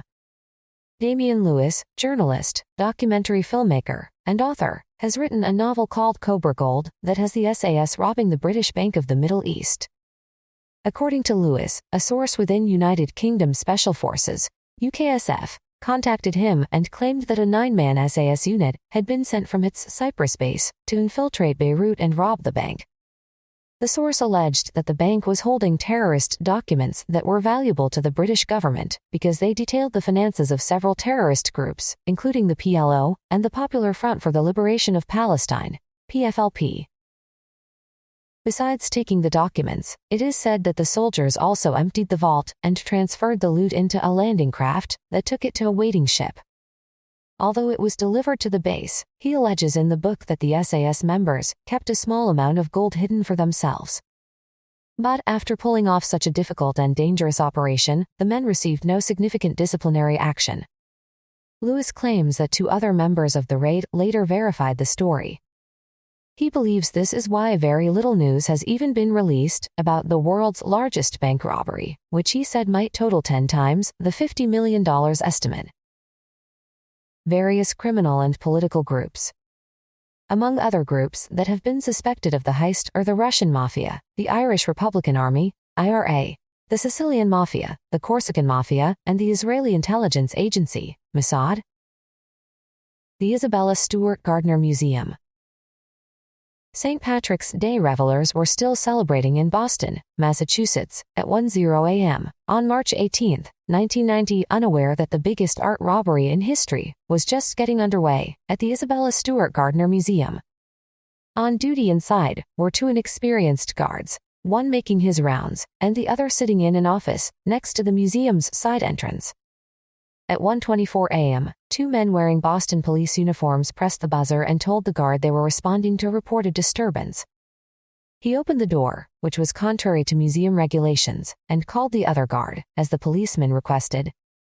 The robbers, who showed no weapons, told the guards they were under arrest and handcuffed them before revealing their plans to rob the museum. They took the victims into the basement and used duct tape to bind their mouths and eyes before handcuffing them to pipes. The thieves then took a leisurely 81 minutes to roam around 2 of the museum's 3 floors and select 11 artworks and 2 ornaments. Today the total heist is thought to be worth approximately $500 million. The artworks included 5 drawings by Degas, 3 paintings by Rembrandt, including his only seascape, a Vermeer, a Govert Flinck, and a Manet. The ornaments were a Chinese coup, or beaker, and a gilded eagle taken from a Napoleonic banner. The robbers handled the canvases roughly, smashing frames and glass and leaving shreds of canvas behind. When an alarm beeped as they took down the Rembrandt, the thieves smashed the device. Its purpose was to warn when visitors came too near the paintings, and no other alarms existed to warn that the masterpieces were being removed. The only panic button was behind the guard's desk, and this remained inactivated. Before they left, the raiders removed the videotapes that the security cameras had taken, both inside and outside the building. Although they also ripped out a computer printout from a motion detector, their movements remained on the computer's hard drive and showed that it took them 2 trips to carry out the art and that they finally left it to 45 a.m. The following morning, a security officer and maintenance worker arrived, found the guards, and called the police at 8:15 a.m. The FBI began looking into the heist, without requesting assistance from the Boston or Massachusetts police. However, this soon changed. Private detectives came on the case, and even Interpol has added its European expertise over the last several years. These efforts are supported by a $5 million reward offered by the museum and its insurance companies for the safe return of all the objects in good condition. A portion of the reward is offered for individual items. FBI agents have kept on searching for both the suspects and artworks without success. All logical leads have been followed through to conclusion, the agency stated, with no positive investigative results. Their agents still visit museums and galleries to make sure the missing paintings are not on display, and they even go into private homes. "I've been all over the country," said FBI Special Agent Jeffrey J. Kelly, including trips to Ireland and France. Another agent was dispatched to Japan. Investigators have tracked hundreds of leads and dealt with dozens of fake intermediaries who said they knew where the art was located. Perhaps the best lead was an anonymous letter, sent to the museum in April 1994, saying the writer would give back the paintings in return for $2.6 million and full immunity from prosecution. The letter included accurate details about the paintings and the international art world. It told museum officials to publish a code in the Boston Sunday Globe newspaper if they were interested, which they did. Then a second letter arrived, expressing anger over police reaction to the first letter, and no more was heard from the anonymous correspondent. Agents and detectives also interviewed numerous people, including past and current employees of the museum. Many were given polygraph exams that yielded no positive results. The FBI lab also holds the forensic evidence recovered by the Boston Police Department, including latent fingerprints that were exposed by fingerprint powder and other means on the broken frames. These did not match any in the national database, and the guards said the robbers wore gloves. The statute of limitations for prosecuting the thieves ran out in the mid-1990s, and the U.S. Attorney in Boston now says he will not charge anyone who offers to return the paintings. The suspects. Passers-by on the night of the robbery saw the car waiting outside the museum and provided descriptions of the two men seen in police uniforms. Miles Connor, 47. This Boston thief was a serious suspect. Although in jail during the robbery, Connor claimed in 1997 to have suggested the idea to another criminal, Bobby Donati, 50, who hired robbers for the job. Donati was murdered in 1991. Robert, Bobby the Cook Gentile, 53. Connecticut reputed mobster Gentile was found with a list of what the artworks might draw on the black market. Federal prosecutors also claim that he and a mob partner tried to use two of the artworks as bargaining chips to reduce the sentence of an associate. William Youngworth, 33. A career criminal who was associated with Connor, Youngworth claimed in 1997 that he held the stolen art and showed a rolled-up canvas to a Boston Herald reporter as proof.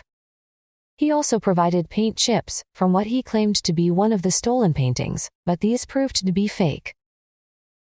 The Irish Republican Army, IRA. Boston has a strong connection with the IRA due to its large Irish-American community. Also, this terrorist group had previously stolen valuable paintings in 1974 from an estate outside Dublin. The FBI followed this hunch without success. Superior Armored Van. On July 3, 1995, two employees in a blue armored van were making a delivery to the Midland Bank's check clearing center in Salford, part of Greater Manchester, England. The van was operated by Securicar, a company that transports cash and other valuables. As a guard entered the building at 8:05 a.m., an armed gang of 3 robbers wearing black ski masks swooped on the van, knocked on the window, and pointed a pistol at the driver's head, forcing him to open the door. They directed him to drive them to a nearby dead-end street, where they blindfolded him, bound him with tape, and handcuffed him to a lamppost. Next, they transferred 29 bags and some boxes of cash into their white Ford Transit Connect van, which was driven away by a 4th robber. The raiders' loot totaled $6.6 million, £4.4 million in cash and $3.3 million, £2.2 million in checks, making it the largest robbery ever carried out in Europe at the time. The same day, Securicar offered a $375,000, £250,000 reward for information leading to the arrest and conviction of the gang members. A workman who witnessed the guard being handcuffed alerted the police, and they soon found the abandoned van, with its license plates removed. The witness described one of the thieves as 5 feet 7 inches, 1.7 meters tall, with an Irish accent and wearing a blue parka. Another man was almost 5 feet 10 inches, 1.78 meters tall, and was wearing black parka and black trousers, while a third man was of mixed race, about 6 feet, 1.8 meters tall, and spoke with a Northern English accent. The Greater Manchester Police investigation, known as Operation Volga, lasted 4 years. Officers said the robbery was well planned and daring, since it was pulled off during the morning rush hour. However, the gang left another $1.5 million, £1 million behind, as they hurried to escape. The suspects. Graham Huckerby, 42. The main suspect at the time was the Securicar driver. Detectives believed that Huckerby, a former policeman from Prestbury, Greater Manchester, was the inside man who had accepted $3,600, £2,400 from the gang to provide them with information. An undercover policeman joined Securicar and found out that Huckerby had failed to carry out normal emergency procedures for a robbery and let the raiders break into his van. Huckerby told police that the gang had said they had taken his colleague hostage, and if he did not let them into the van, they would blow his head off. He also thought the raiders had bundled his co-worker into the back of the van.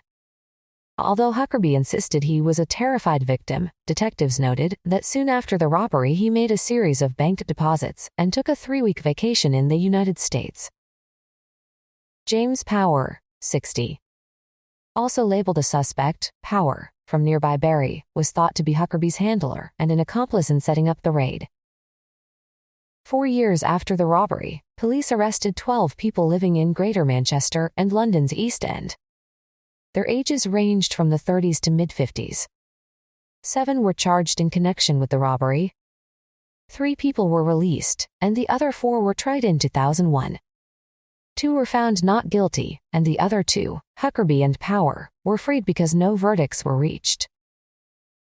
In 2002, Huckerby was retried along with Power. The prosecution's case centered on the driver giving the gang access to the van and not operating the security system. Huckerby claimed this happened because he feared for his life and that of his colleague. He also said he was still suffering psychologically from a raid 5 months earlier when a coworker was hit on the head with a sledgehammer and stabbed in the chest. The prosecution also said Huckerby often telephoned Power. No transcripts existed, and both men testified that the calls only involved social plans, like meeting at a pub for drinks. The Greater Manchester Police claimed Huckerby had had financial problems before the raid, and the gang had paid him to help. The prosecution in the 2002 trial noted he had deposited $3,600, £2,400, into his bank account to pay debts and live a jet-set lifestyle with foreign vacations. The money source could not be traced, and Huckerby claimed his mother gave him $900, £600, to buy furniture, and the other $2,250, £1,500, was repayment of money he had lent to a friend. The friend was called as a defense witness and produced records of the repayments. Huckerby also proved his jet-set lifestyle consisted of 2 vacations, a trip to stay with his cousin in Los Angeles and 1 week in Corfu.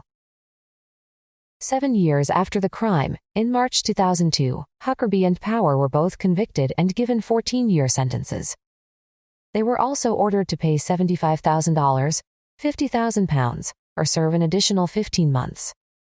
The judge said he had no doubt this offense was masterminded by more criminally sophisticated people than you two, and noted that Power had links to criminals and the ability to manipulate Huckerby. Huckerby and Power were granted an appeal in 2004. During more than 2 years in jail, Huckerby suffered from depression and required medication to control it. It was only after the trial that Huckerby was diagnosed as suffering from post-traumatic stress disorder, PTSD, from the first attack, and during the appeal, 3 judges considered new medical evidence from expert witnesses about his state of mind during the robbery. Both Huckerby and Power had their convictions overturned, and the $75,000, £50,000 confiscation payments were also set aside. No one else has ever been convicted of the robbery, and the money has not been recovered. The Northern Bank of Belfast. At 10:00 p.m. on Sunday, December 19, 2004, 3 masked men arrived at a house in the Polglass housing project on the outskirts of Belfast, Northern Ireland. This was the home of Chris Ward, 24, an official at the Donegal Square West branch of the Northern Bank of Belfast. One of the men took Ward away at gunpoint, while the other 2 remained behind with Ward's parents, brother, and girlfriend, holding them hostage for more than 24 hours. Ward was driven to Downpatrick, County Down, to the house of his supervisor, Kevin McMullen, 28, who had already been tied up along with his wife, Karen, by 2 masked men pretending to be police officers. Karen was taken away and held, blindfolded, for more than 24 hours in nearby Drumcarong Forest Park. The next morning at 6:30 a.m., the masked men left McMullen's house after giving the 2 bank officials precise orders about what to do to save their loved ones. McMullen was told that if he did not comply, they would damage his wife beyond repair.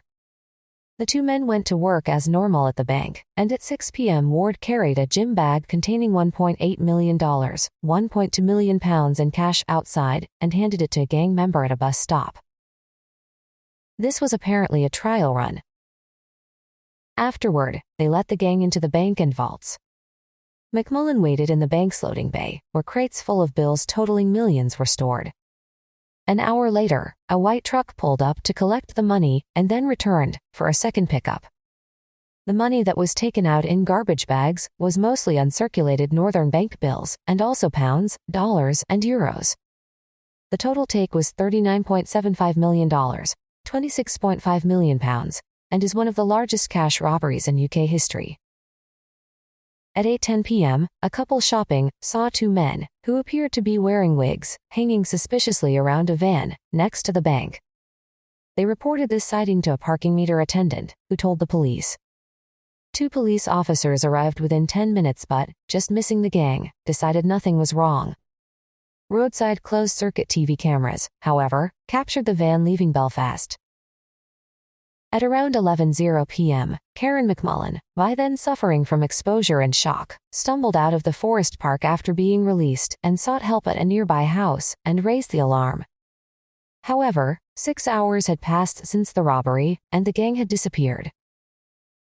In January 2005, Northern Ireland's Chief Constable Hugh Orde announced that the Irish Republican Army, IRA, was guilty, a view that was shared by both the British and Irish governments. Orde said the police were considering the IRA theory only because this made operational sense. The terrorist organization had previously been blamed for, but denied, a similar robbery, in May 2004, of a large store, where hostages were held and around $8 million, £5.3 million, was stolen. In February 2005, police conducting raids on IRA money laundering operations in the Republic of Ireland discovered more than $3 million, £2 million in unmarked bills that they believed was from the Northern Bank robbery, but they could not confirm this. 7 suspects were arrested during the raids. That same month, $100,000, £67,000, was found in the bathroom of the Newforge Country Club, which was run by the Police Athletic Association. The money proved to be from the heist, and detectives decided it was most likely planted there to throw them off the real trail. In March 2005, the Northern Bank redesigned the style and color of their bills to prevent the robbers from spending their loot. The suspects. Police arrested 10 people during their investigations, but only one person was ever accused of the robbery: Chris Ward, the bank official kidnapped from Polglass. The police released Dominic McAvoy, 23, who was accused in November 2005 of taking the McMullens hostage, and Martin McAlliskey, 40, who was charged for being responsible for the robbery van. The Public Prosecution Service withdrew both charges within days due to lack of evidence. Ward's trial began on September 9, 2008, and never mentioned any alleged IRA involvement. The evidence that the robbery was an inside job was circumstantial, and involved a suspicion that Ward had arranged a late shift at the bank on the day of the robbery. CCTV had also captured him handing over the gym bag to one of the robbers. While providing testimony, his boss McMullen said the masked men had told him it did not matter if they were jailed for 30 years for murder or 30 years for kidnapping. They made clear if the robbery did not go to plan, if they did not get away with it, they would kill Karen. Ward was cleared of any involvement. His lawyer said Ward should have been a witness for the prosecution instead of being accused. Members of Sinn Féin, the political party associated with the IRA, claimed he'd been scapegoated because he was a Catholic. In May 2010, George Hegarty, 63, pleaded guilty to money laundering offenses connected to the robbery. The following month, IRA member Tom Hanlon, 43, received a jail sentence for his connection to the laundering of some of the money. In May 2009, financial advisor Ted Cunningham was found guilty of laundering more than $4.5 million, £3 million, which had come from the robbery. Due to a technicality, this conviction was quashed in 2012, but at a retrial 2 years later, Cunningham received a 5-year suspended sentence after admitting 2 counts of money laundering. Waddesdon Manor. One of England's stately homes, Waddesdon Manor near Aylesbury in Buckinghamshire, was built at the end of the 19th century by Baron Ferdinand de Rothschild. He designed it to resemble a 16th-century French chateau, to house his impressive collections of French furniture, English portraits, and other items of fine art. Its famous visitors include Queen Victoria and Winston Churchill. In 1957, the property was bequeathed to the National Trust, which preserves historic buildings and opens them to the public. Wadston Manor now welcomes 400,000 visitors each year. In 1990, the present Lord Rothschild, who still lives in a part of the building with his family, restored the house's ornate gardens. At about 2 a.m. on June 10, 2003, 5 men wearing coveralls and wearing balaclavas pulled off a spectacular robbery, using a scaffolding pole attached to their car to smash a window in the West Wing. In less than 4 minutes, the thieves broke the glass of a cabinet and filled their bags with 100 French miniature gold boxes, some of which had belonged to the French Queen Marie Antoinette, and other precious items, such as French miniature paintings, gold flasks, and a gold watch studded with diamonds. The box collection is considered the rarest in the world, and the overall loss from the robbery was valued at $13.1 million, £8 million.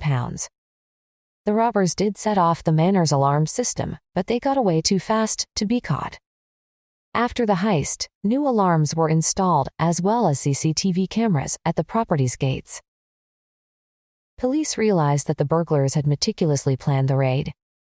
They were certain that members of the gang had toured the house on guided tours during the weeks before the robbery.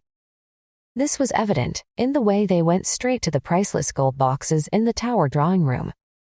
Officers speculated that the items were stolen to order for particular clients. The robbers had escaped in 2 stolen cars, and one, a blue Toyota, was discovered burned out in a nearby village. The devastated Lord Rothschild offered a $82,000, £50,000 reward for the safe recovery of the items and for information leading to arrests. None of the irreplaceable boxes have been found, and detectives believe they have disappeared into the black market or were melted down for their gold value. The police were almost certain they had identified the Wadston gang when they arrested a family that was allegedly notorious for plundering mansions of the wealthy from 2003 to 2006. The Johnsons were Irish-born travelers who had stolen approximately $131 million, £80 million, from homes, antique shops, and other sites. In 2006, they pulled off Britain's largest burglary ever when they robbed Ramsbury Manor in Wiltshire of museum-grade objects, including porcelain busts, paintings, and several clocks, valued at $48 million, £30 million. Their crimes were so audacious that it took 5 police forces to pursue them in Operation Hall. 12 members of the 15-strong gang were found guilty in December 2007 at their trial in Bristol. Despite evidence covering more than 100 separate crimes, the prosecution could not prove their involvement in the Wadston robbery. 3 family members who were charged, Ricky Johnson, 54, Chad Johnson, 33, and their nephew Danny O'Loughlin, 32, were found not guilty after the judge ruled some evidence could not be included. In a second trial in August 2008, the 3 were among 5 members of the gang imprisoned for other burglaries. Jimmy Johnson. In January 2009, the leader of the family, Alan Jimmy Johnson, 56, continued to deny the group's involvement in the Wadston robbery.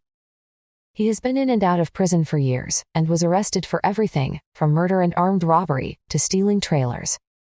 Police blamed him for the Wadston theft and passed his name to Lord Rothschild as the man most likely behind the robbery. Although Johnson was in jail when it happened, detectives interviewed him there several times about his family's involvement, and 200 officers raided a trailer encampment where 60 of the Johnson clan lived in the beautiful Cotswolds area in south-central England. Johnson was released in August 2008 after serving nearly 2 years for robbing post offices. Although he confessed to being an antiques expert who targeted grand homes for valuable items, Johnson singled out Wadston as a place his family never touched, saying they had been blamed by dirty, gutless people. To clear his name, Johnson declared that he had not forgotten about Lord Rothschild's stolen gold boxes because I'm coming for them. He also claimed to know where they were, and in a surprising move, drove to Wadston Manor and asked to speak with Lord Rothschild. According to the Guardian newspaper, the staff served Johnson, still wearing his probation tag, tea and bone china cups as he protested his innocence and promised to recover the antiques. Lord Rothschild decided to join forces with the notorious thief and worked with him through Charlie Hill, a leading private art theft investigator. I decided that I had to fight back, Johnson declared, adding that the only thing I could do was find out who actually did this, get the stuff, and give it back to Lord Rothschild. Johnson, carrying letters of support from the police and Rothschild, began a search that has covered the seedier streets of several English cities, including London, Liverpool, Birmingham, and Manchester, and even traveled to Alicante, Spain. Besides proving his innocence, another incentive for Johnson is the reward, which is still being offered. His efforts and those of the police have been futile, with officers admitting that the stolen items may never be recovered. Lord Rothschild has images and descriptions of the stolen items on the Waddesdon website, www.waddesdon.org.uk.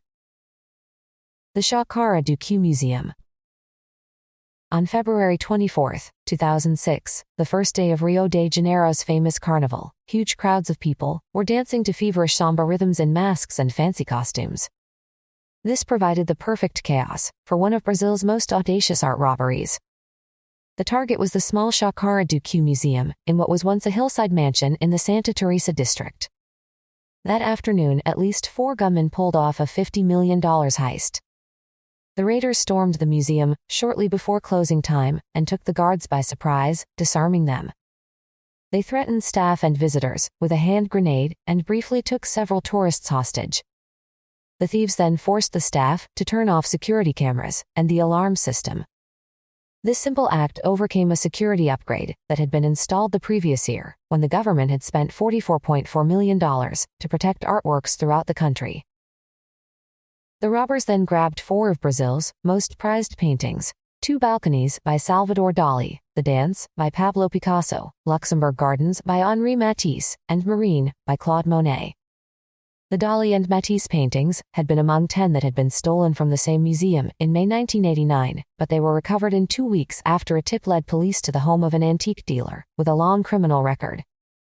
No robbery had occurred at the museum since. The Dali was the only work by that artist on public display in Latin America, and the Matisse was one of his best early works. The gang also took Toros, a book of etchings by Picasso. One museum guard, who tried to stop the thieves, was hit in the face. Another guard, who attempted to grab the Picasso from a robber's hands, was hit on the head with a weapon. Then, to add insult to injury, the thieves stripped the 5 hostage tourists of their wallets, cell phones, and digital cameras.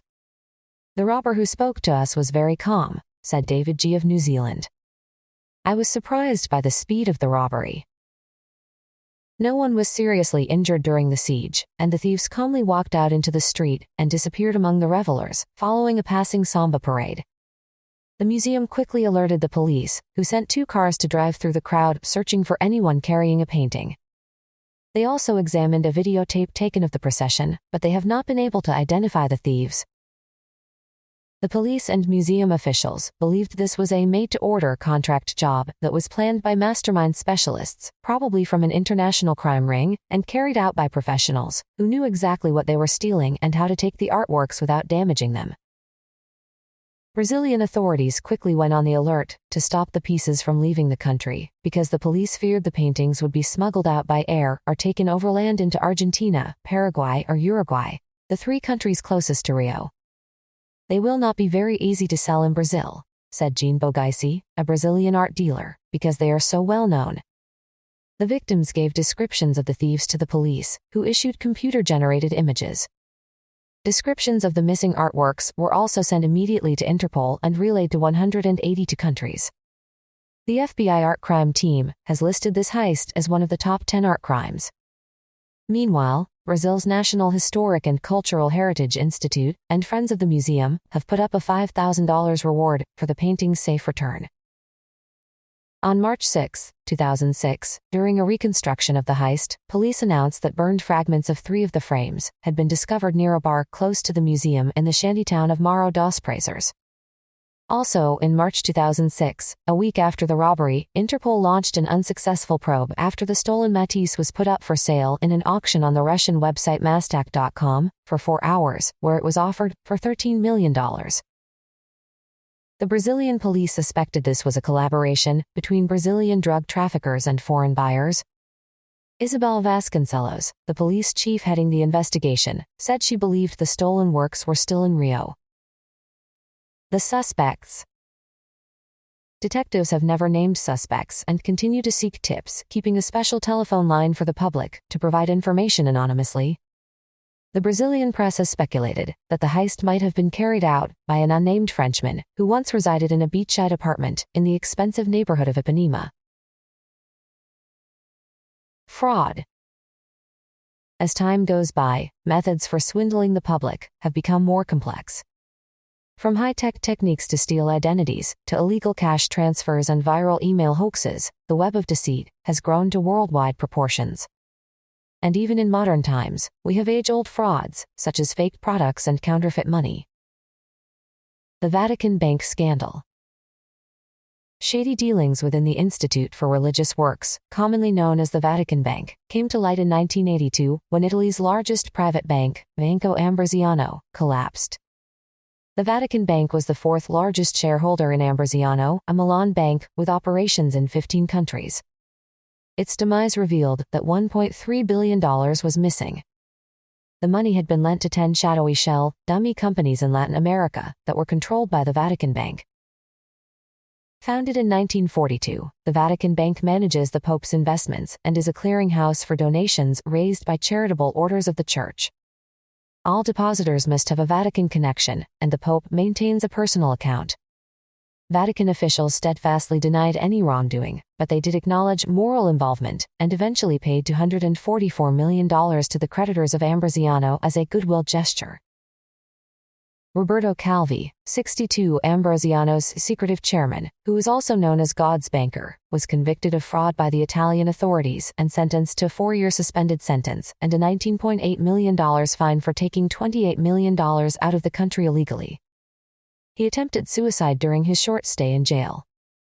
While he was on bail awaiting an appeal, he fled from Rome, at first to Venice and then to London via private jet. A passing postman found him on June 18, 1982, the day after he had been stripped of his post at Banco Ambrosiano by the Bank of Italy, hanging from scaffolding beneath Blackfriars Bridge. His pockets were stuffed with bricks and $14,000 in 3 different currencies. The day before, on June 17, his secretary, Graziella Carricker, 55, had leapt to her death from the 4th floor of the bank's Milan headquarters. She left an angry note that accused Calvi of ruining the bank and its employees. Calvi's death was first ruled a suicide, but foul play was suspected. 5 men, including 3 mafia members, were tried in October 2005 for Calvi's murder and acquitted in June 2007. An Italian movie, God's Bankers, which was released in 2002, explored Calvi's ties with the Vatican Bank. The missing money has never been recovered, and no official at the Vatican Bank has ever been prosecuted. Investigators were faced with a complex web of international fraud and intrigue. They found that Calvi, after becoming Director General, the company's most senior position, of Banco Ambrosiano, had the bank set up a holding company in Luxembourg to avoid Italian banking regulations.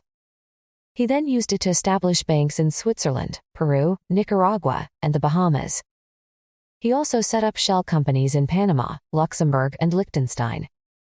Although the companies were tiny, large loans were funneled into them. By 1982, the shell companies owed Ambrosiano approximately $1.2 billion. Detectives also discovered that the Vatican Bank had given Calvi documents, called letters of patronage, that vouched for his good credit by stating that the Vatican Bank controlled the shell companies that were receiving the loans from Banco Ambrosiano. The letters acted as a way of guaranteeing the loans, and Calvi also used them to reassure the directors of Banco Ambrosiano's bank in Peru, who were worried about the financial strength of the companies. Calvi had also written a letter to the Vatican Bank, relieving it of any responsibility. This letter was kept secret from Banco Ambrosiano's banks in Latin America, which were the institutions actually lending out the money. Detectives investigating the case were never able to establish that the Vatican Bank actually owned the shell companies and were involved in the fraud. During the investigation, the police also raided the villa of Lilio Gelli, who served as the Grand Master of a Masonic lodge called Propaganda 2, or P2, that was intent on taking control of Italian institutions, including banks. Police found Calvi's name on a secret membership list, and unconfirmed suspicions grew that P2 was involved in his death. Symbolic links were made to Blackfriars Bridge, the place where Calvi's body was found hanging, because P2 was known as the Frati Neri, Blackfriars.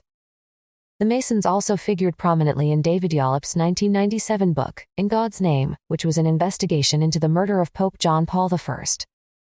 The pontiff had died in 1978, only 33 days after being elected. Yallop's bestseller claimed Pope John Paul I was murdered because he failed to excommunicate 100 top-ranking Vatican officials who were also Masons. These included several members of P2 who were thought to be some of the masterminds involved in the Vatican bank scandal. Pope John Paul II quickly established a 15-man panel, which had the impressive title of the Council of Cardinals, for the study of the organizational and economic problems of the Holy See, to look into the scandal and other financial issues.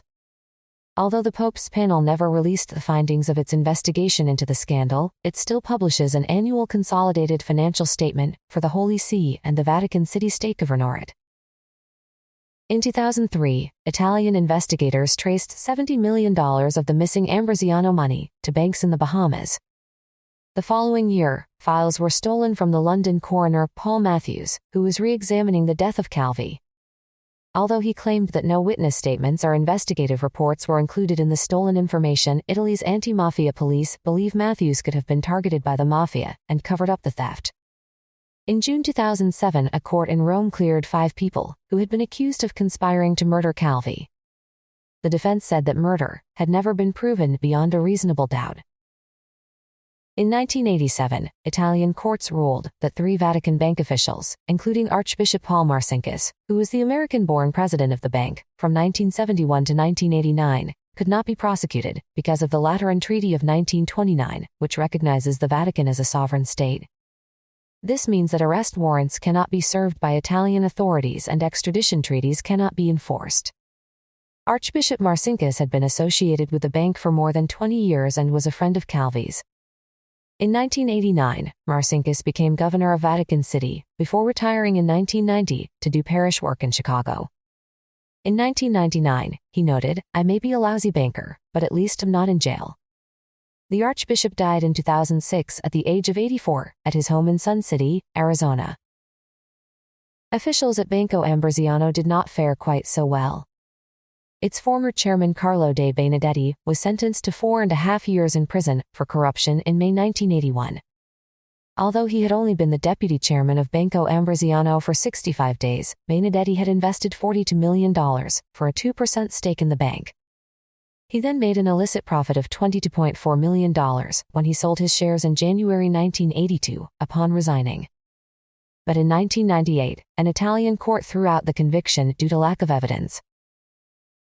Counterfeit supernotes. In 1989, counterfeit American $100 bills began turning up that were copied with absolute perfection. Some had details that were even sharper than those found on real money. The first counterfeit note was discovered in a bank in Manila, the Philippines. Large batches of these supernotes or superdollars then started to appear around the world. For years, the dollar has been the most counterfeited currency in the world, but this copied version was exceptional. It had just one hidden flaw: the lack of magnetic and infrared security features. This meant that special devices in American banks could automatically identify these bills as counterfeit. Confronted with the possibility that millions of bogus bills were being released into circulation, the U.S. government seriously considered the possibility that a hostile nation or group was attempting to destabilize the dollar as an act of economic warfare. To counter this possible threat, the U.S. Bureau of Engraving and Printing issued a new dollar series, the first changes in the appearance of the greenback since 1928, with a new style of $100 bill released in 1996. The alterations included the addition of optically variable ink in one corner, which changes from green to black when the bill is held at different angles. Despite these security precautions, new supernotes continued to appear. In 2003, the Bureau produced new $20 and $50 bills with a colored background, but these were also perfectly copied. Most recently, an even higher security $100 bill has been developed. It is expected to incorporate a motion device containing 650,000 microlenses, which would make the image of Benjamin Franklin move, depending on how light strikes it. But few expect this new feature to stop counterfeit $100 supernotes from reappearing. Experts from the Bureau of Engraving and Printing analyzed the workmanship on the phony bills to understand how they had been produced. They noted that the special cotton fiber paper used in the supernotes is the same as that used for real dollars. They also found the same proportion of embedded red and blue fibers in the paper that is used for security by the Treasury Department in genuine U.S. dollar bills. The special security ink used by the U.S. Bureau came from the same manufacturer as ICPA. The raised intaglio printing was an exact duplicate of the Bureau's and done on the same type of expensive machine made by de la Ruggiero in Switzerland. This type of press forces paper into ink-filled grooves on an engraved plate at very high pressure to create tiny ridges. The suspects. U.S. Secret Service agents immediately began tracking counterfeiters across the world. Stasi secret police. When the Berlin Wall fell in 1989, the same year the first $100 bill appeared, the West German police discovered a precision printing plant in East Berlin that had been used by the Stasi secret police, supposedly for counterfeiting documents and personal identification. The incriminating intaglio printing machine had vanished from the plant, and experts who had worked there claimed that the supernotes had never been produced. However, detectives were convinced that the Stasi had trained printers from other communist nations in the art of counterfeiting money. North Korea. Britain's BBC program Panorama aired a report in 2004 that featured a North Korean defector saying he had worked on counterfeit supernotes. Also appearing on that program was Sean Garland, a member of the Irish Republican Army, IRA, who may have been involved in carrying up to $1 million counterfeited North Korean bills into Western Europe. A year later, the U.S. Justice Department officially accused the North Koreans of producing supernotes and brought charges against Garland, saying he had wrongly told co-conspirators that Russia had produced them. After the United States requested Garland's extradition, he was arrested in Great Britain in 2009, but fought against extradition. The application wasn't granted. The offense had been committed in Ireland. Iran. U.S. authorities suspected Iranians early on of printing supernotes on equipment purchased by the Shah 2 decades earlier, and then shipping the bills to Lebanon via Syria. In February 1996, Kenneth R. Timmerman, editor of the Iran Brief, a newsletter for policymakers dealing with Iran, presented this view to the congressional subcommittee that investigates banking. He said intelligence sources believe that the Iranian engravers had been trained by the U.S. Treasury Department in the 1970s, or working with the Stasi, had recruited master engravers from East Germany in the late 1980s. Timmerman revealed that one European intelligence official had told him, "The U.S. government knows it's Iran. They just don't want to admit it publicly." The CIA. One conspiracy theory even suggests that the CIA could be the source of supernotes. In Moneymakers, The Secret World of Banknote Printing, by German financial journalist Klaus W. Bender, the author points out that supernotes tend to show up in countries in which the United States has encountered problems and wants to influence leaders and important groups. Could it be that they are being paid for their services in counterfeit dollar notes? He asks, adding that the bogus money could be used by leaders in areas such as the Middle East and Africa to buy weapons from North Korea, which then funnels the supernotes back to the West. Bender also cites a rumor that just north of Washington, D.C., the CIA runs the same type of printing presses used by the U.S. Bureau of Engraving and Printing. Pietro Sire. When the massive tsunami devastated Sri Lanka on December 26, 2004, among the thousands reported to have died was Pietro Sire, an Italian pop artist closely associated with Andy Warhol. His reputation peaked in the 1990s when his works were sold around the world by famous auction houses such as Sotheby's, Christie's, and Bonhams. Sire's fans, who include the actor Jude Law, made his work more famous and newsworthy. After his death, a British auction raised $180,000, £123,000, for 235 of his works. He has become another success of Warhol's art-producing studio, The Factory, if Sire existed. Some art experts have cast doubts. Not one of Warhol's surviving staff say they ever heard of Sire. He is not mentioned in any Warhol biography, and the Warhol Museum in Pittsburgh, Pennsylvania, has no documentation of him. Warhol saved hundreds of thousands of bits and pieces and recorded conversations, said the museum's archivist, Matt Beiken. We have found no evidence of Pietro Sire. Were the art lovers who purchased original Sire paintings the victims of a clever hoax? One person trying to prove Sire's existence is dealer and auctioneer John Nicholson of Fernhurst, Surrey, England, who since 2004 has sold some 1,500 works attributed to Sire, including a painting of Marilyn Monroe, for $16,000, £10,000. In one press release he claims, Sire was a skilled artist with watercolors, oils, and pencils.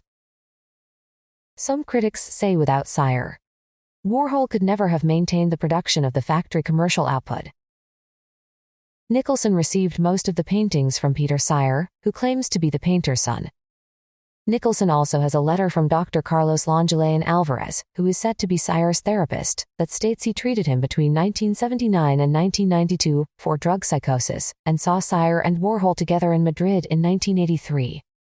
In a 1990 interview in a Madrid newspaper, a man calling himself Sire gave his age as 26, which is far too young to have joined Warhol's group. Finally, only a grainy photograph of the two men exists as proof. It is reported that Peter Sire has also put together a slim biography of the artist for Nicholson, the auctioneer. It says Sire was born near Rome on August 21, 1936, and was the son of an automobile designer. In 1960, he immigrated to New York and had a chance meeting with Warhol in a cafe, where Sire was working. The two began to produce joint works and became lovers, but in 1963, Sire fathered Peter, with an unknown mother. In 1969, the artist was imprisoned in Spain for producing pornographic pictures. In 1974, he was a guest at the Italian-American Institute of Art's 56th Annual Award in New York. He joined Warhol in his exhibition in 1983 in Madrid, Spain. His life then ended 20 years later with a tsunami in 2004. A closer look at this brief evidence reveals serious flaws. Most of Sire's life, including his education, is unknown.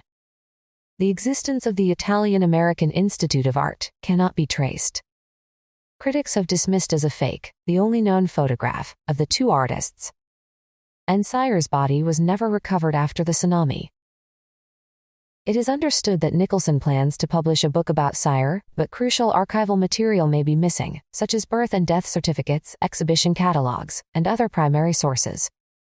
Furthermore, doubt has been cast on some statements by Nicholson.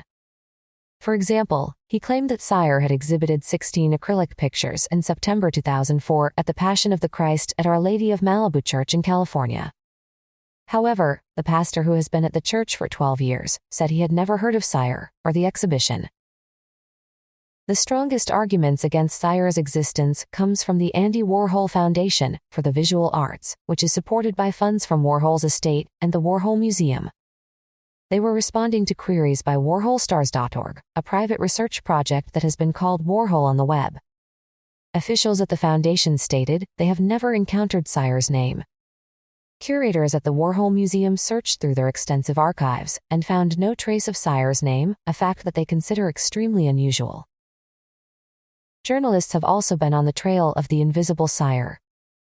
Investigative work in 2009 by the Sunday Times of London could not find any Warhol experts or friends who were aware of Sire. Its reporters also scrutinized Studio Sire Inc., the Los Angeles company that owns the backlog of Sire's works. It is run by Peter Sire and Nadia Fairchild, the daughter of John Fairchild, a British man convicted in 1992 of selling counterfeit paintings and artifacts. In 2001, John Fairchild started a company, Factory Editions, which supposedly authenticated many of Sire's works. When the newspaper went to Peter Sire's home in Los Angeles to ask if the artist had existed, he replied, "What do you know? What do you think?" Reports about Sire's possible non-existence have delayed some sales and apparently dampened prices. Authentication has caused other problems. One picture of Marilyn Monroe was auctioned with a probate clearance document from California's Secretary of State. However, this type of document does not exist, and the office labeled the claim fraudulent. However, though fraud is suspected by sellers and buyers, they still express interest in the artworks. "I buy them on artistic merit alone," said Peter Barham, an antiques dealer in Nottinghamshire, England, who purchases them at auctions. "I wouldn't mind if they were by Fred Bloggs." Poisonous pharmaceuticals. When US and Canadian consumers were warned in 2007 to avoid all toothpaste made in China, the precaution highlighted yet another example of Chinese companies using diethylene glycol, a syrupy poison ingredient of antifreeze, in consumer products. The tainted toothpaste was first found in New York, New Jersey, Massachusetts, Pennsylvania, and Maryland. Some of it had entered the United States as counterfeit Colgate, with a label saying it was manufactured in South Africa. However, Colgate-Palmolive, the world's largest toothpaste maker, stated that it did not import toothpaste from South Africa and had never used diethylene glycol as an ingredient in its products. The tubes were therefore clearly counterfeit, complete with misspellings like South African Dental Association.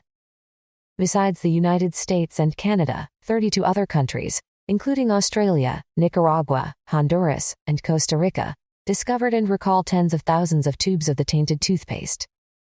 Chinese regulators say they have investigated the allegations and found that the toothpaste manufacturers had done nothing wrong. They insisted that small amounts of diethylene glycol could be used safely in toothpaste, but added that they would introduce new, more rigorous controls. Counterfeiters increase their profits by replacing the safe additive glycerin with the highly toxic diethylene glycol because it is cheaper. This practice has caused deaths around the world, including an incident in Panama in 2007 when a Chinese manufactured substance labeled as 99.5% pure glycerin was mixed with cold medicine. 260,000 bottles were released onto the market, and more than 100 people died. The same year, 18 people died in China after taking similarly poisoned medicine. Incidents like this have been occurring for more than a decade.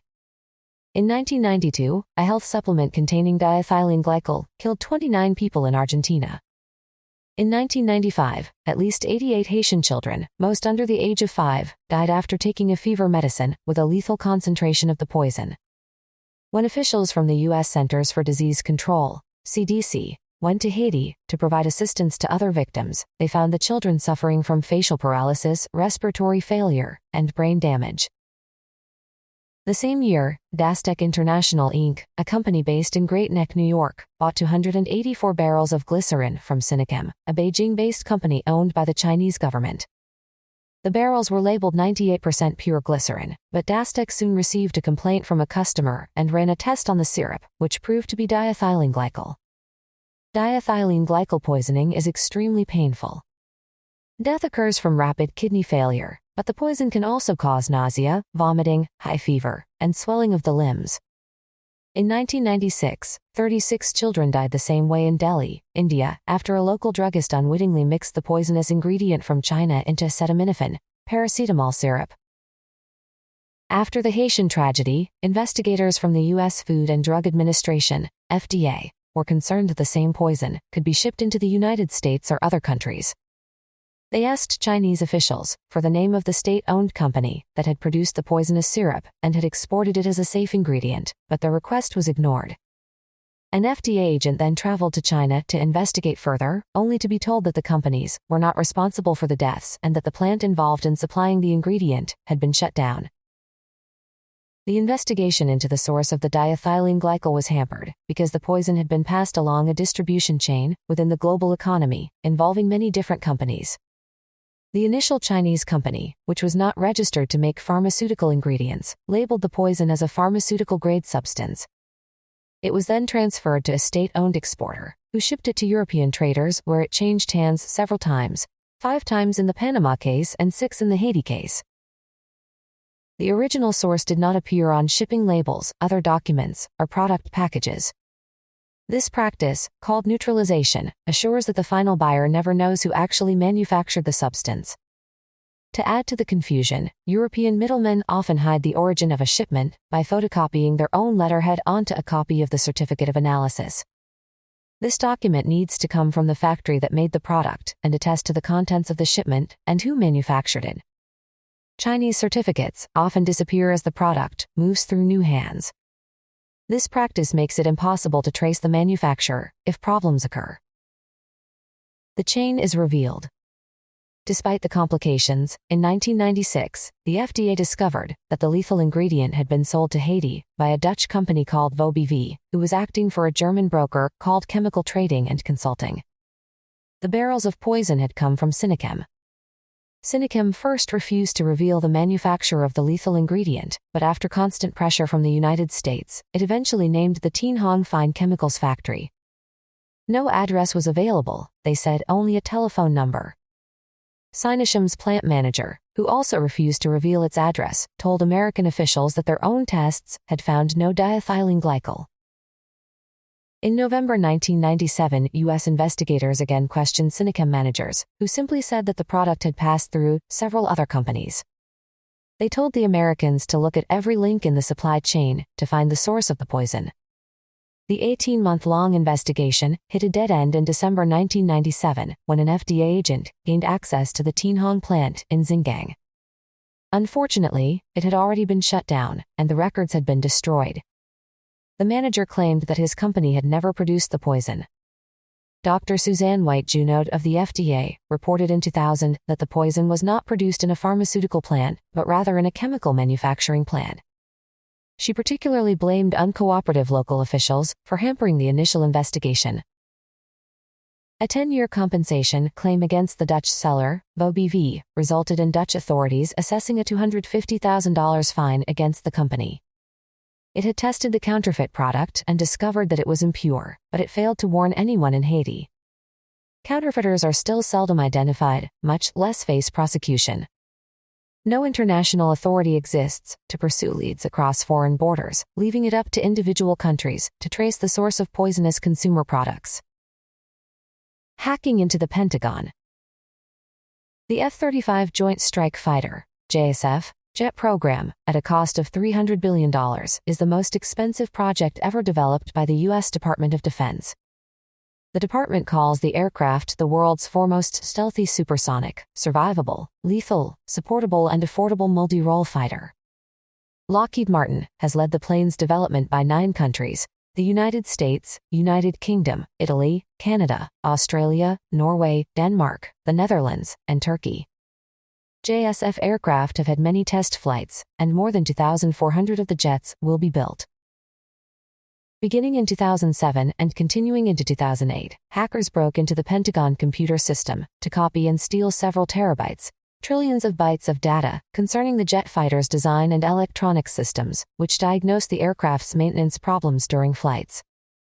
The spies used technology to encrypt data while it was being stolen, so investigators could not pinpoint what information was taken. The breaches were made through computers belonging to defense contractors working on the project. A Pentagon report said the Department of Defense had failed to oversee the 1,200 contractors enough and was working more closely with them to improve cybersecurity. It said one hacking had occurred in Turkey and also named BAE Systems, the British arms company, as one victim. However, BAE said no information had been compromised. According to the Wall Street Journal, which reported the story in April 2009, the spies were unable to access the most sensitive data, such as flight controls and sensors, because it is kept on military computers that are not connected to the internet. However, the officials explained that the thefts would make it easier for potential enemies to defend against the fighter. American counterintelligence chief Joel Brenner added that warplane programs have been compromised in the past. Attacks on Pentagon computers had escalated dramatically in the 6 months before the JSF incident. One involved a serious breach of the U.S. Air Force's air traffic control system. This particular stolen information might allow enemies to disrupt the system, even to the point of confusing or damaging aircraft. Brenner, who warned that our networks are being mapped, suspected the Chinese government. In June 2007, the first very sophisticated cyber attack on the Department of Defense occurred with a breach of a non-critical area of the Defense Secretary's office after the Pentagon had staved off the hacker attempts for several months. Investigators assumed this had come from within the Chinese government because of the advanced technology used to break through the computer firewalls.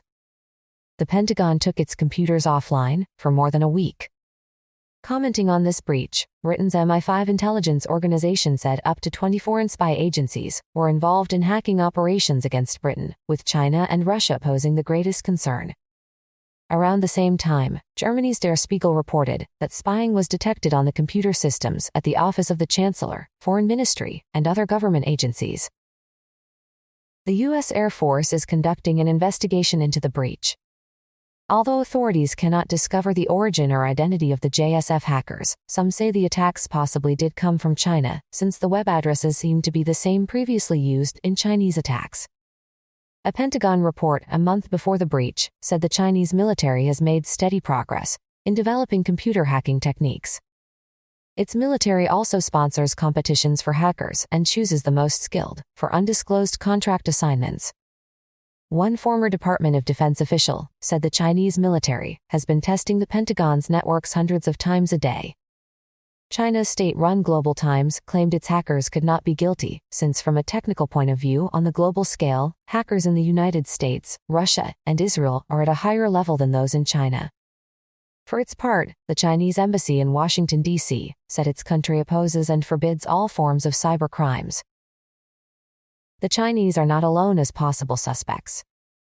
According to Deputy Defense Secretary William Lin in December 2009, more than 100 foreign intelligence agencies, including those of North Korea and Iran, were trying to hack into the Department of Defense's 7 million computers.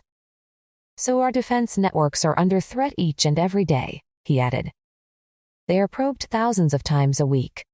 They are scanned millions of times a day, and the frequency and sophistication of these attempts and these intrusions are increasing exponentially. Besides hostile governments, Pentagon officials are aware of breaches by terrorists, organized crime groups, and disgruntled employees. Some recreational hackers try to crack the Department of Defense systems just for fun, including Gary McKinnon, 43. A Briton accused of what Americans called the biggest hack into military computers ever detected. McKinnon, who broke into the computer networks of nearly 20 U.S. military and 6 NASA facilities, confessed, but said he was only searching for evidence of UFOs. He was arrested in 2002 and fought extradition until 2012, when Theresa May, then the British Home Secretary, blocked the extradition. Heaton, 18. An Israeli, who hacked into unclassified material on the Pentagon, NASA, and Israeli parliament sites in 1998, Tenenbaum received only a suspended sentence and a fine. Chad Davis, 19. A man from Green Bay, Wisconsin, Davis was arrested in 1999 and sentenced to 6 months in jail for hacking into a U.S. Army page on the Pentagon site and modifying its contents. Bonus content. Murder. 1. Reopening cold cases. DNA testing is a dream come true for innocent suspects and a nightmare for criminals. Its accuracy in identification has dominated court trials, released numerous prisoners, and reopened unsolved and nearly forgotten cases. An extreme example of the latter is the rape and murder of Muriel Drinkwater in 1946 in Penllyrgower, Wales. The 12-year-old schoolgirl was known as the Little Nightingale because of her habit of singing during school walks. On the day she was abducted, she was singing as she got off the school bus to begin the lonely mile walk through the woods to her family's farm. When she failed to emerge, local people searched through the night and found her body the next afternoon, just off the path. The attacker had battered her head and shot her twice. Near the murder spot, police recovered the pistol, but it yielded no real clues. Detectives brought in several suspects and took thousands of statements. This produced a description of a suspicious man, about 30 years old, wearing a brown sports jacket and brown corduroy trousers, but he was never traced. With the advent of DNA, however, the South Wales Police reopened the file in 2003, making this one the world's oldest cold cases. They believe the murderer, if alive, will be in his 90s. The search for Muriel's DNA was not easy because the police station in charge of the case had been closed. Detective Chief Inspector Paul Bethel finally located the girl's school raincoat in a storage space, and forensic scientists recovered the killer's DNA profile. No match was found in the National DNA Database, so detectives tried to trace relatives of the criminal, perhaps his son or grandson. They also looked at 40 suspects' names from the original investigation. Still no match was found. 2. The spouse did it. When a murder victim is married, the police and public will often presume the spouse is guilty. If this seems improbable, detectives still normally put the spouse through intense questioning to eliminate him or her as a suspect. DNA and fingerprints are virtually useless in a marital murder, since the couple would normally have close contact with each other and often with the murder weapon. While many husbands and wives have been convicted of this crime, others have been arrested in high-level cases and declared innocent. These include the Hollywood actor Robert Blake, who was arrested for the 2001 shooting of his wife, Bonnie, 44, as she waited for him in their car. Robert Blake, who was arrested for the 2001 shooting of his wife, Bonnie, 44, as she waited in the car. The jury acquitted the 71-year-old star of In Cold Blood, although two Hollywood stuntmen said he had tried to hire them for the deed. The defense said they were liars and drug addicts, and Blake went free. No other suspects have been named since. Other arrested and released husbands include Dr. Sam Shepard, see page 37, Claus Von Below, and O.J. Simpson. Jurors and judges tend to be more sympathetic to accused wives, who often claim they were abused by their husbands. Among these was Mary Winkler, 33, who confessed to accidentally shooting her husband, Matthew, 31, in the back, in 2006. He was a Church of Christ minister, but she said he had punched and kicked her regularly. After killing him, she fled from Tennessee to Alabama with their 3 young daughters. Convicted of voluntary manslaughter in 2007, she was given a prison sentence of 210 days and, because of jail time already served between her arrest and conviction, she was released after 67 days. Most of her time was spent in a mental health facility. 3. Murder or accident. How can investigators decide if what seems to be a tragic accident is actually murder? It might not be easy if the victim was in a car crash or fell out of a window. Fatal accidents are so frequent that police will often look no further unless very suspicious circumstances exist.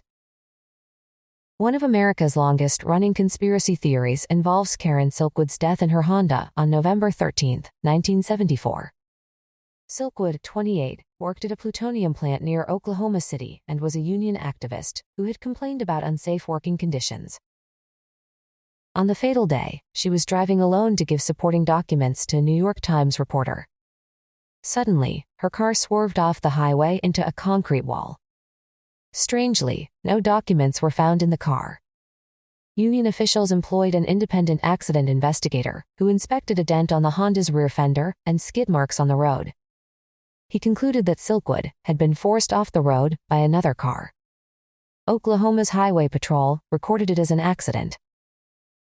Even lengthy investigations of car deaths can fail to end suspicions. After Princess Diana died in a crash in a Paris tunnel in 1997, French and British inquiries blamed the accident on the drunk chauffeur. Mohammed Al Fayed, whose son Dodi died with her, still claims they were murdered because the British establishment wanted to get rid of her. Detectives have similar difficulties with deaths by falling. While on his honeymoon in 2005, George Smith IV fell overboard from a cruise ship between Greece and Turkey.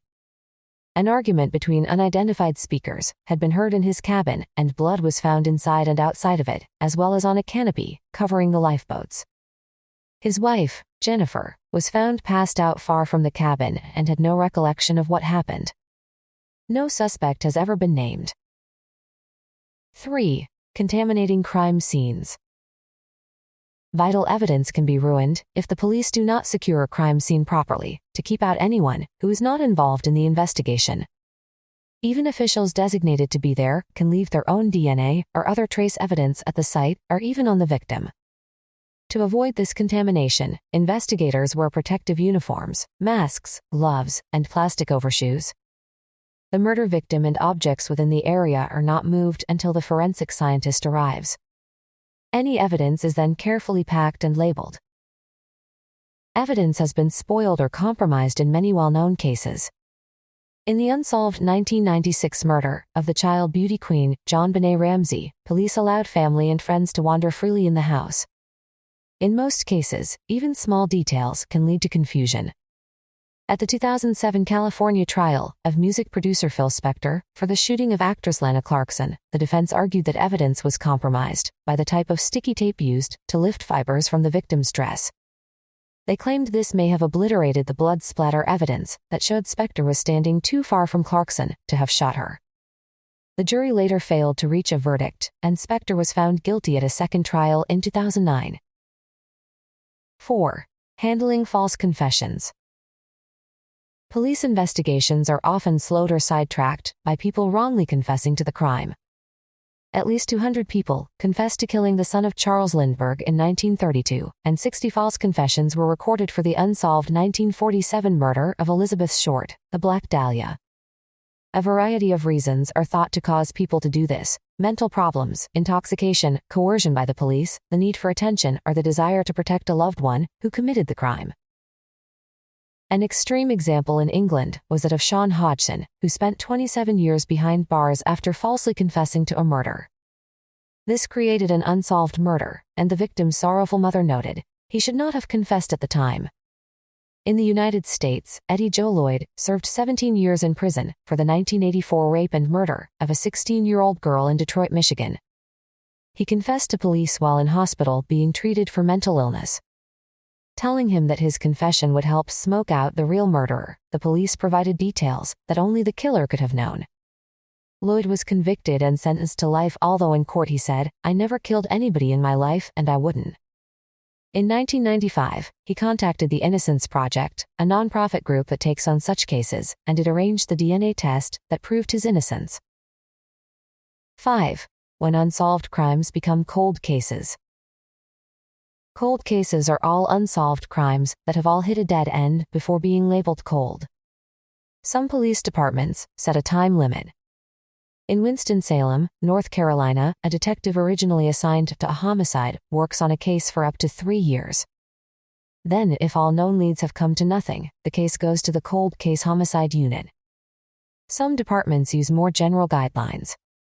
In Henrico County, Virginia, a case becomes cold when the original investigator has eliminated any and all potential leads and evidence, or needed witnesses do not exist. In Canada, the Criminal Investigation Bureau, which handles provincial murder investigations, can reopen any unsolved case if new information or investigative technology becomes available. Definitions of cold cases are kept general. The Historical Case Unit of the Saskatoon Police Service will look at files if all avenues have been exhausted by the initially assigned investigators. The Cold Case Unit of the Halifax Regional Police does this when all leads have been exhausted or no new ones have been developed for an extended period of time. Britain also does not limit the definition of cold cases. In 2004, Operation Advance, a joint project by the Home Office and Forensic Science Services, reanalyzed serious unsolved crimes as old as 1989 using modern DNA techniques. Cold cases were examined by 34 police forces and resulted in 30 convictions. Homicide investigations that find no significant leads or witnesses in the first 72 hours will probably become cold cases, according to the National Criminal Justice Reference Service, NCJRS, of the U.S. Department of Justice. Many crimes stay unsolved and cold because of staff shortages. This means cold cases often take more time and work than the original investigation. New detectives must look for what is missing and then go out and find it.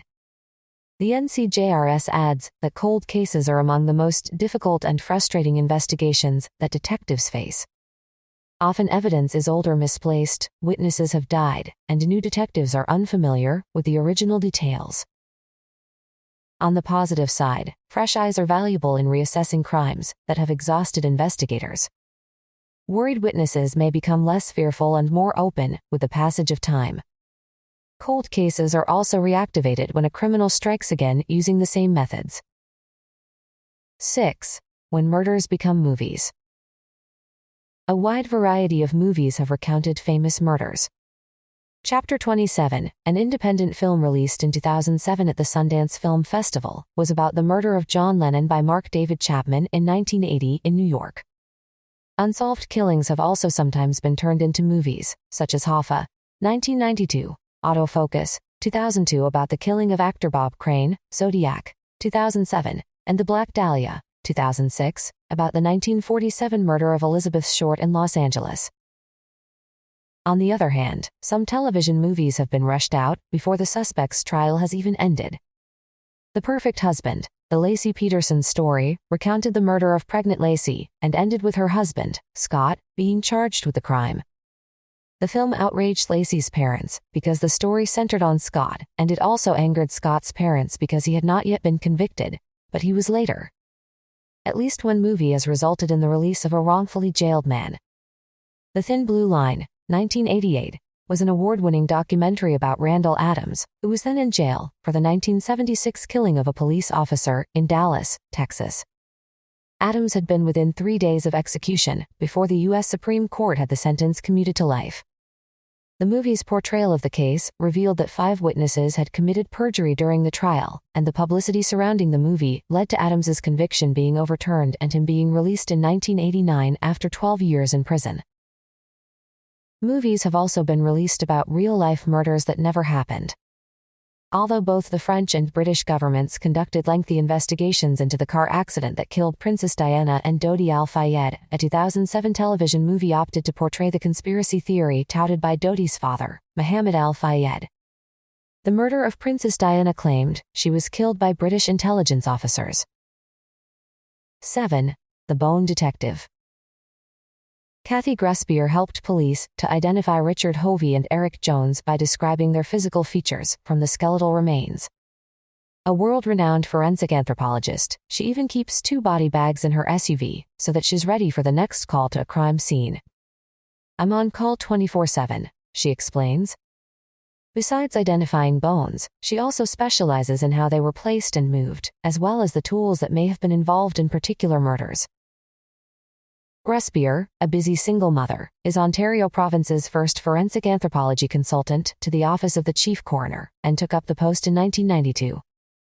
She regularly testifies in criminal proceedings, and her international work identifying bones has taken her to Cambodia, Jordan, Kosovo. In 1999 she was a member of the Canadian Forensic Investigation Team, probing crimes against humanity, and East Timor in 2000 for the United Nations. In 2003, she received the NATO Medal for her work in Kosovo, and the Canadian Peacekeeping Service Medal. Grespier also has a law degree, and teaches law and forensic science courses at the University of Toronto at Mississauga, where she is Associate Professor of Laboratory Medicine and Pathobiology. As well as aiding police in tracking down criminals, Grespier sometimes discovers that suspicious bones involve no crime. In 2003, she examined bones from a construction site in Peterborough, Ontario. They were thought to be suspicious human remains, but soon discovered to be animal bones. In 2004, laborers unearthed a skull near Swansea Town Hall in Toronto that was believed to be from a murder victim. Grespier measured the skull and examined the teeth before disclosing that it was in fact an Aboriginal man in his 20s who probably died of tubercular meningitis. She noted that the good condition of his teeth showed that he had died before Europeans arrived with their cavity-causing foods. 8. The coldest cold cases. Why do detectives continue to work on homicide cases that seem to lack real evidence? The answer is that unknown or unrecognized evidence does exist, so investigators keep fishing tirelessly for the big break. This is why detectives have been looking for the body of Union leader Jimmy Hoffa since 1975. In Britain, the 1986 disappearance of 25-year-old Susie Lamplough, a real estate agent, who has not been seen after leaving her London office to show a Mr. Kipper around a house. Police scaled down their search 15 months after she became missing, but kept the file open. In 1994, Lamplough was officially declared dead, though her body had not been found. The case was reopened in 2000 after a tip-off said her body was buried at an old airfield, but this proved wrong. Despite the passage of time, Detective Superintendent Jim Dickey, who was leading the investigation, said, "I have not given up hope that a piece of vital information will come into us." Neither have police in Perth, Australia, who are still hoping to solve murders that took place more than 2 decades ago in the wealthy suburb of Claremont.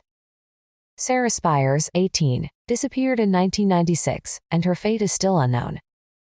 A year later, the bodies of Jane Rimmer, 23, and Kira Glennon, 27, were found. Up to 90 investigators worked in a special task force for the Western Australian Police.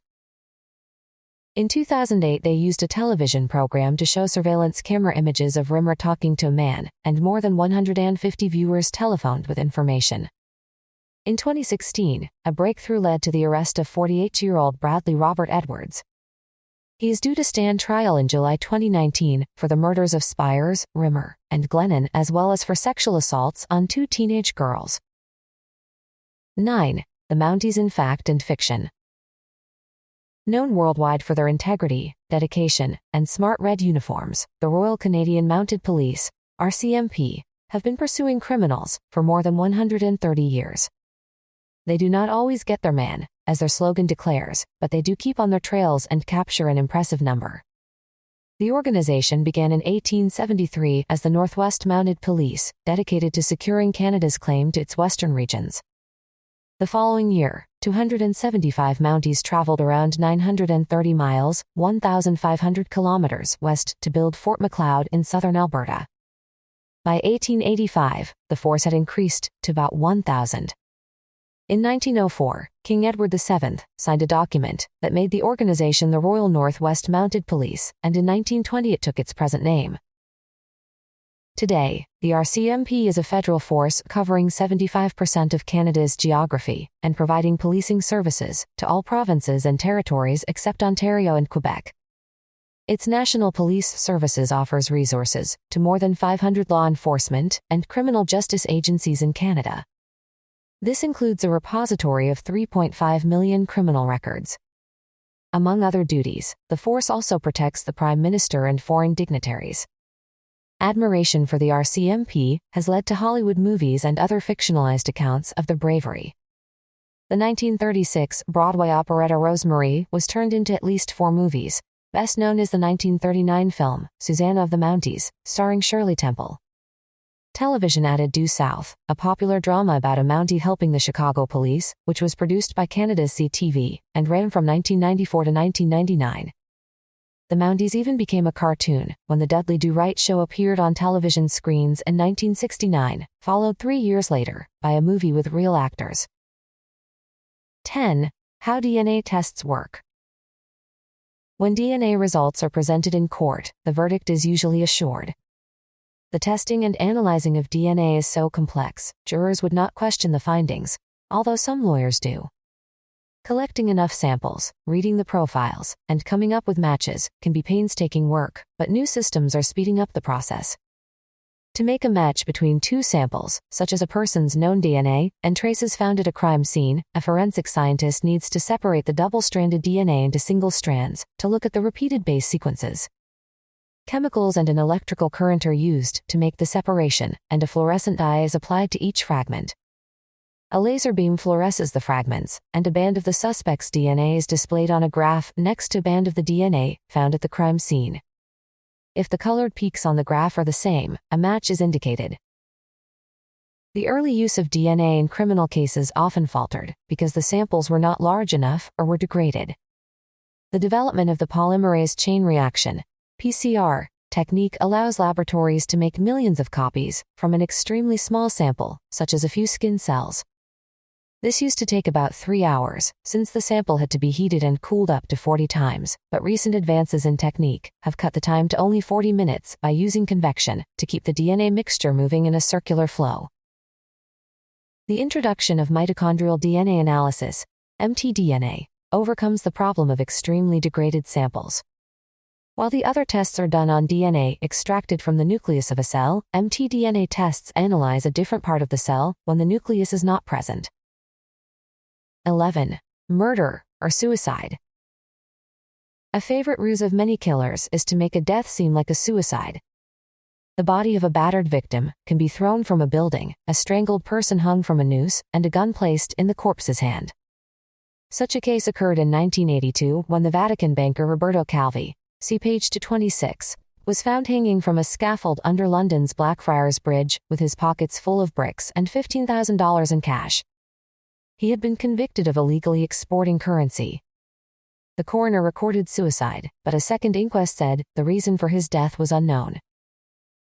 A theory arose that Calvi was strangled by the mafia before being hanged. The case was reopened in 2003 as a murder inquiry. 3 Italian mobsters, a financier, and 2 others were charged with murder, but in 2007 they were acquitted. Another high-profile death was that of lawyer Vincent Foster, a deputy White House counsel for President Bill Clinton. A worker found his body in Fort Marcy Park. In Washington, D.C. Police arrived at what appeared to be a suicide and found a pistol in Foster's right hand. The death was a mystery. No one had heard a gunshot in the park, and the man who found the body had not seen a gun. Police found a blonde hair on his clothing that revived an old rumor that he was conducting an affair with Hillary Clinton. He had come with the Clintons from Little Rock, Arkansas. Carpet fibers were also found, and some believed this indicated the body had been wrapped in a carpet.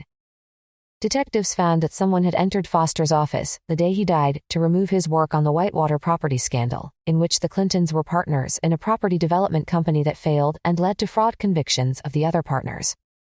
Conspiracy theorists claim that Foster was murdered, but 5 official investigations all decided he committed suicide. 12. The Canine Unit. Police investigating missing persons, unidentified remains, and unknown suspects often call upon a canine team to put them on the right scent. One of the best is the Canine Unit of the Ontario Provincial Police, OPP. Established in 1965, the unit now has 27 teams. Each team is made up of a dog and a handler, and is on call 24 hours a day. Besides searching for criminals, bodies, and evidence, some dogs are trained to detect explosives and drugs. Canine units have an important part to play in searching for missing children, like Mindy Tran, and adults. Robberies also require their special skills. In August 2009, an OPP team went to Lambton Shores, near Lake Huron, to help track down some house burglars. The dog began tracking from the house and soon located discarded stolen property. It then followed the suspect's scent for more than 3 hours before locating him in hiding. OPP's breed of choice for general work is the German Shepherd because of its keen sense of smell and hearing, as well as its dependability and good temperament.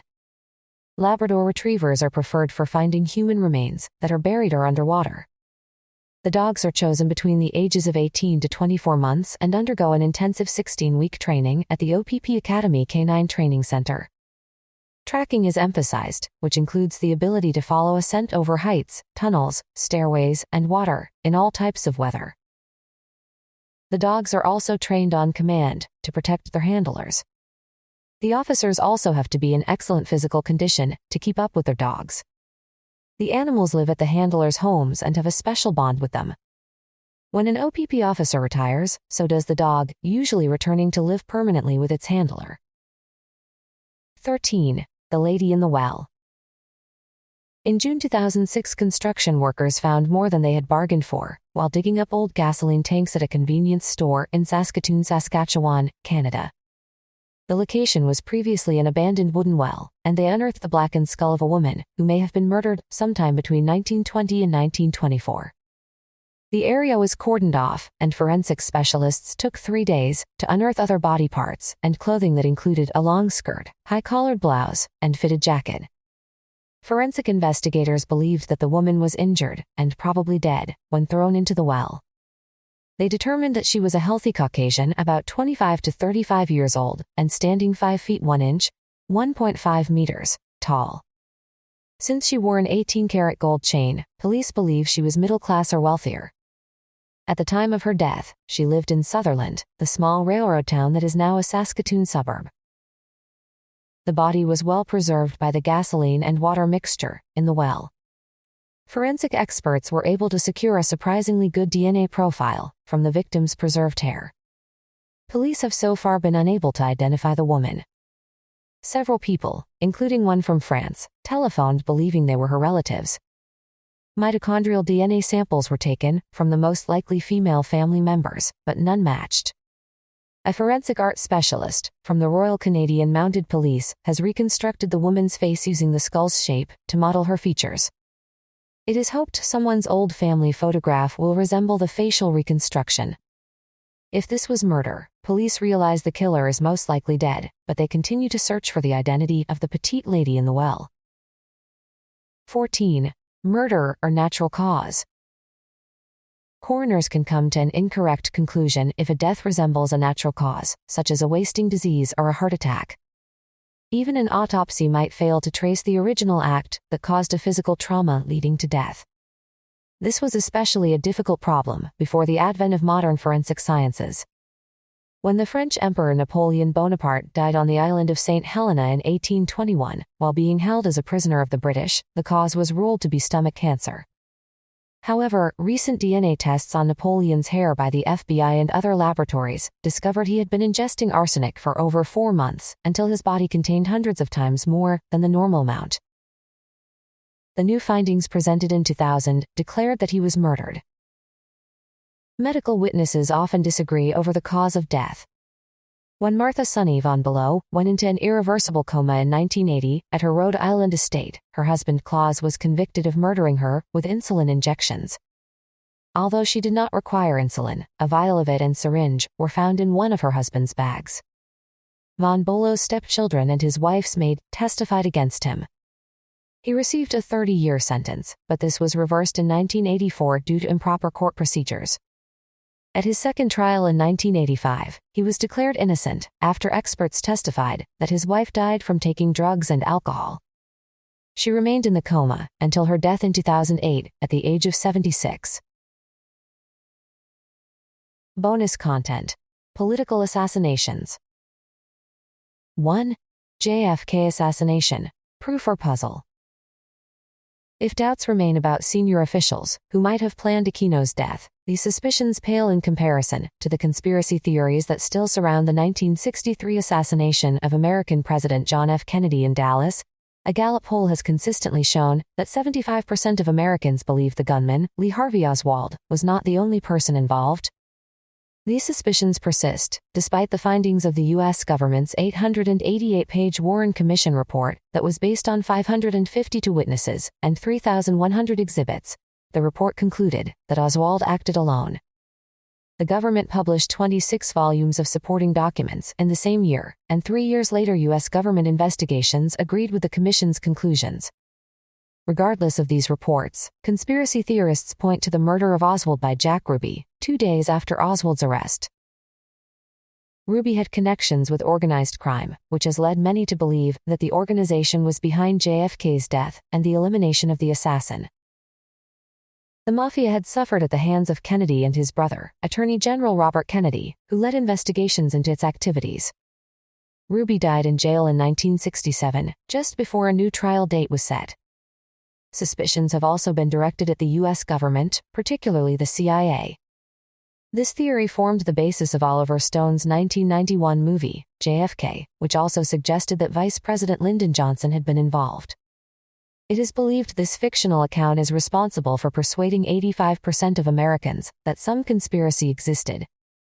Suspects in other theories include both the Cubans, since Kennedy approved the failed 1961 Bay of Pigs invasion by Cuban exiles, and Cuban exiles living in the United States, who were displeased by JFK's decision against a big invasion of Cuba following the failure.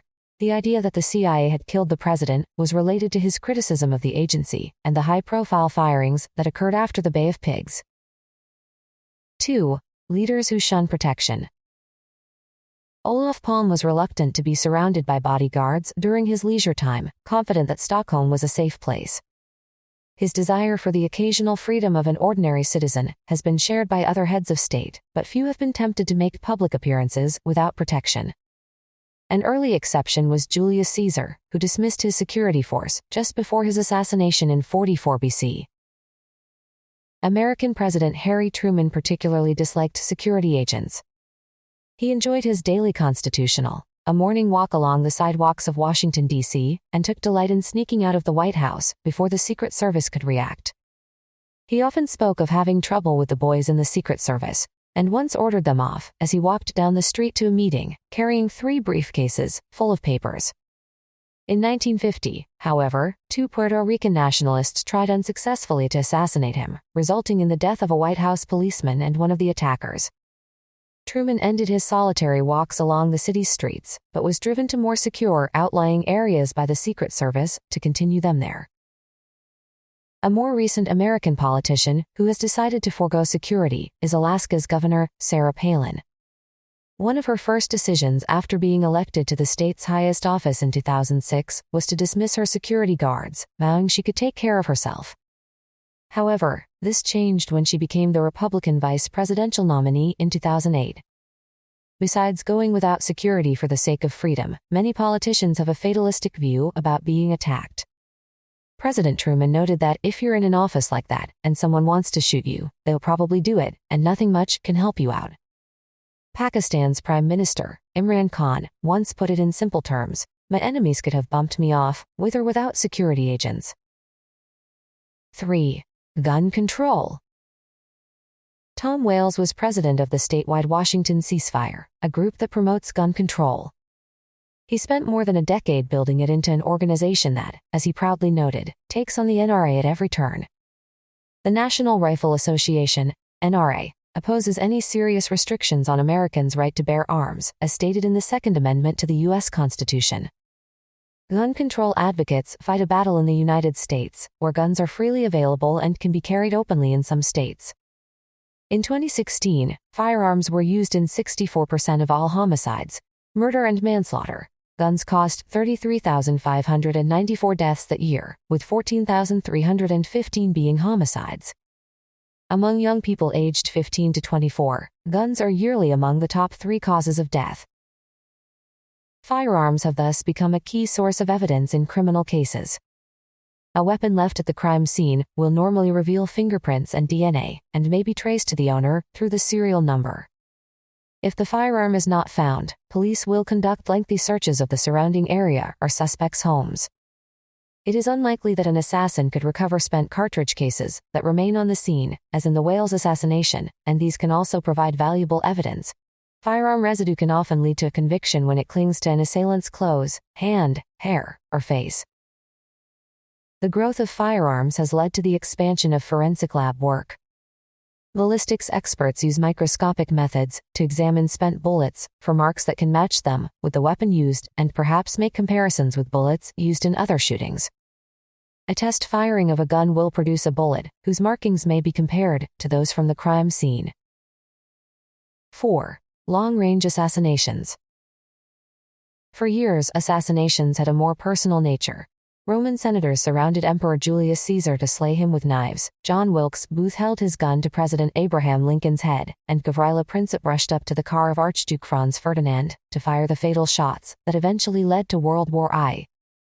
Terrorists, especially suicide bombers, still rely on close contact to kill civilians, but the assassinations of many political leaders have become remote-control deaths. The car bomb that killed Rafik Hariri in Beirut is a typical device used to defeat security efforts.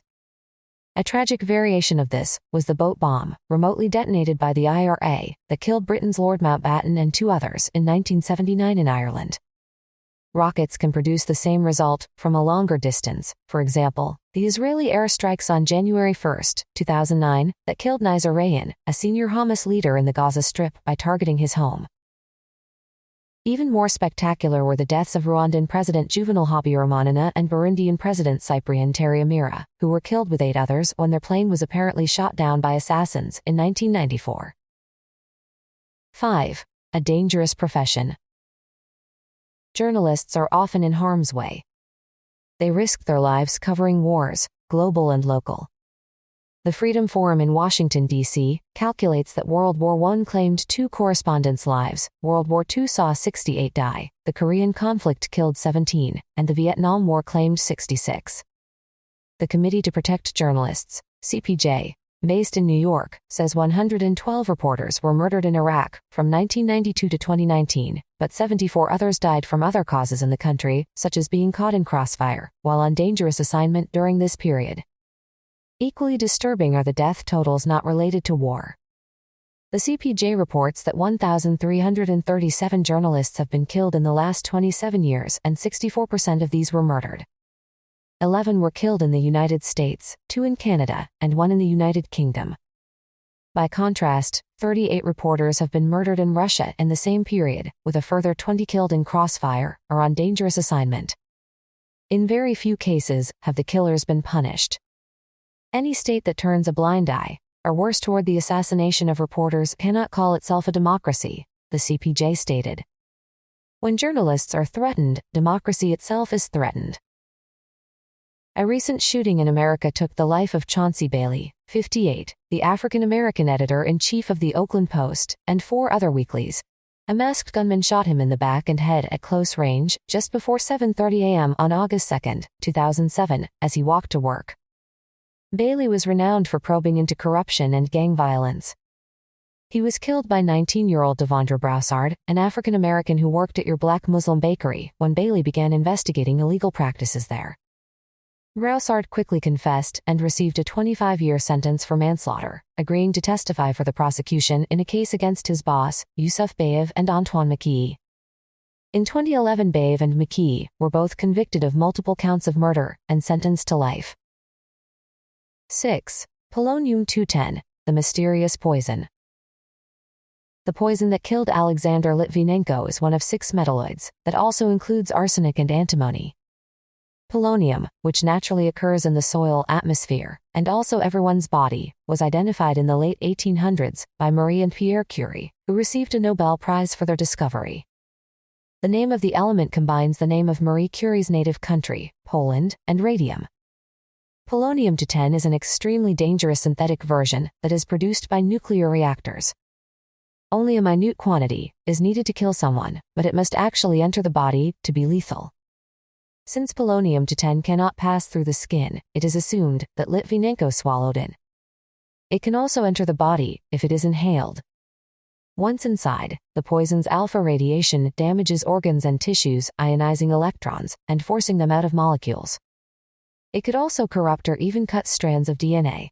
The result would be radiation sickness, cancer, or, in Litvinenko's case, rapid death. The highly skilled British medical team did not quickly identify polonium-210 in the Russian's body because it is difficult to detect when it is absorbed by human tissue. A Geiger counter used next to the body will not record its presence. The first indication of a radioactive substance in Litvinenko's body was found in a urine sample.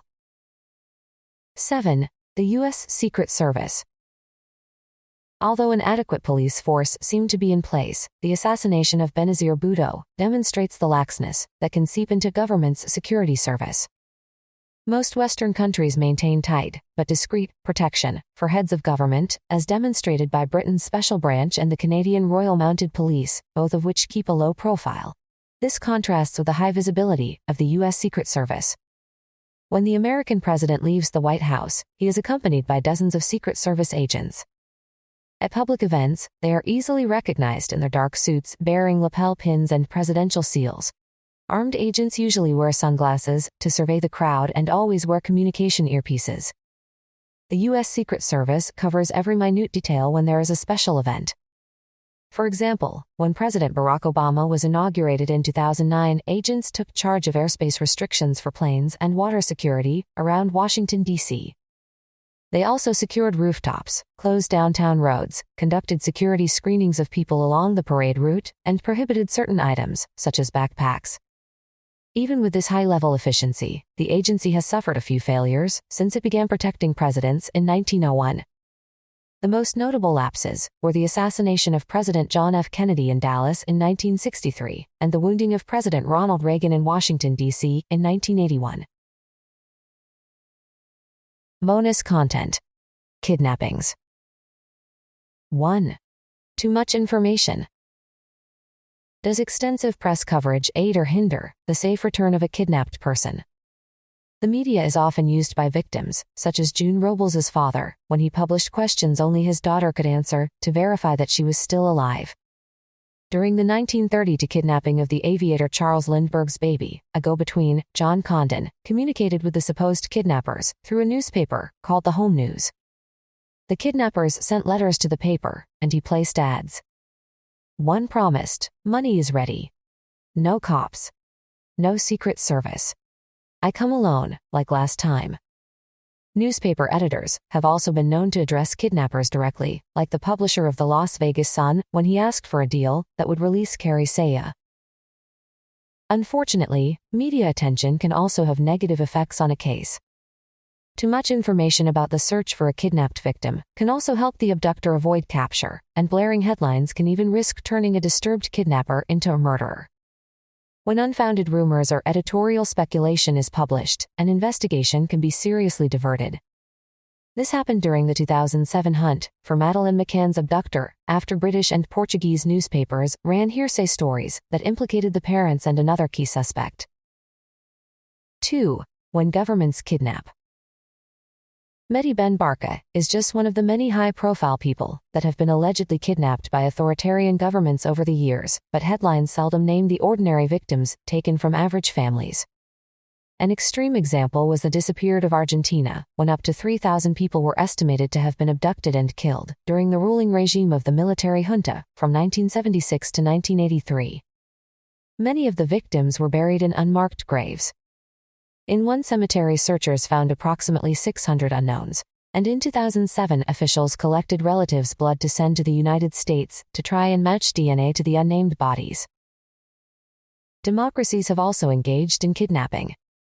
Israel sent intelligence agents to Argentina in 1960 to kidnap Adolf Eichmann, the man who managed the logistics of deporting and exterminating millions in the Nazi death camps of Eastern Europe during World War II.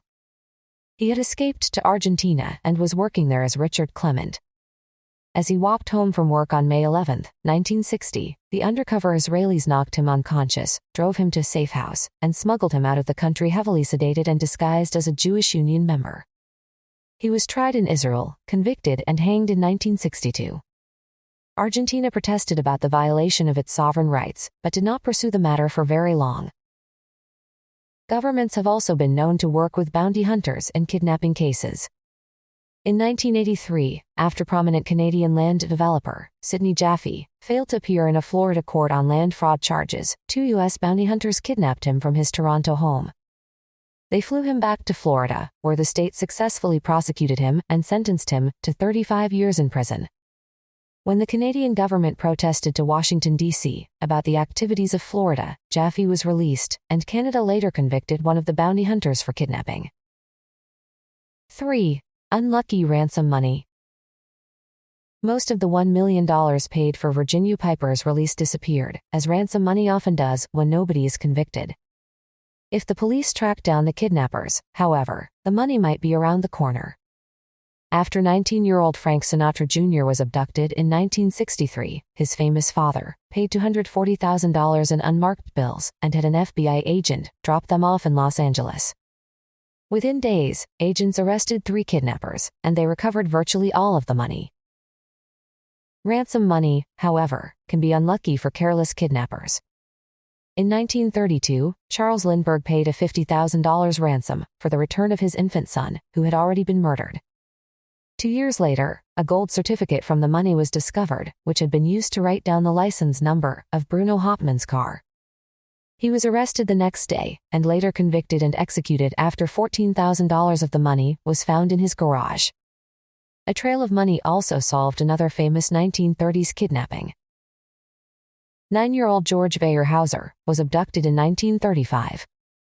His wealthy lumberman father, J.P. Weyerhaeuser, paid $200,000, and his son was released. When the kidnapper, Harmon Whaley, bought a train ticket with one of the marked bills, the FBI pounced. Whaley had burned $3,700 of the money in his stove, but a laboratory at the FBI could still identify them as part of the ransom loot. Other money was discovered buried, and Whaley and his wife, Margaret Whaley, received long jail sentences. Equal bad luck dogged the Somali pirates, who received a reported $3 million in January 2009 to release a hijacked Saudi supertanker after 2 months in the Gulf of Aden.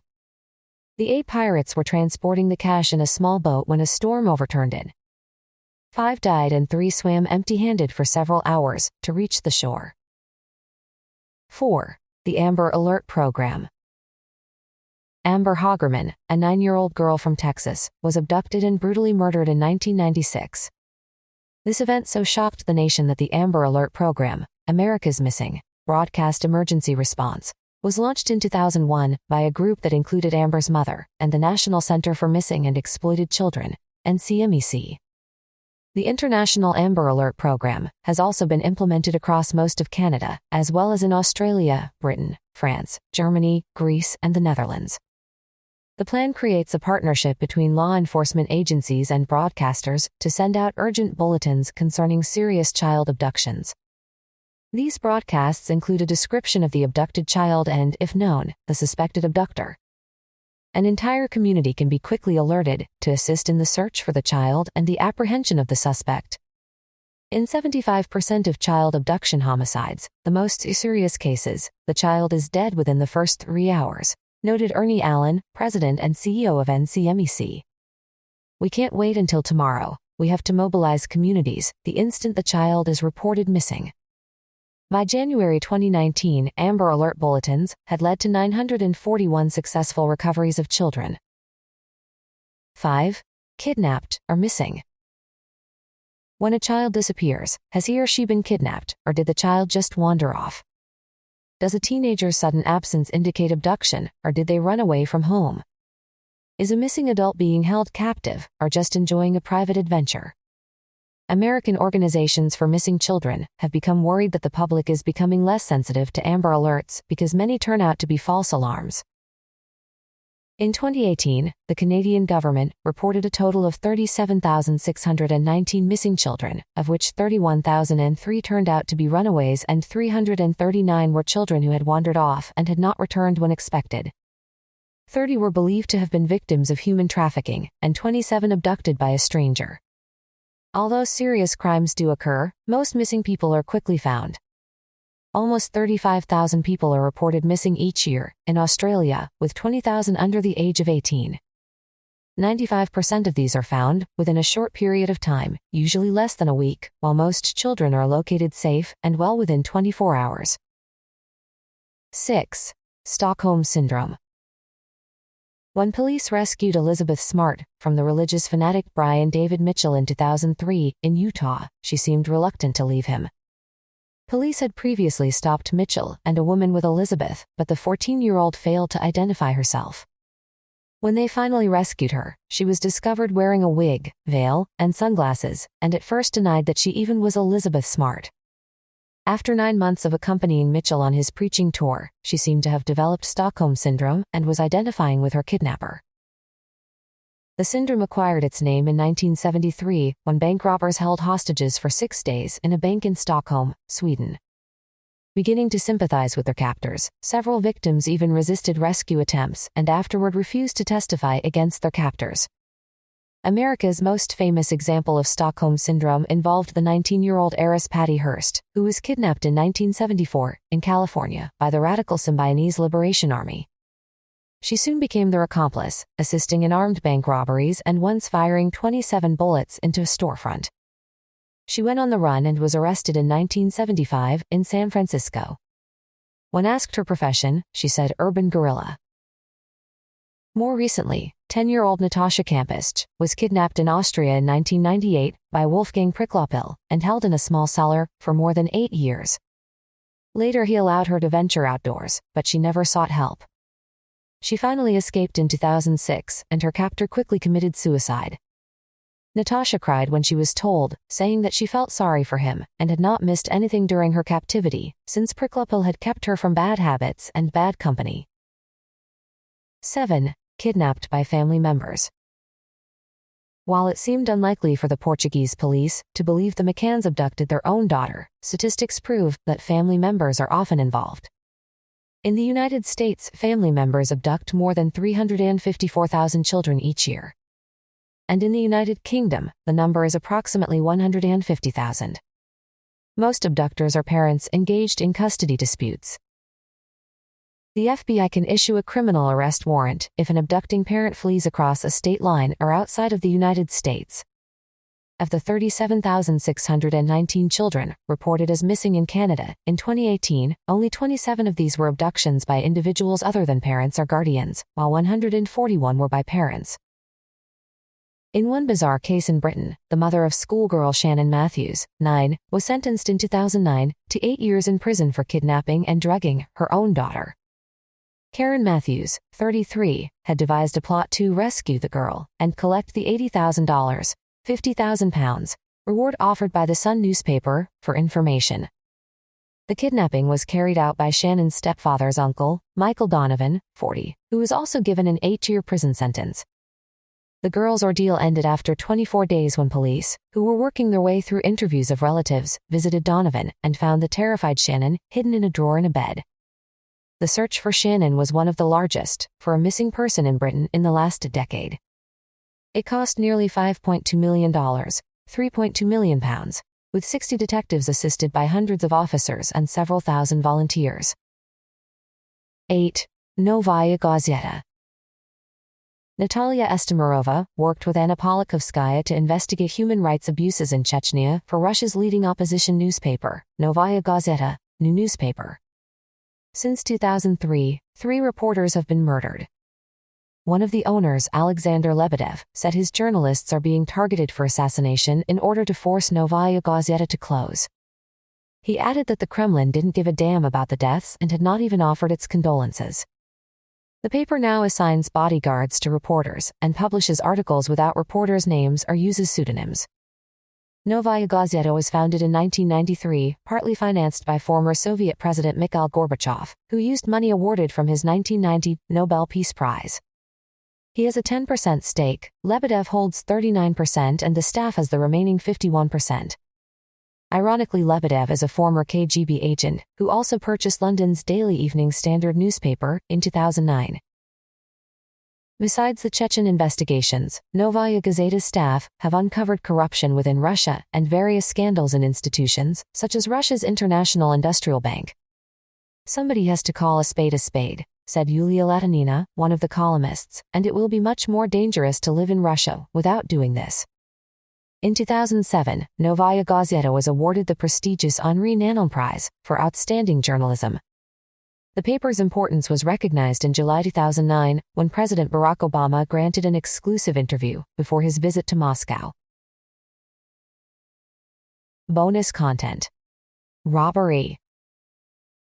1. FBI nicknames for unidentified robbers. Once a criminal has been given a nickname, such as Jack the Ripper or the Zodiac Killer, people are more inclined to remember him. Working on this assumption, the FBI gives clever nicknames to unknown robbers to keep them in the public mind. The Los Angeles Bureau has been one of the most creative. In 2007, it asked people to be on the lookout for the Mutton Chops Bandit, who wore a fake goatee beard and sideburns to rob several banks, and for the Manicured Nails Bandit, who was a female Hispanic bank robber. In previous years, the FBI has also pursued the Mummy Bandit, who wore gauze over his face, the Miss America Bandit, who was thought to be beautiful, the Micro-Optic Bandit, who blinked a lot, and the Michael Jackson Bandit, who wore a glove on his left hand. California has also had the obviously named Bad Breath Bandit and the Neck Brace Bandit, as well as the Armada Bandit, who wore a U.S. Navy hat, and the $2 Bandit, who always asked for small bills. Not to be outdone, Chicago's branch came up with memorable nicknames such as the Bandage Bandit, who held up 13 banks with a scarf or wrap over his head, the Lunchtime Bandit, who preferred to rob around lunchtime, the Quick and Quiet Bandit, who was just that, the Foul-Mouthed Bandit, and the Cross-Dressing Bandit, a man who robbed banks wearing a pink and black dress with a sun hat and carried a black purse.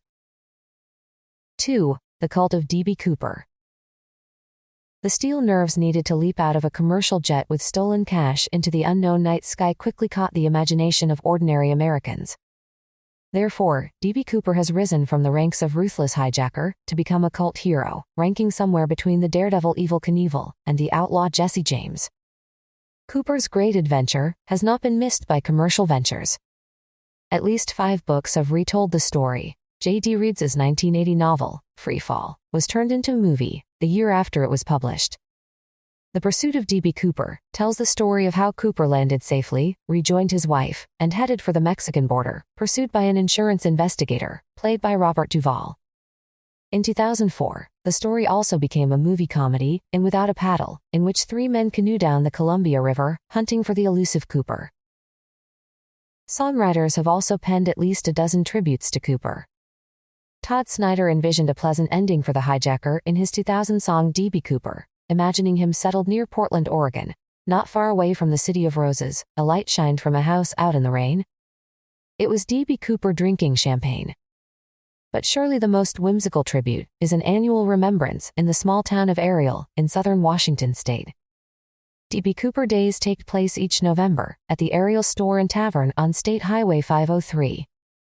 Confident that Ariel was on the flight path and that Cooper bailed out nearby, townspeople drink to his health, hold a look-alike contest, and wear special t-shirts. 3. Identifying bank robbers. Security cameras are the quickest way to identify bank robbers. Even blurred images captured on closed-circuit television, CCTV cameras, have led to identifications. Few robbers are able to disable or turn them off. In October 2004, Kevin O'Donaga, 33, the security supervisor for a Japanese bank in London, England, used his inside knowledge to tamper with CCTV cameras. He did this to help the computer hackers, whom he had brought in to steal $343.5 million, £229 million, but he failed to eradicate all their images. All 7 gang members were arrested, and after all their efforts, their illegal computer transfers failed. Marked money has been the downfall of many robbers. Recorded serial numbers help lead police to those who spend the bills. Invisible marks can also be placed on the money, but dye provides a more spectacular way of marking it. Police in Montreal, Canada, arrested 2 men in March 2000 after the bank they robbed gave them a bundle of money with an exploding dye pack inside it. Less than 2 hours later, the robbers tried to pay at a motel with the ink-stained bills, and the desk clerk called the police. Bank robbers today also have to contend with modern technology, such as GPS, Global Positioning System, which uses navigation satellites. When a robber hit a bank in Cincinnati, Ohio, in May 2005, the teller dropped a GPS device into the bag of money, and police found the robber in just 42 minutes. He was apprehended at a car dealership, returning the car he had taken for a test drive and had used for his getaway. When he was arrested, police said money began spilling out of his pockets. 4. The FBI's art theft program.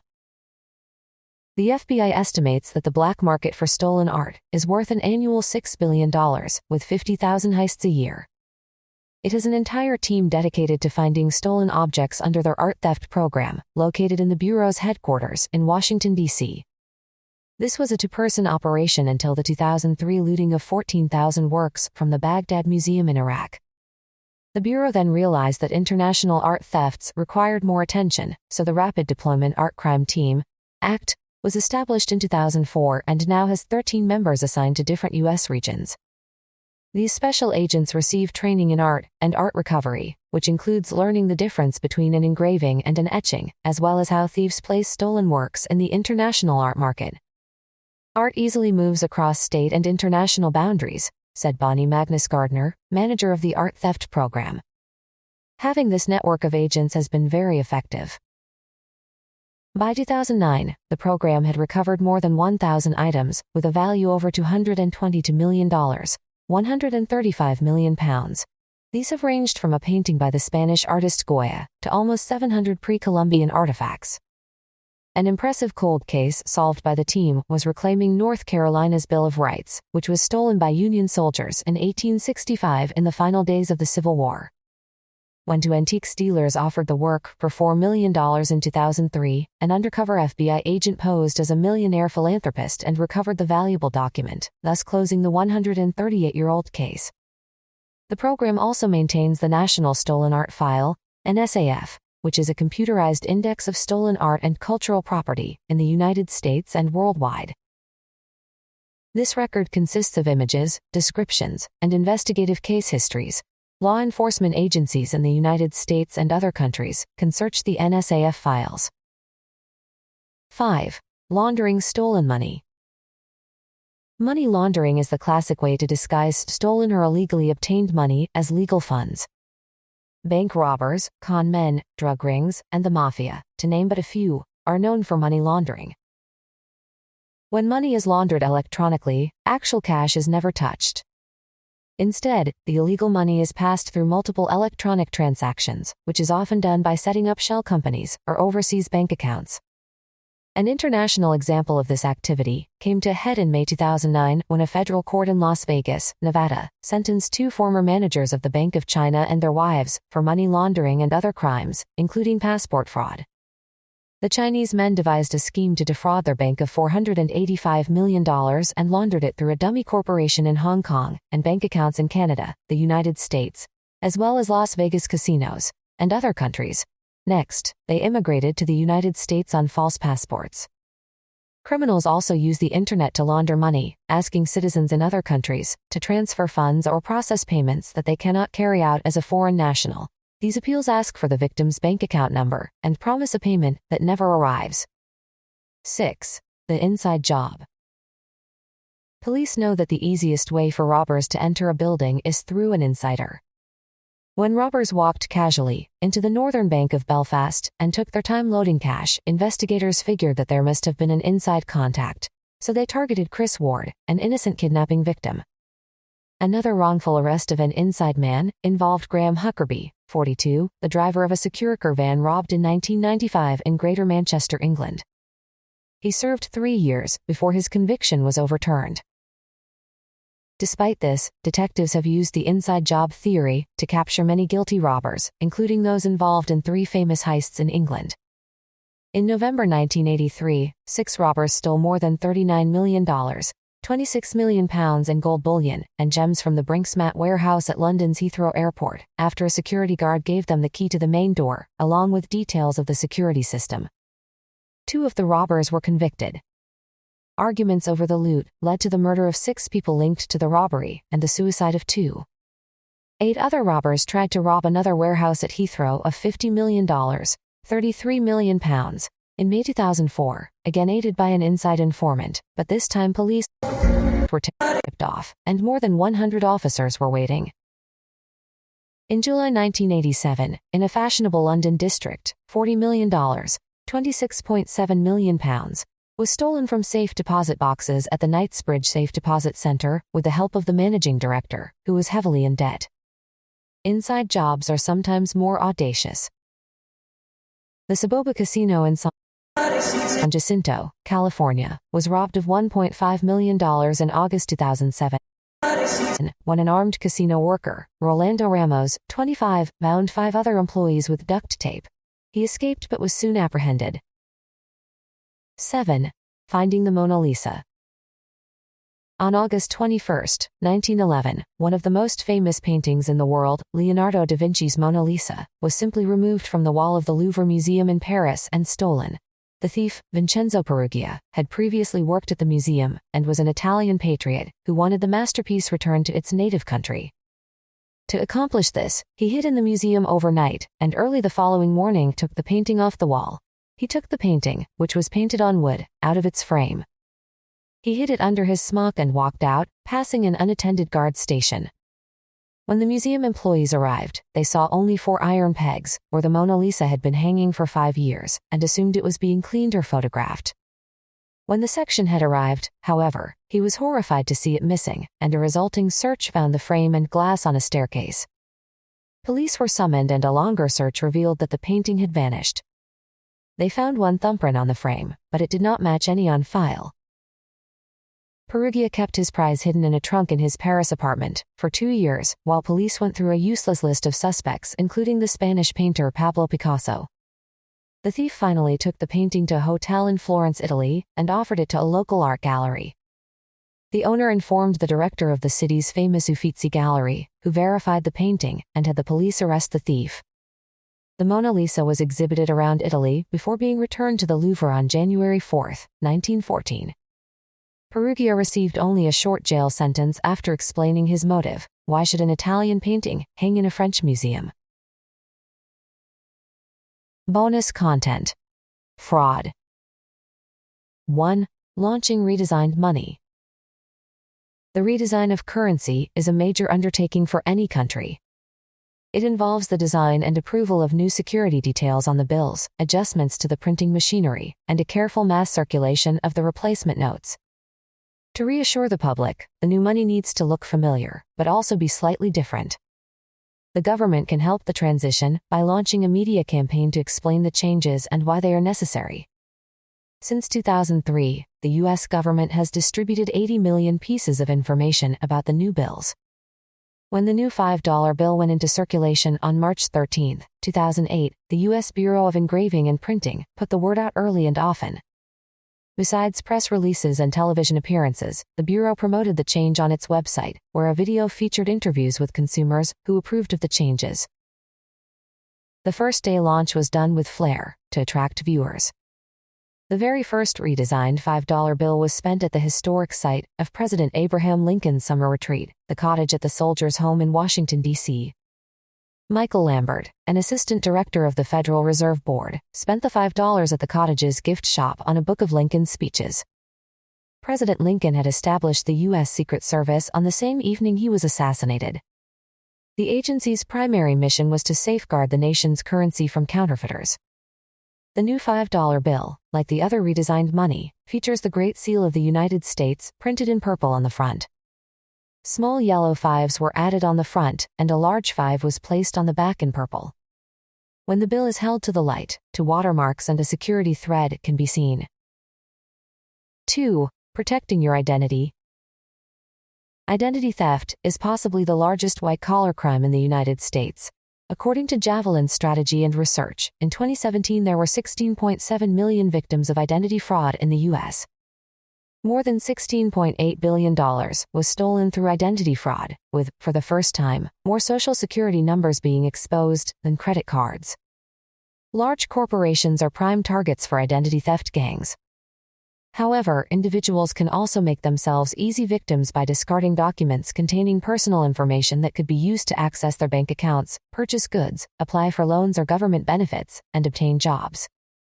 Information protection agencies around the world recommend shredding a range of documents, including medical records, credit card statements, telephone bills, and bank statements. They also offer other tips, advising you to secure your online accounts by creating complex passwords, using different passwords for each account, to remove your name from mailing lists, not to carry personal information unless needed, to order a copy of your credit report regularly, and to avoid giving out personal information in the mail or over the telephone. Fraudsters often pose as bank staff, credit card company employees, or tax collection agencies in an effort to make you reveal confidential information. Safe surfing includes looking for the lock icon on web pages and not responding to spam, phishing messages, a process where a site masquerades as a trustworthy entity to gain passwords or credit card details, and other unsolicited emails. The Federal Trade Commission, FTC, makes the following suggestions in the case of identity theft. Place a fraud alert on your credit reports, and review your credit reports. File a complaint with the Federal Trade Commission. File a report with the police where the identity theft took place. 3. Chinese fakes. Despite government efforts to stem the flow, fake products from China are constantly being unloaded in American ports and around the world. The Chinese are known for copying virtually any popular item, including drugs, cigarettes, electronics, handbags, carpets, sneakers, golf clubs, and liquor. Estimates for 2009 suggest 200 trillion counterfeit cigarettes were produced in China alone, while its fake and possibly dangerous pharmaceuticals will grow into a $150 billion industry. Raids and arrests make dents in the traffic, but it quickly recovers. In March 2009, Italian police raided 17 warehouses in Rome and seized more than $28 million worth of counterfeit electronics, clothes, and around 150,000 children's toys labeled as Disney and other brands. The year before, Interpol announced Operation Storm, a coordinated police crackdown across Southeast Asia that discovered 16 million doses of counterfeit drugs valued at $6.6 million. In recent years, the West has pressured the Chinese government to clamp down on counterfeiters. In January 2009, a court in Shenzhen handed down prison sentences to 11 ringleaders of the world's largest software counterfeiting syndicate. They had manufactured an estimated $2 billion worth of counterfeit Microsoft products in at least 11 languages and distributed them in 36 countries on 5 continents. Consumers in China are also victims of fake merchandise. The European Spirits Organization estimates that a quarter of all liquor labeled as European brands are fakes. Investigators discovered Cabernet Sauvignon purported to come from a non-existent winery in British Columbia, Canada. The label featured a red maple leaf and the words "Friendship" from Canada. Counterfeit electronics are another internal problem. In August 2009, the World Trade Organization ruled in favor of the United States against China's restrictions on importing American DVDs and other media products, a move that may slow the production of Chinese fakes in that area. 4. Defending U.S. military secrets. Hackers have been targeting the Pentagon since the dawn of the digital age. In 1986, 5 West Germans working for the Soviet Union's KGB began hacking Pentagon sites. By 1998, Vice President Al Gore had announced a new federal encryption policy for the Internet to block terrorists from acquiring defense secrets. At that time, the Defense Department began removing sensitive information from its web pages.